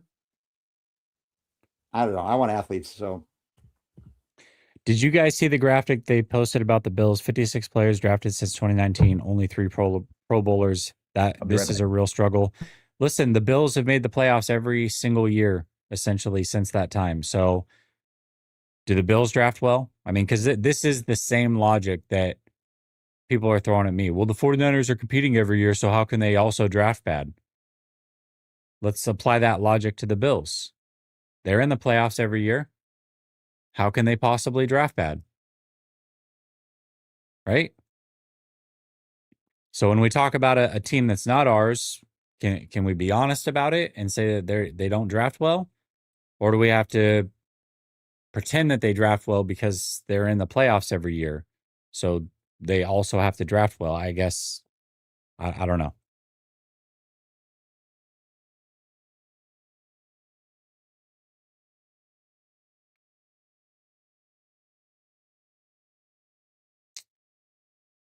There's some players left, though. There are some players left that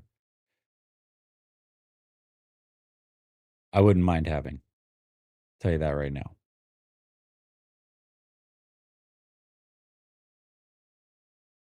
I got that one. Scared. Oh, appreciate you guys doing this on day. We appreciate you being in here and supporting on day 3, brother. Really appreciate you. Really, really appreciate you. Do it every year, man. We do coverage all 3 days. It's what we do. It's a grind, man. We put in 5 hours 2 days ago, 6 hours yesterday, and then another 4-ish hours today. It's a grind for sure. 15 hours, 16 hours over 3 days. It's a lot. It's a lot. But we're winding down here. 49ers have a pick coming up, and then that'll be a wrap. We'll go ahead and grade things, and there we go.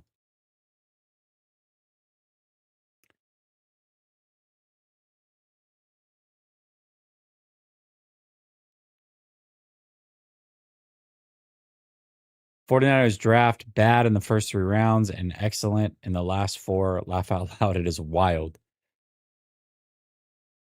Right. But we can say the same thing about the Niners, right?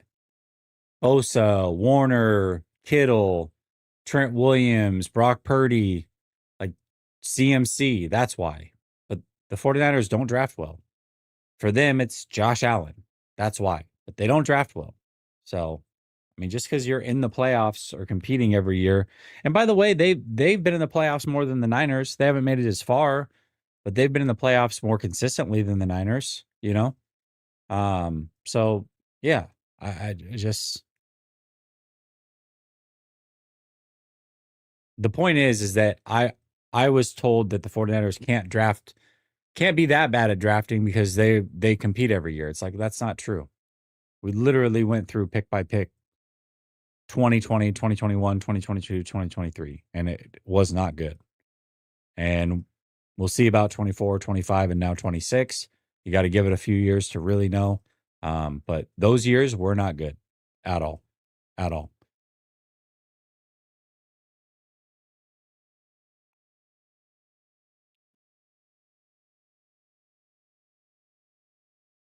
Yeah, good drafting teams for the most part. Good drafting teams for sure. Lorenzo Styles, safety out of Ohio State, went to the Saints. We've got the Ravens up back to back, then the Raiders, Chiefs, Dolphins, Eagles, and our 49ers. See what happens there. I'm trying to come up with an overall grade. Obviously, I need this last pick to finalize it. I think I know where I'm going here with it. 49ers have done some good things in this draft for sure.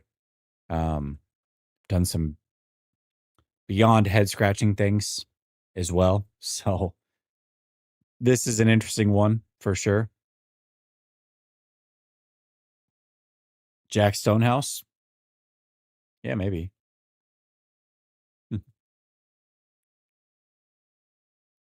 What do you got against Jack Stonehouse, huh? He's got a hell of a mustache, all right? And they need a punter. So, what are you going to do? What are you going to do? Punters are people too. You know what I mean? Punters are people too.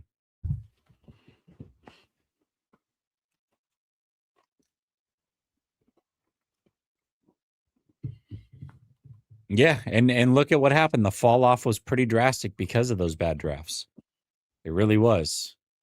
Really was.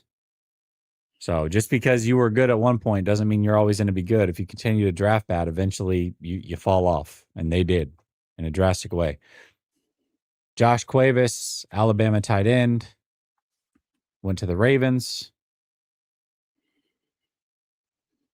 Got another one coming up for the Ravens. Sounds like a name for a bar and grill. It actually kind of does. I'm not going to lie. Jack Stonehouse.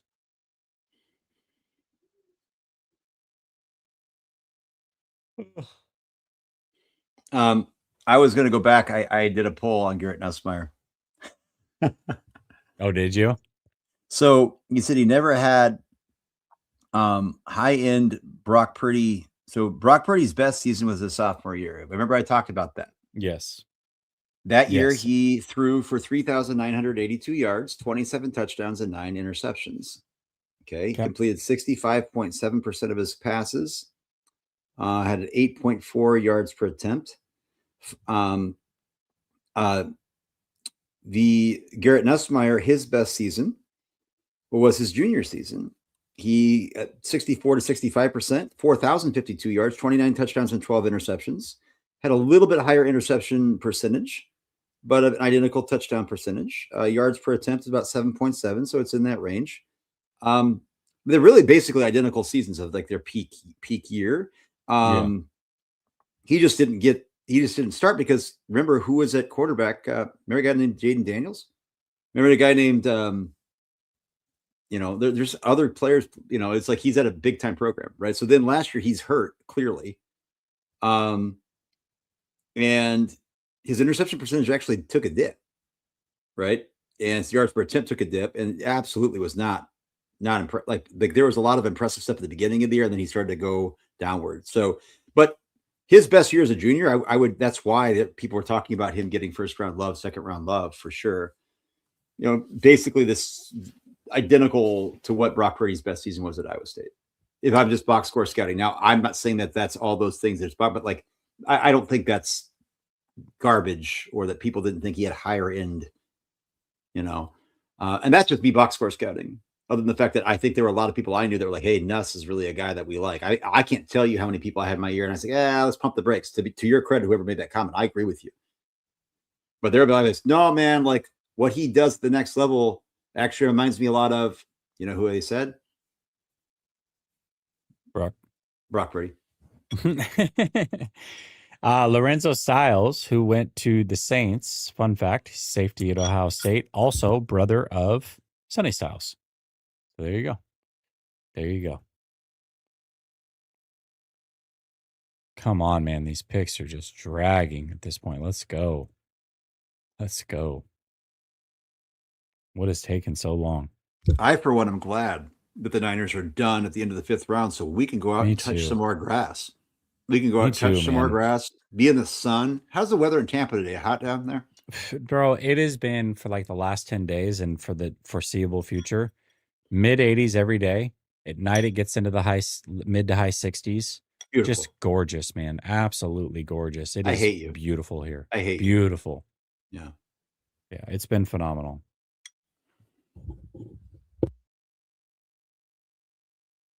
Seriously, man. Yeah, what is going on, bro?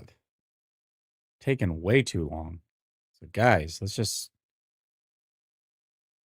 pick up the pace pecani sauce, can we? Oh, there we go. Adam Randall, Clemson running back for the Ravens. All right, let's go. Raiders, Chiefs, Dolphins, Eagles, then the Niners. Here we go. Junior, what about Junior Bergen? What's going on? Junior Bergen? You're muted, I think. Somebody said that he was brought back as a returner. Oh, yeah, he was. They brought it. He's on the roster. That was John Lynch's like claim to fame about last year's draft when he was talking about it this year's pre-draft. He's like, every player we drafted is still on the roster. So, we must have done something right last year. Right. It's like, oh, okay. Yeah, and they all contributed big time, right? I mean, big time contributors over there on last year's draft for sure.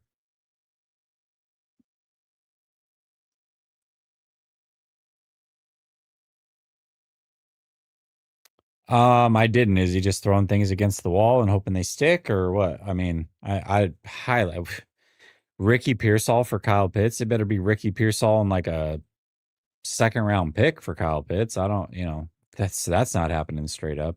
There's no way. There's no way.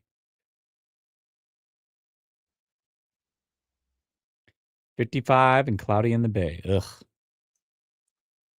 Ugh. Disgusting.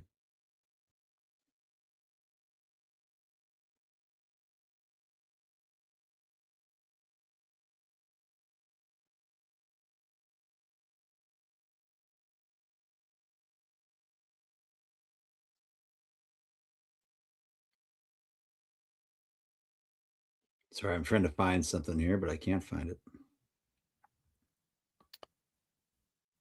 Not ready to. Yeah, no, and listen, when I talk about it, that's why I talked about the draft classes from 2020 through 2023, because I think it's way too early, especially last year's class, or excuse me, 2020 through 2024. No, 2020 through 2023. I'm not tripping. 24 and 25, it's too early to just say this is what it is. This is what it is. I'm not going to say that last year's draft class was awful yet. There was definitely some reaches in there that I didn't like when they happened. Those players didn't contribute either. So they're just, whatever. So yeah, I mean, at the end of the day, like we have to give it time. I'm not willing to do that yet, but let's just go through it real quick. Michael Williams had a major injury. We'll see. Collins played well, better down the stretch, but also had to have shoulder surgery. So we'll see. West, who universally was liked across the board, really didn't contribute much. Bergen obviously did nothing, was cut and then brought back. Maple Missile redshirted essentially because of an ACL. Watkins did literally nothing. James did literally nothing. Upton Stout had some ups and downs, but overall was probably the most contributing pick out of last year's draft. Yep. Nick Martin did literally nothing. So it's, so far not great. Not saying every pick was bad, but so far not great. And listen, I like the Michael Williams pick, but Right. I have to be honest about what it was. And it was exactly what I thought it was going to be, which was the first probably 2 years wouldn't be great in pass production. Yep. And eventually that would come around, but that's harder to believe that that's a possibility when year one ended with an ACL. And so all that development goes out the window going into year two. So it makes it harder. So You nailed it.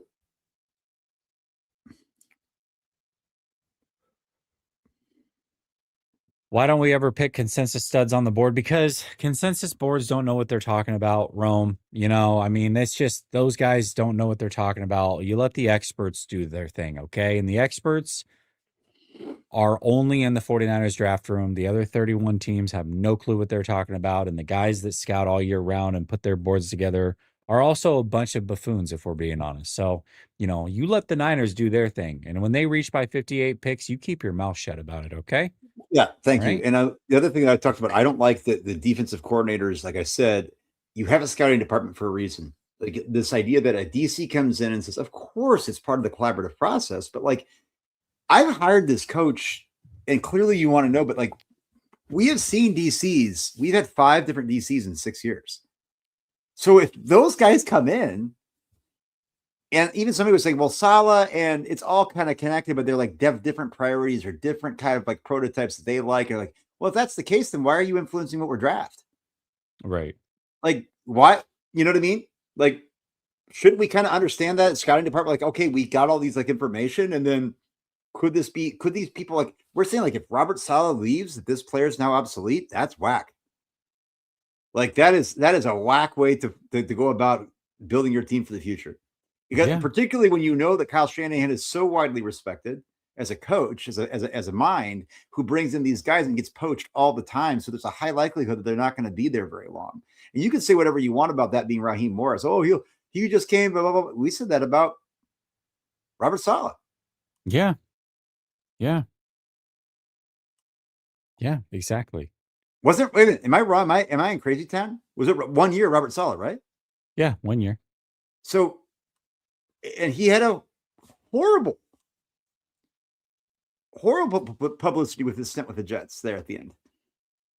Well, and that's the other thing, though, too, is like you let Robert Saleh influence last year's draft, and his scheme isn't the same as what Raheem Morris is. They're not looking for the same type of players.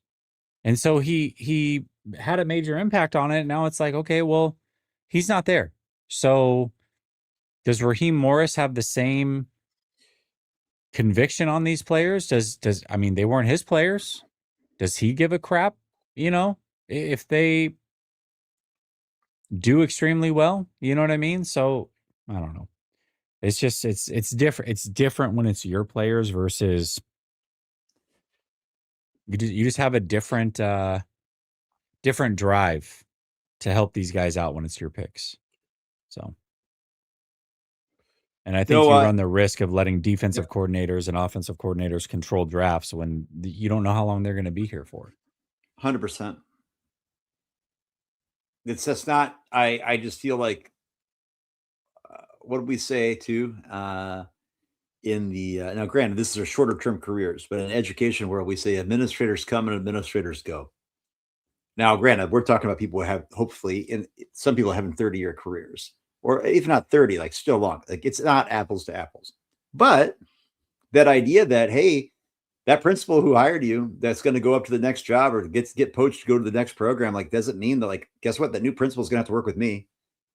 That new principal is going to have, like, it's not apples to apples, but like if we're working on the process that, like, you're thinking that this coaching staff is just going to be untouchable forever, that we just know that's not true around the league. We know things change. We see this all the time. Like, hey, this is quarterback X's 5th offensive coordinator in 5 years. What are the sheer odds that all those coordinators have the same conviction about that quarterback? Probably pretty low. Why is those coordinators coming in? They want an opportunity. It might not be the perfect opportunity, but how many people turn down jobs where they can be next in line to be in the head coaching circles? They're looking at that as like saying, even if I'm not perfect, like, it could be me next. Yeah, I mean, and let's think about it. Yep. Is this the 5th straight year they've had a new defensive coordinator? Am I tripping? It's let me look it up. I said, yeah, 49ers defensive coordinators over the last, see if I got it here. 5th year with a different coordinator. Here we go. 5. So Raheem Morris 2026, Robert Saleh 2025, Nick Torrance 2024, Wilkes 23, D'Amico 22. Yeah. So 5 straight years with a different defensive coordinator. So if you're allowing these guys to influence the picks on that level, they're gone the very next year, 5 years in a row. So and before that, D'Amico was there for 2 years, only 2. And then before that, it was Saleh from 2017 to 2020. So there was 4 years there. Right. Okay. So that was some consistency at least. But since there has not been a defensive coordinator that's been there for more than 2 years since Robert Saleh's first stint. So there's a lot of turnover. So we could even say 5 and 6. It's actually been, if you count Saleh, obviously the same guy, but 6 different people in 7 years. That's a lot. Yeah, we are 1 pick away from the 49ers. Cyrus Allen, wide receiver out of Cincinnati, went to the Chiefs. Love him. Kevin Coleman Jr. went 1 pick after that to the Dolphins. Like him too. Now we've got the Eagles and the 49ers. And then it's a wrap. We got to give our grades and get the out of here. I really think that my guy Jake just texted me, Price Hawk. Because he knows I've been talking to him behind the scenes about him all the time. And so that's another thing. Like, I don't like to bore people on Twitter with like every single analysis, but like lots of times what we're talking about group chats, texts, things like we're not going to go air that, right? Like that's just like, God knows what gets said. Jonah Tolles says San Francisco took one of my favorite late round targets in Jaden Duggar. Chess piece off ball linebacker who can blitz, offers some pass rush upside, and has a former safety background. Trade start throw I love on day 3. He had a 5th round grade on him. At him at ranked 179 overall. Well, the 49ers are drafting at 179. So, but they took him in the 5th round. So that's in the ballpark. But he had a legit fit. And Jonah Tolles is used to go through the draft network and the draft. Like he's a sharp dude. I've followed him over the years. So this is not consensus. But there were guys, JP Acosta now, Jonah Tolles, there were people that did deeper dives and said, wait a minute, if I'm being real, it's not like this guy's a Louisiana alum. Some of these guys do these. So, by the way, Drew Aller. I think Aller's been taken this is Theo Ash, taken for granted. Aller went a while ago. Yeah, I know. A positive EPA and good pressure to sack numbers for 3 years, led good offenses, can be positive late in the play. Penn State receivers let him down when he tried to play with rhythm. Very valid shot to take in the middle rounds.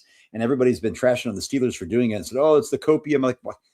Guys, Drew Aller was being talked about in the first round. So then you get a guy that's like, you're taking swings at quarterback. It's exactly where you take a swing at a quarterback with the talent that he has. And if you actually get good NFL coaching with a coach like McCarthy, who actually has developed quarterbacks, it actually makes sense. So interesting. Back to have the Eagles made a pick? No, Laser Lax says ESPN is stalling to ensure the draft takes until 7 p.m. Nice. Casey Cole goes, draft's not over till we get a 7th for BA. Sit tight. Nice. That's actually a really funny comment. We're drafting a punter. I wouldn't even hate it. Honestly, I wouldn't even hate it. I truly wouldn't. My guy. Lots of people saying the Niners are drafting bad players, but have you considered that they are fun to hang out with? Something to think about. Yeah, good. Yeah, I didn't think about it. That's my bad. Well, it says that the Eagles pick is in. And I do believe it. Who is it going to be?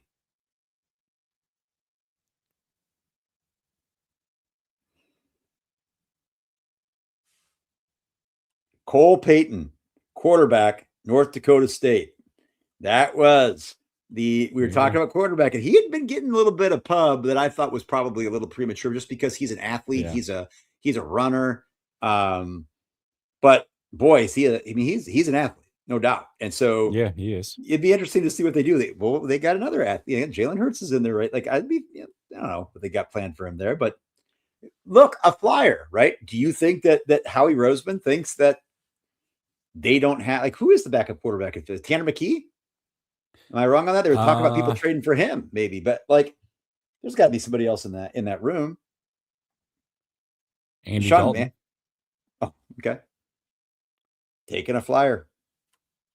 Taking a flyer All on the right. guy. 49ers are on the clock, baby. Here it is. Get your popcorn ready. Yeah, and Get guess your what? popcorn ready. My guy ATL Niner said, "Oh, fuck yeah, they drafted Sonny Fred Warner Styles in the 4th round." And in fact, I think in that Pushing the Pile podcast, they might have talked about how he might have reminded them of. I'm gonna have to go back and listen now. Fred Again about Jaden Duggar, about Fred and Sonny Styles Light. Yeah, I'm telling you, just, and I'm not trying. Like, I'm not trying to hype him up like he's Fred Warner. It's not what I'm doing. And athletically, I'm sure there's a difference. I'm just saying, if you look at how he plays, his mannerisms, his celebrations, the way he brings people down, the dreads out the back, like there's a lot of similarity. Like, it's clear that Fred Warner has a major influence on how he plays the game. It's very, very clear. And I will be shocked if once he's interviewed, he doesn't refer to that. So pick is in. The pick is in for the Niners. We're just waiting. Sam Munson has said the Jags, this team I mentioned, the Jags, Texans, and 49ers account for 8 of the biggest dozen reaches in the draft. What? Kind of fascinating to see teams deviate from the consensus board this far again. I know, and you talk about a guy who loves that is, and then saying Pregnon and McDonald saving Jags and Texans from some pretty bad grades, and that could be true. It could be true. But when the picks that we're the most excited about are in the 5th round. I got a feeling I know a team who's going to be at the bottom of most people's draft cards. Yeah, I do too. All right, Niners, who you got, baby? Who you Niners got? are gonna be a bottom 5 draft grade wise across the board, I would imagine. Oh yeah, I would imagine. But I'm sure it'll be fine, guys. Could it be tight end? This is where I think it's going to be tight end. I think it's going to be Joe Indries out of Texas or Michael Trigg out of Baylor. I think that's what they're going to do. It's not. They're selecting Kansas offensive lineman Enrique Cruz Jr. Enrique Cruz Jr. I mean, okay. Here's a picture of him. Look at that guy. Look at that guy. Straight out of Kansas, baby. Zach Greer is going to be super excited that they drafted a Jayhawk, and I'm really disappointed about that because I didn't want him to have a good day at all. It's funny. I swear on everything I was going to say they're going to take another offensive lineman just so that people shut up and be like, "Ooh, we don't put any assets into it, huh? Look at us." Yep. Swing tackle, 6'6", 313 pounds, 33 3/4 inch arms, 10 1/4 hands. Projected to be a UDFA. Sure, whatever. Yeah. I guess tight end is just continuing to not be a position the 49ers address. It's interesting. I really thought they would address tight end. I mocked tight end heavy at the beginning of the 4th. We even went Stowers back in the 2nd on our live draft one time, but obviously they got that. I don't think that was ever going to be in play. Not a good enough blocker. Let's talk about it. Yeah, 49ers start the draft round 1. They trade back twice, pick up some assets. Day 2, they're the talk of the town. They might trade back again. They end up standing pat. They take Deshaun Stribling at pick 33, first pick in round 2. They come back. They get Romello Height in round 3. They also get Kalen Black in round 3. Round 4 comes around. They get Grayson Halton. They get Carver Willis and Ephesian Prysock. Round 5 comes around. They get Jaden Duggar and Enrique Cruz. So they got 1, 2, 3, 4, 5, 6, 7, 8 players in this draft. We get a wide receiver, an edge, a running back, defensive tackle, 2 offensive tackles. One's probably more of a guard, a cornerback, and a linebacker. Talk to me. Just initial thoughts. I'm not going to hold you to it. Yeah, what's up? What do you got? Enrique Cruz, though, what I say about athletes, right? I just happened to look up his RAS score. You want to guess what his RAS score is? 920. 9.99. Oh, I damn. mean, Okay. ranks third out of 1,898 guards from 1987 to 2026. Okay. They have him I as a guard though, or tackle? Yes, they have him as a guard. Oh, Okay. okay. Because oh, that's how they ranked him as a guard. I'm wondering if now as an OT, it goes down to 9.85. Okay. Okay. Still Which though. is still Still 23 still good. overall Yeah. of all time. Okay. Yes. So you Yes. got a guy 6'5, 313, big hands, 34-inch arms, nice explosive metrics, a 4.95 40. A 10-yard split at 175. That's great. That's great. So again, I said we want athletes, and they did it. They did it. They did it with Prysock. They did it with Duggar. They did it with Cruz. And I'd rather take flyers on athletes. I will say this than take flyers on just productive players that don't have NFL juice. Now, I still think there are players out there that could go help you out and figure. But again, I will at the very least always keep my intrigue open for that on day 3 because it's day 3. For sure. I just don't like day 3 type of kind of energy in day 2 or bleeding out of day 1. I agree. So no, Stribling, intrigued by what Kyle Posey has said, intrigued by what Ted Wynn has said about him. And two guys I really respect a lot. I though also would trust my evaluation, and I don't know if he's even like your well-rounded receiver. I think he's more of like, are we saying that he's a tight end? Like they said that they use him as a fullback or as an inline blocker, and then he's just kind of like the straight line speed in like a la Debo, but doesn't really have any developed route tree. Big target. Brock Purdy likes big targets. But that's a low grade. I'm not gonna go later grade. I just don't. I can't. I can't. I can say that I'd like to have him on the team. I'm excited to watch him play and see who he is. I think it's a big time fail at 33, 100%. Oh, I completely agree with you.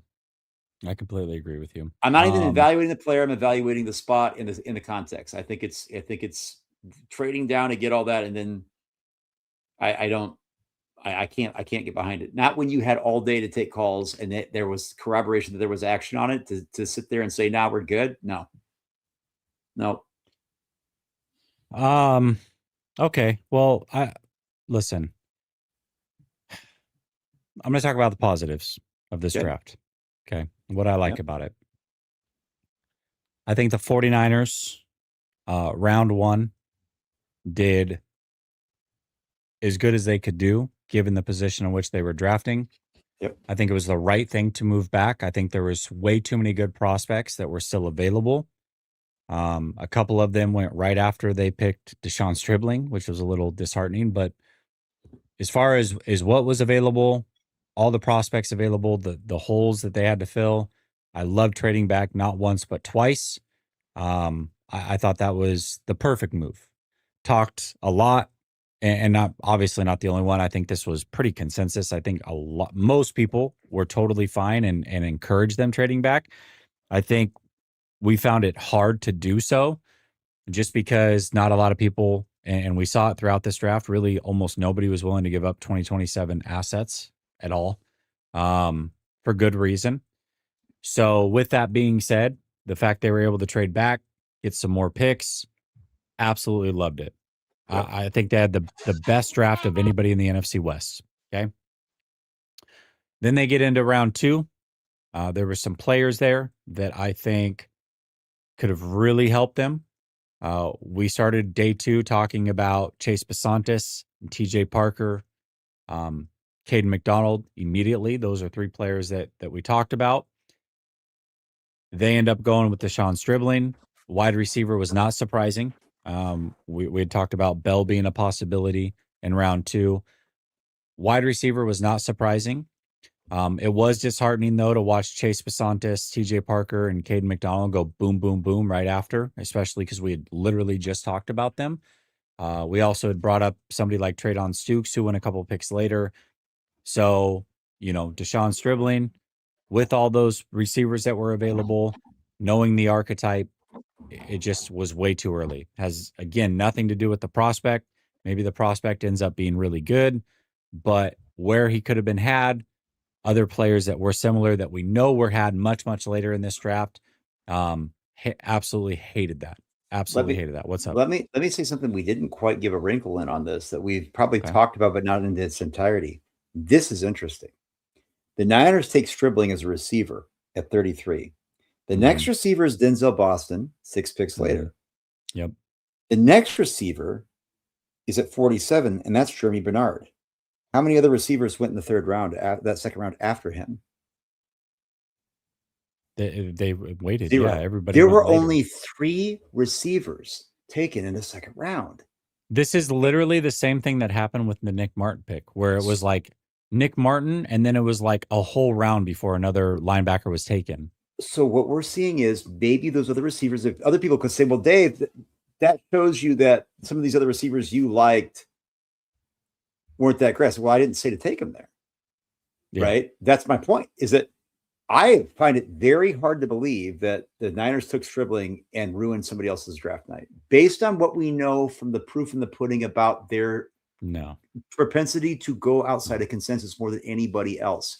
So when you then look at it, you're like, wait a minute. Okay, Denzel Boston goes pretty quick at 39.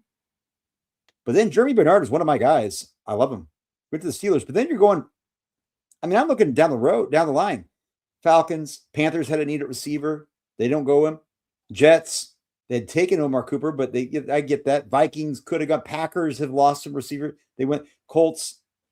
Eagles had gone up and got Mekhi Lemons, so that didn't make sense. Patriots, I mean, they definitely have a need at receiver. Jaguars, Bears, Browns obviously doubled up. The Texans, the Niners trade out at 58. It's clearly not. So, like, then after they do trade out, nobody took receiver there. No. So there's no way he wasn't even going to go in round 2. Like, he was going to be the Niners didn't take him, he was going for sure he's going to be there at 58, and he wasn't going to go in round 2 if the Niners didn't select him. I'm sorry, it wouldn't have happened. So here's the thing: if they take Stribling at 58, and this is where Kyle said, well, who cares where they took him? It matters, because if I go up to the top and I'm talking about Chase Besantis and TJ Parker and Traden Stukes and even, like, you know, that type, that's what we said, right? Chase Besantis and TJ Parker. Correct? Yep. Those were my 2 shadow draft players. I was going with Chase Besantis. TJ Parker was number 2. And then they both went. So you're telling me that you would rather have, now they traded, would you rather have Chase Besantis at 33 and then whoever the receiver that you wanted? Because they would have taken Stribling then, right? Oh, yeah, but we gained another. So what? What are those? So let's go through, Jess. What did those trades result in? They didn't gain anything else from Stribling, though. They didn't. They gave Romello because Height. They didn't trade that pick, though, is my point. Like, right. So they drafted Stribling. So, and if they would have traded out of 33, even a little bit further down, they still could have got a guy like Denzel Boston, who you could say, oh, this is not. But yeah, Romello Height is who they get out of that 58 trade. Right? They go down to 70, and then they also acquire, I think it was, if we can see. Yeah, it doesn't tell me. Okay, so right. So anyways, all right. So then they come back in round 3, they take Romello Height. Romello Height, obviously they wanted some speed off the edge. I think that's the exact archetype that is perfect, opposite of Nick Bosa. We've talked about this really since they had D Ford on the roster.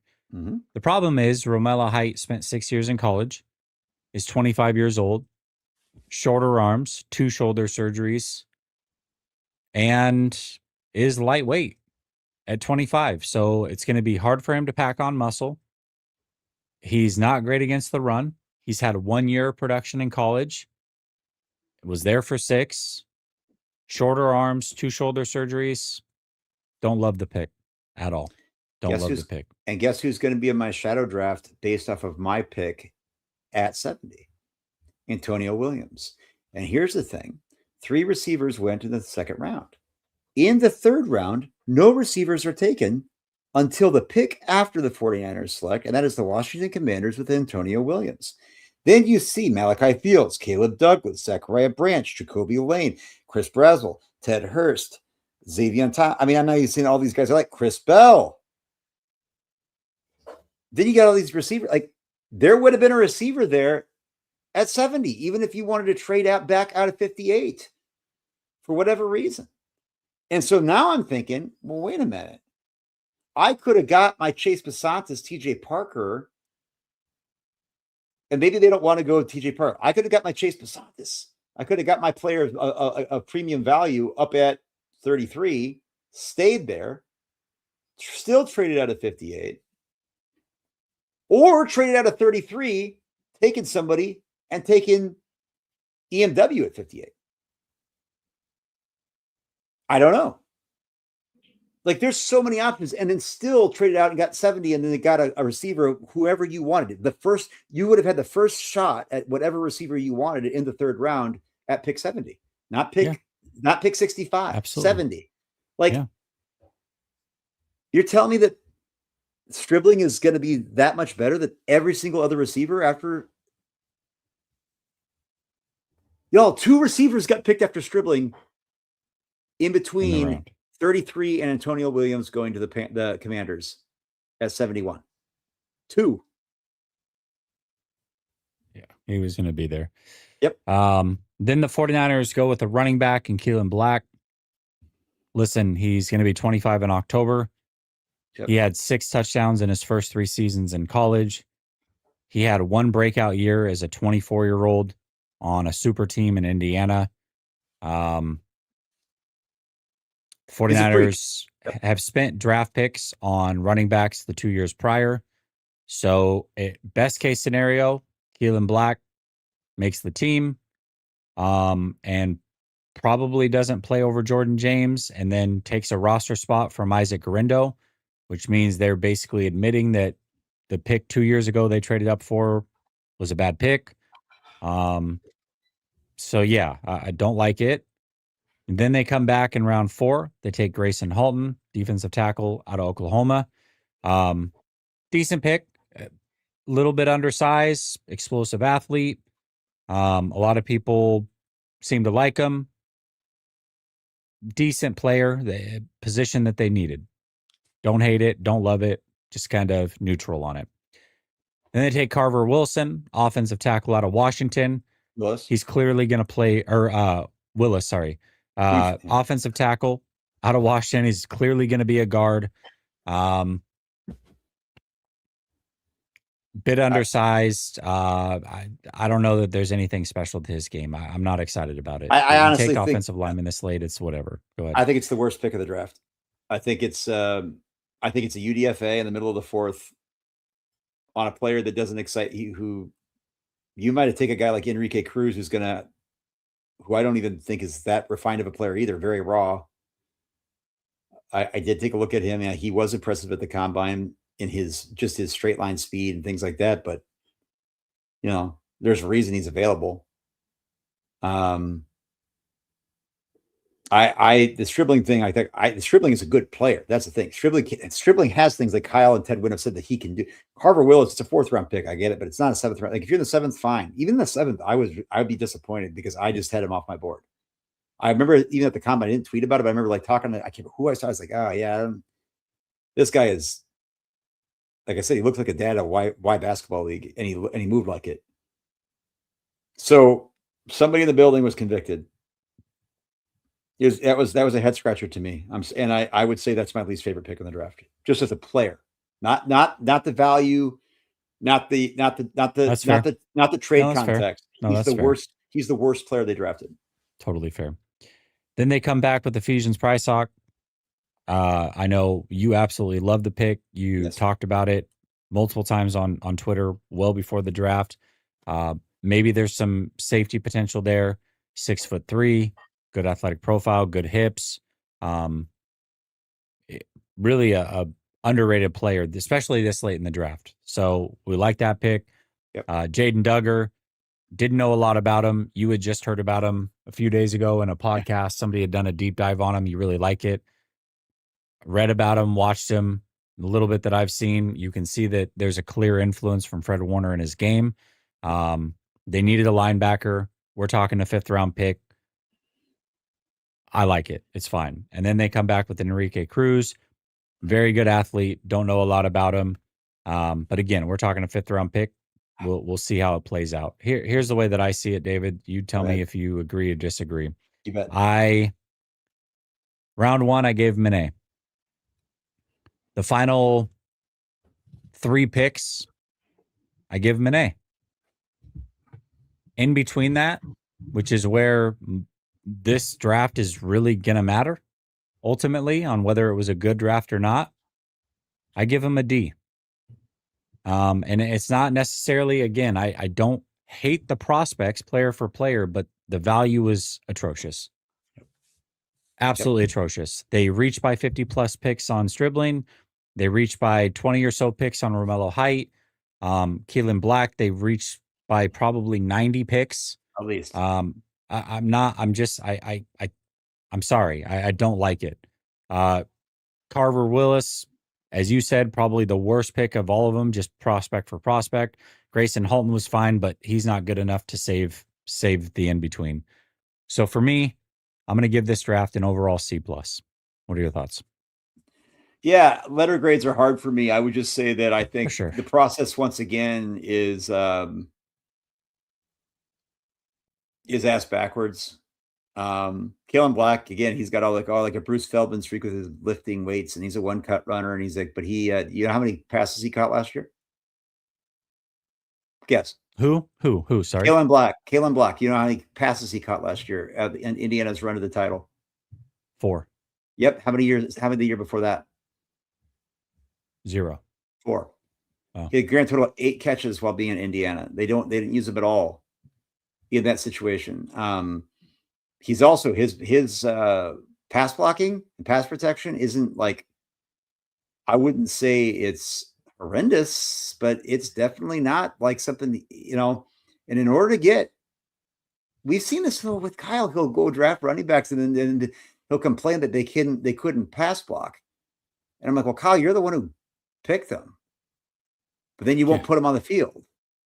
And I'm just saying, man, you can be as one cut as you want, but if you're not somebody who's super reliable in that, or also even a threat to be used in the passing game, shit, we drafted Isaac Guerrero, who was a wide receiver prospect. Like, he used to play as a wideout, and they won't pass the ball to him. He's still on the team. Isaac Guerrero was like 4. They traded up for Isaac Guerrero. They traded up for him. Do we forget this stuff? I forgot about Guerrero. I've been sitting here talking. They traded up for him in his 4.3 speed. And it with thighs. You talk about, Nick Bosa, Brock Purdy thighs, right? Like, Juice, when he got on the field, like, oh my God, look at that electricity. He didn't even play last year. Oh, yeah, he was on special teams. I said, I know that. I'm talking about a running back playing running back. Yeah. So, look, forgive me if none of us have any. That's the thing. People can keep saying, you don't know, but we do know. Jordan James was a healthy scratch all year last year. Guerrero, healthy scratch. TDP never played. Hardly. Trey Sermon, good God. Joe Williams, that was fun. The funny thing is, Joe Williams might be the best player at all of them. I'm not gonna. I'm sorry. It's just fun. It's a bit at this point. And so when you say C+, I honestly can't do that. I got to go lower. I like Price Sock, but I also am saying that's just because it's a guy I like, and for good reason. But it's bottom of the 4th. If that's the most excited I get is out of him and Jaden Duggar, a guy I heard about on a podcast. Like, I'm a draft junkie, and that somebody had to do a deep sleeper episode where literally hardly anybody has heard of him other than Jonah Tolles. Like, I'm going to go back to Dane Brugler to see if he's got anything on the beast for those 300 prospects. And if Dane Brugler has nothing on this guy, don't fault anybody else for never hearing about him. And that's the most excited I am after Ephesians Price Sock, it's for a guy I literally heard about on a 4-minute clip on a podcast yesterday. Yo, as my guy Javi Vega said, these are backup players. Dejon Stribling, who is he starting over? Again, I want him to succeed. I honestly hope he usurps Ricky Pearsall. I don't, and I'm not against Ricky Pearsall as a human being. I hope he goes out there, but Ricky Pearsall's a much better route runner. So all the stuff that people talk about Ricky, don't you dare actually act like Dejon Stribling is a better all around wide receiver than Ricky Pearsall. There's just no way. There is just no way. Craig Frankie says Stribling has a good route tree. I heard. No, he's not. He's not saying this. He's saying he heard. Brother, this guy ran comebacks 90% of the time. I swear. I'm over exaggerating, but his route tree was like filled with comebacks and flare outs. Like there's no, I don't see it. I don't see that. I'm not saying the guy can't run any routes. No, me neither. I'm just saying he's not a route, like he's not a guy that came into the draft as a route technician. Like that is not who he is. Ricky Pearsall was a route technician.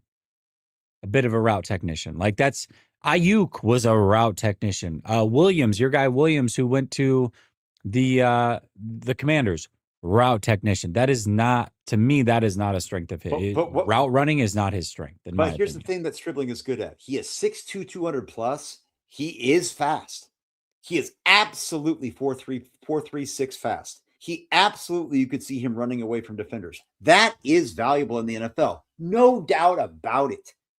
And I love that idea of being a complementary player, but that's not what you spend 33 on. Well, are you saying that you're going to spend the 33rd pick on wide receiver 3 on a 25-year-old, a guy who's going to be 24? Okay. So Mike Evans, you hope he makes it 2 more years, right? That's what everybody says. Like he's not just a 1-year rental. They actually believe in him. They paid him money. Ricky Pearsall was a first-round pick. You're saying Stribling with a limited route tree coming out of a RPO heavy offense is going to beat those guys? But Ricky Pearsall, that's why I had him WR6. I thought he was one of the best route runners in the class, top 2. So I'm wondering, is Stribling kind of an offensive weapon? And if that's the case, that's actually really enticing and fun to think about. Actually, it really is. Yeah. Not at 33. No, not at 33. Not at 33. Not at all. That to me was like the biggest gut punch pick of everything. And it set everything else downhill. There was just too many good, but not even at receiver, just too many good prospects there. Way too many good prospects to go that route, in my opinion. I would have pressing needs. Yeah, my bad. I would rather trade it down at 33, got a better value, and then stayed at 58. Or not. Maybe you trade from there. I would have just done that. I would have stayed at 58, traded down from 33, and don't have to go to. They could have. You know that they could have got something that is going to be better in value than what they got on their 58 trade down to 70 and like a trade swap. No doubt about it. You can't tell me that all the phone calls they got in 24 hours, there was nothing there. Nothing there. And you will never know. They will say, oh, yeah, we actually didn't. All we can tell is that they can't lie because it's at 33, so they weren't under the gun, right? They knew that you can't say like, well, it was between. No, you had all night to think about it. Yeah, the Romello height. So yeah, that's where I'm going to go. If I were to go letter grade, I would go in that D range just because I don't see. So real quickly, Stribling is not a starter. Okay. He's not a starter. Romello Height is absolutely 100% not a starter. Kalen Black, not a starter. So hold up. Yeah, Kalen Black is definitely not a starter. Kalen Black, according to what I heard about Jordan James and Jordan Watkins, they had a plan for him. Those guys are. By the way, all you guys last year, are those guys garbage now? Can we say are those guys like reaches? Are they scrubs? Is it their fault? Okay. Let me see. Who else? Who we look at? Kalen Black is definitely. I mean, Kalen Black's not even close to a starter. Grayson Halton. I hope I want to see what he's got to have reps. I'd like to see what he looks like side by side with CJ West because they basically have the similar draft capital. They took Grayson Halton top of the 4th. I think they took CJ West top of the 4th, correct? Or bottom of the 3rd? I'm looking at it realistically. I don't know if there's a player that they took. Yep. That averages more than 20 snaps a game all season long. Oh, I don't know. Yeah, let's look at this again. Stribling is not going to start unless, again, injuries happen. We do remember that. I get that. But on paper, if things just were to be what they expect or hope to be with the roster on paper, Stribling's not a starter, Height's not a starter, and you could say a DPR in the third round doesn't have to be a starter. Fair. You could be a complimentary player as a DPR as a rookie, but he's 25 years old. He's already 25. Okay. Grayson Holt, I'm changing my grade to a C-. I have to. Yeah. Kalen Black not going to start. Kalen Black, I don't even think he's hardly going to play. Grayson Halton, I don't know. Carver Willis never sees the field. Ephesians Prysock, I hope, but let's be real, we just don't know. I have no clue because they did not end up taking another safety unless they think that Jaden Duggar is kind of like a linebacker safety. But again, that is a project. And I like that. Or Ephesians Prysock could be a safety potential. I mean, they're trying to play guys out of position like they usually do and hope that it works. And it may, it may not. No. And that can be fun, but they're not going to play. No. And Enrique Cruz, is he a swing tackle? I don't know. So again, we're not talking about anybody that went 6 and 7. These are all 3rd, 4th, and 5th round picks. And then we have Deshaun Stribling. How can you give a draft class anything above a D when not a single one of your 7 players that you take are going to be a starter on a team that is old and hurt and has holes all over their defense? All I heard was some 49ers fans who were scolding me for saying, why don't we take players that are premium players that we wait on? Oh, that's why you don't take an OT in the first round because you got Trent Williams. But we're cool taking players that play at positions that aren't that don't have a instant golden jacket guy there, the best offensive lineman maybe of the whole 21st century. Seriously, though, Jess, this is the logic. This is honestly unimpeachable logic to a degree. I really feel like I try to pat myself on the back, but honestly, you can't sit here and tell me that we could draft players like Howie Roseman for the future, like the Jason Kelsey replacement. You couldn't do that because they got to play now. But none of these guys are going to play now, if any, to any significant degree. Do you remember how excited? I was like giddy yesterday when the day started, like so excited for the 49ers to finally make a pick. I was like, you this called is it. Me. They're going to quit. You were excited. I was so excited. And then they took Stribling and I wanted to slam my dick in the door. I'm not joking. It was just like, wow. That's where we're at. Okay, cool. And then it just went from there. Thank goodness I had to go coach my son's football team and we absolutely blew out the 49ers in that game, winning 32-7. Otherwise, yesterday would have been atrocious. Just throwing that out there. So, yeah, Jesse went under the table, I think, when Stribling got picked. You did actually a couple times the last 3 days. Kalen Black. I literally fell over and just passed out. I think. Well, I forget. I'm looking at the timestamp right now. We're at almost 5 hours today. Now I know you went in early. I've been with you for 4 hours and 15 minutes. This is one of my favorite weekends of the year because I talk with Jet. We talk all the time, but we rarely get to have this much FaceTime consecutively where it's Thursday, Friday, Saturday night. I abandoned my family for Jesse Naylor. Okay. And this is no matter what the draft, I think my guy Cody said hey, maybe these guys aren't good players, but maybe they're fun to hang out with. Jess, you are fun to hang out with. Thanks, bro. And this is this is always fun no matter what. The guys in the chat, it's fun to hear you guys, but I'm going to be honest. I don't like doing letter grades, but if I have to, I'm a teacher. I don't even like grades as a teacher, to be quite honest. I think I just that for college admissions officers, they need them. So we got to go do the work for them for their GPA calculation. I think it's a joke, but I would say that if I have to, and I'm looking at a grade is supposed to be a snapshot of who you are and what you're doing. I look at the draft as process, no starters, not a single one on a team that, get this, guys, isn't that good. The Niners aren't that good. They are supposed to compete. They have players, but they're hurt. They're old, and they are the 3rd best team in their division. You needed contributors. Everybody told me contributors, and you didn't get a single guaranteed starter. In fact, there is a guarantee that none of these people are going to. There might be a starter throughout the season at some point, like somebody gets hurt or they have to play.